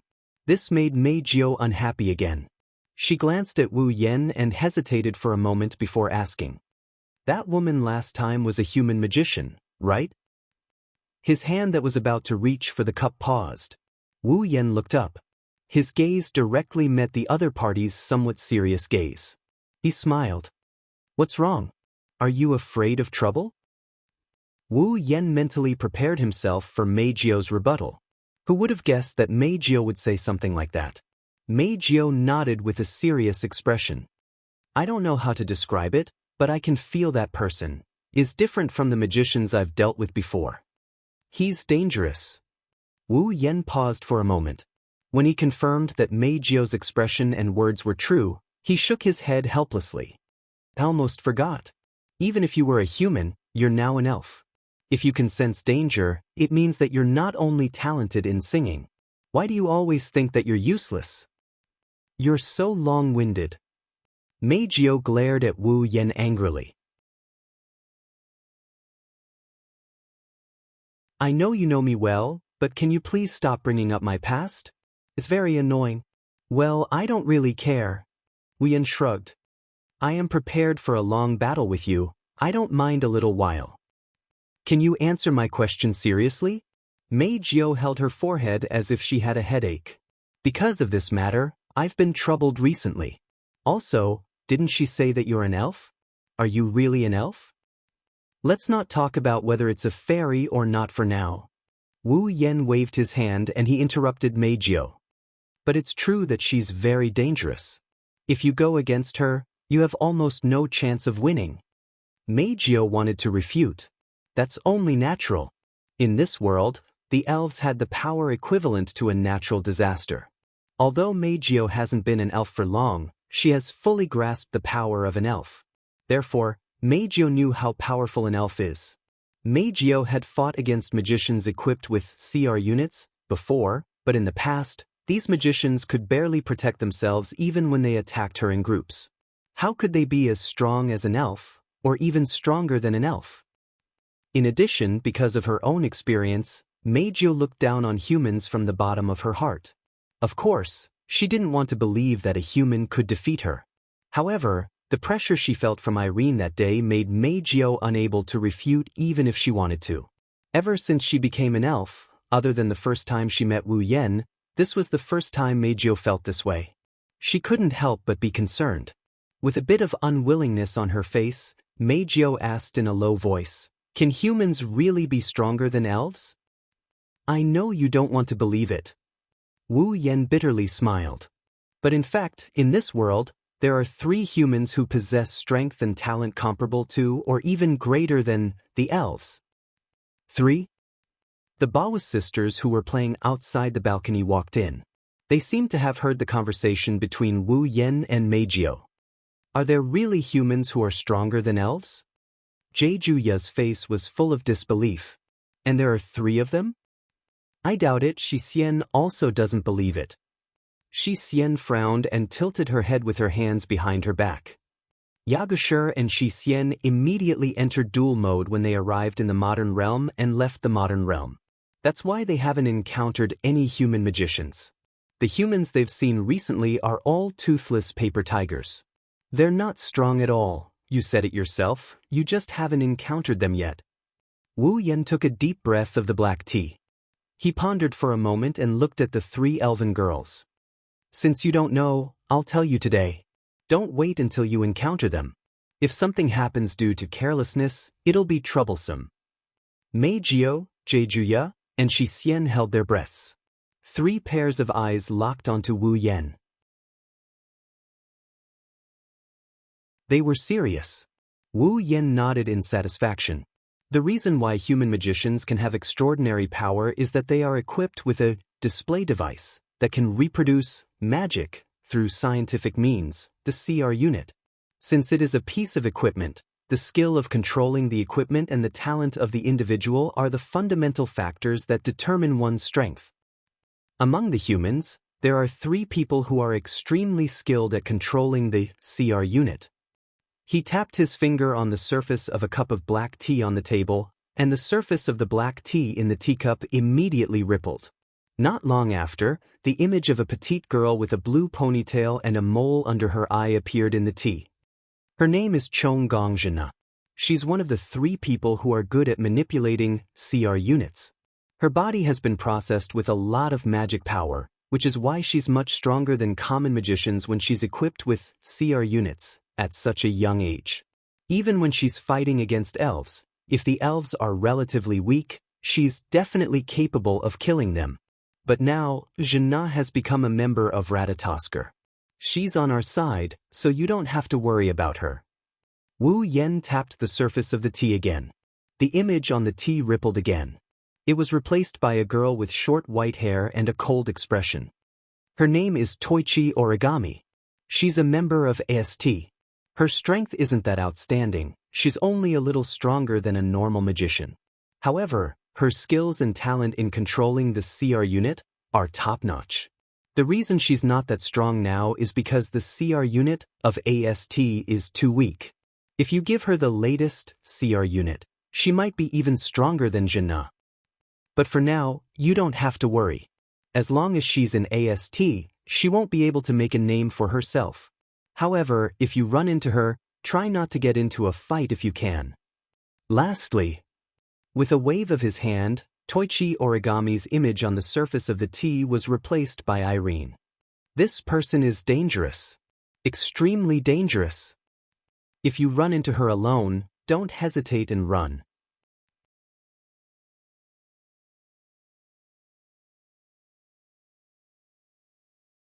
Chapter 1183. If you run into her alone, don't hesitate and run.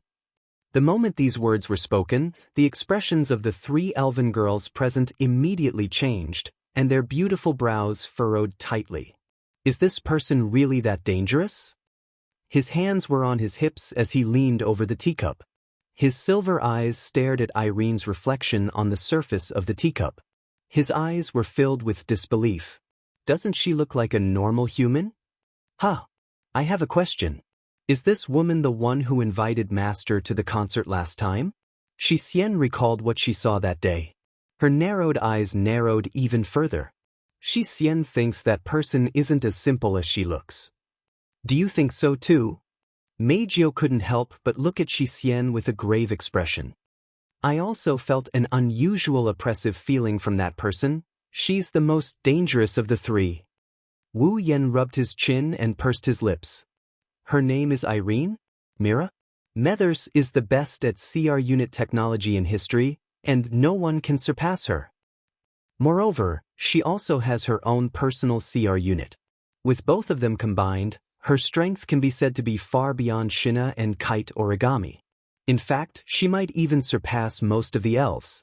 She can definitely fight alone and kill the elves. So strong. Yi Juya couldn't help but bite his thumbnail. His expression was a little ugly. I'm sure she's strong. At least, I don't think the three of you are a match for her even if you work together.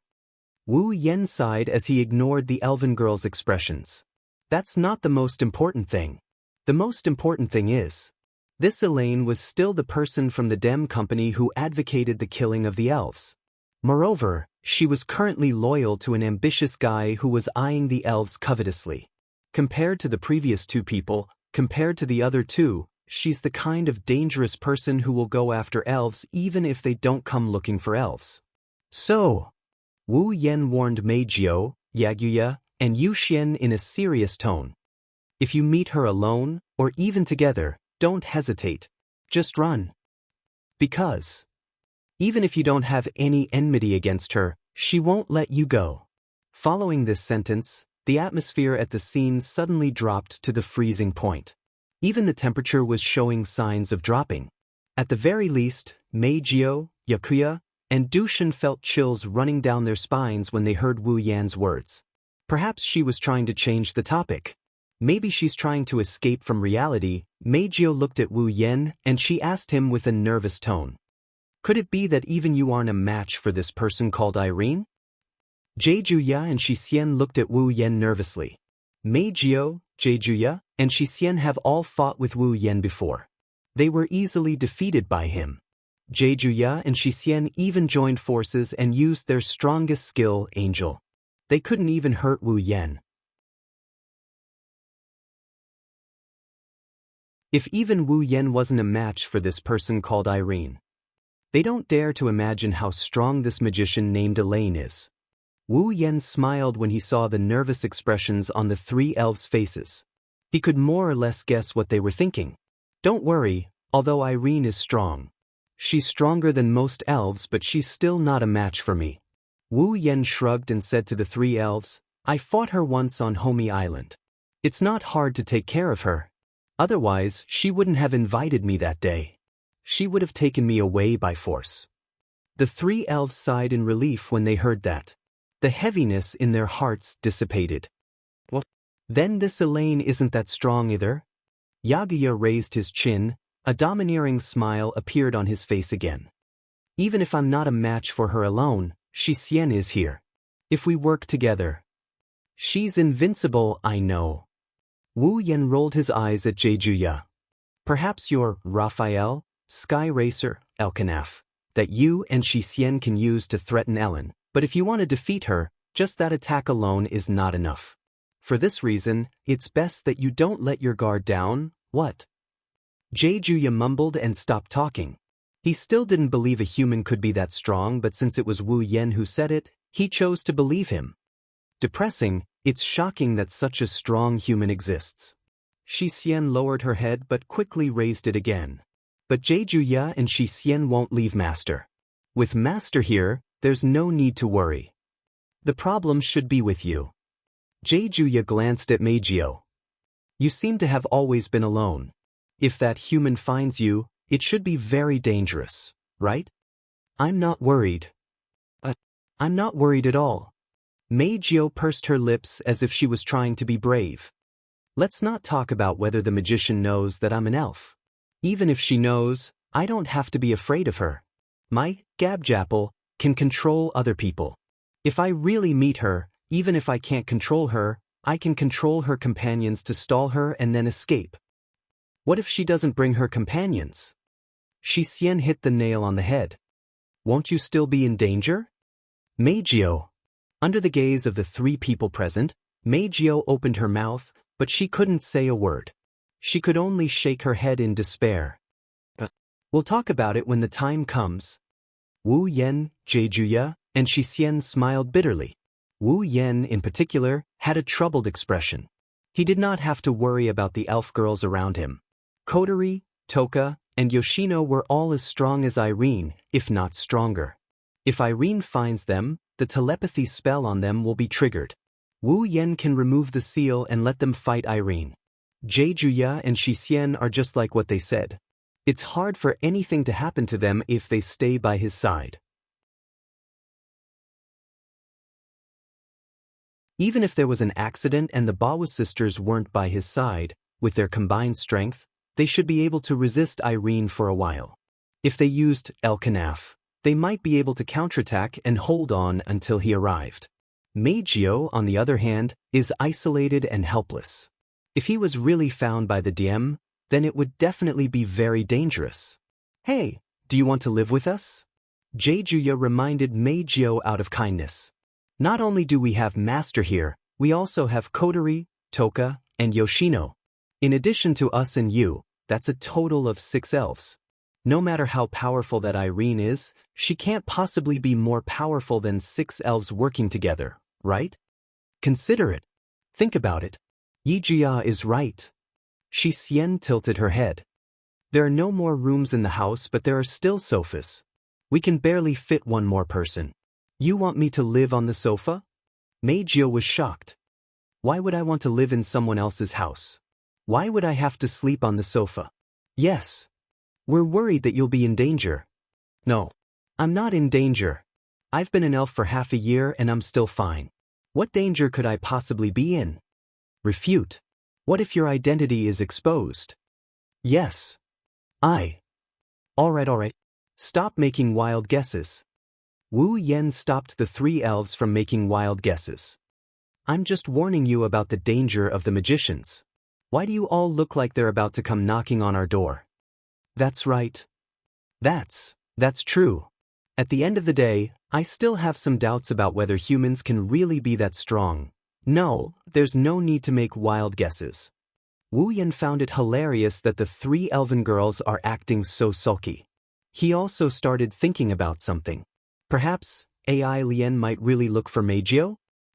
It seems like I have to be careful.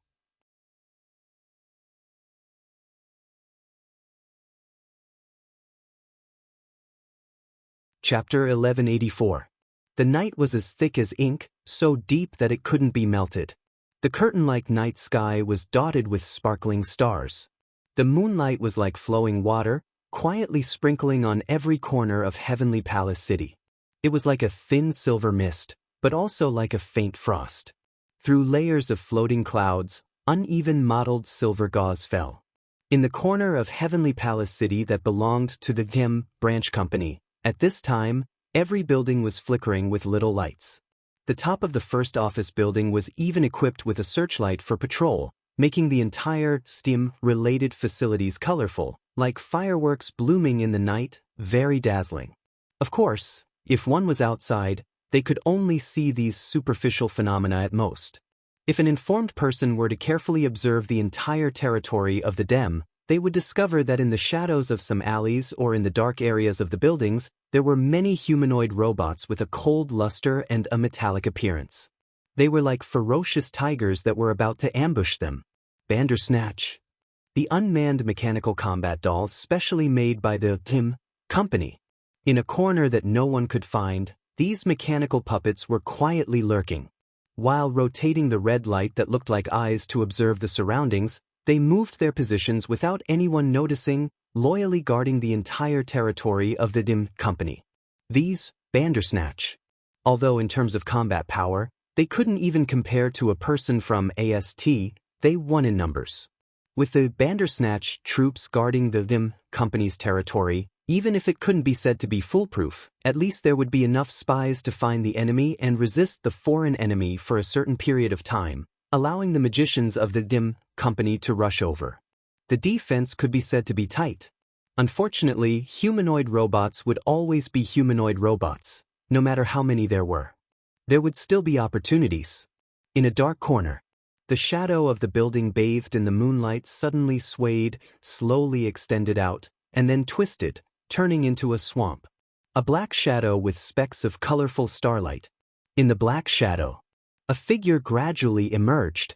She quietly appeared here, waiting for the twisted black shadow to turn into her shadow and return to her feet. Her full appearance was faintly exposed in the moonlight. It was a very beautiful girl. She was so beautiful that it made people shudder. A black ponytail of different lengths swayed as her body appeared.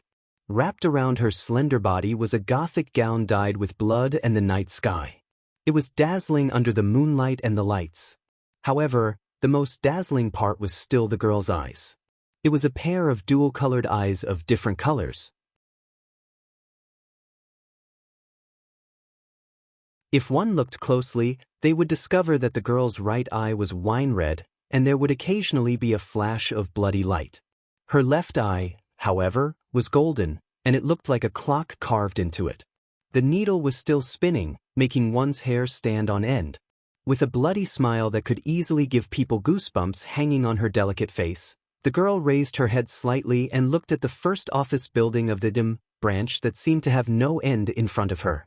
The corner of her mouth curled up into a somewhat ferocious arc. After the Origin's original elf, the second elf in the world to be confirmed, coquettish laughter, accompanied by words without a hint of a smile, echoed in the corner. Is it right here? The person who came was Kurumi, who left Itsuki's house and is looking for the second elf in history. Looking at the tall building in front of her, then at the complex of buildings around her, Kurumi's expression became slightly helpless. There are so many places, it's going to take a lot of effort to find it.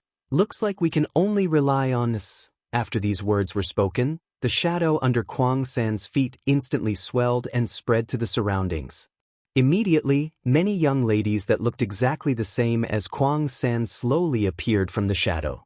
These Kurumi were summoned by Kurumi herself using the power of Chet from Angel, Zafkiel.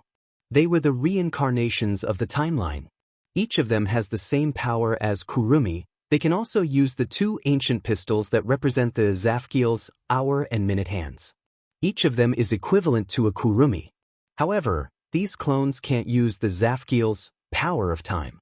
In terms of strength, they're much weaker than Kurumi herself, but they're still much stronger than normal magicians and bandersnatches.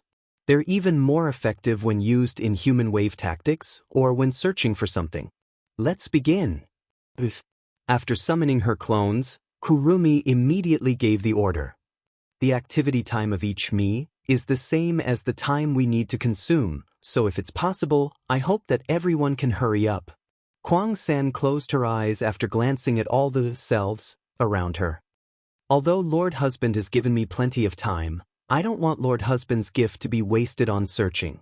Of course, Lord Husband's time, we can't, whatever, it's a waste. Hurry up, come on, let's search together, countless Kwang-sans giggled. Then, they disappeared into the shadows with their strange laughter. Kurumi, on the other hand, was still standing in the same place. Looking at the first office building, she narrowed her wine-red eyes. Then, she also fell into a black shadow and rushed towards the first office building. Top floor of the first office building. In the luxurious office, a black shadow slowly floated in from the ground and came to the center of the room. It twisted and turned into Kurumi. A pair of red and gold eyes swept across the scene. Kurumi lifted her high boots and slowly walked forward. Clear footsteps reverberated in the quiet office. Kwang-san walked leisurely. With each step, the smile on his face widened. Until a moment, a ferocious light flashed across his wine-red eyes. Kwang-san abruptly stopped. Buzz. Almost at the same time, a slight vibrating sound resounded through the air above the office. A laser lightsaber flickering with a golden brilliance flashed out without warning. Less than half a second after it appeared, the laser lightsaber slashed down towards Kwang-san's head without any explanation. Clang. A crisp sound of collision that was louder than any of the previous sounds reverberated, accompanied by a little bit of the impact of the collision. It blew away Kwang-san's faintly discernible bangs, causing her golden eyes, which were engraved with a clock, to be exposed. Raising her head, she looked at the laser lightsaber in front of her, which was in a stalemate with the short ancient spear in her hand. Kwang-3 raised her eyebrows and looked at the cold face of the person holding the laser lightsaber in front of her. Kurumi tilted her head and smiled as if she met a friend. You are. Yes. Did you block it? Irene, who was wearing a platinum CR unit, or Pandaragon, narrowed her eyes and looked at Kurumi, who was close to her. Looks like an amazing mouse has come. Eehee. A bone-chilling laughter instantly rippled out, causing Irene to frown. Her eyes turned cold as the laser light sword in her hand violently slashed horizontally at a speed that even the neuron transmission could not match. However, it cut empty air, causing Irene to be slightly startled. Then, a playful laughter sounded in front of Irene. Are you the strongest magician in that world? Do you know me? Irene put away the laser light sword in her hand and looked at Kurumi, who was not far away from her. Her eyes rippled. As an elf, you're the second one to confirm my identity. After saying that, Irene sized up Kurong-san and narrowed her eyes. Your nightmare, aren't you? It's really hard to find you. But, am I exposed? Kurumi smiled gracefully. She lifted the sides of her skirt and bowed slightly.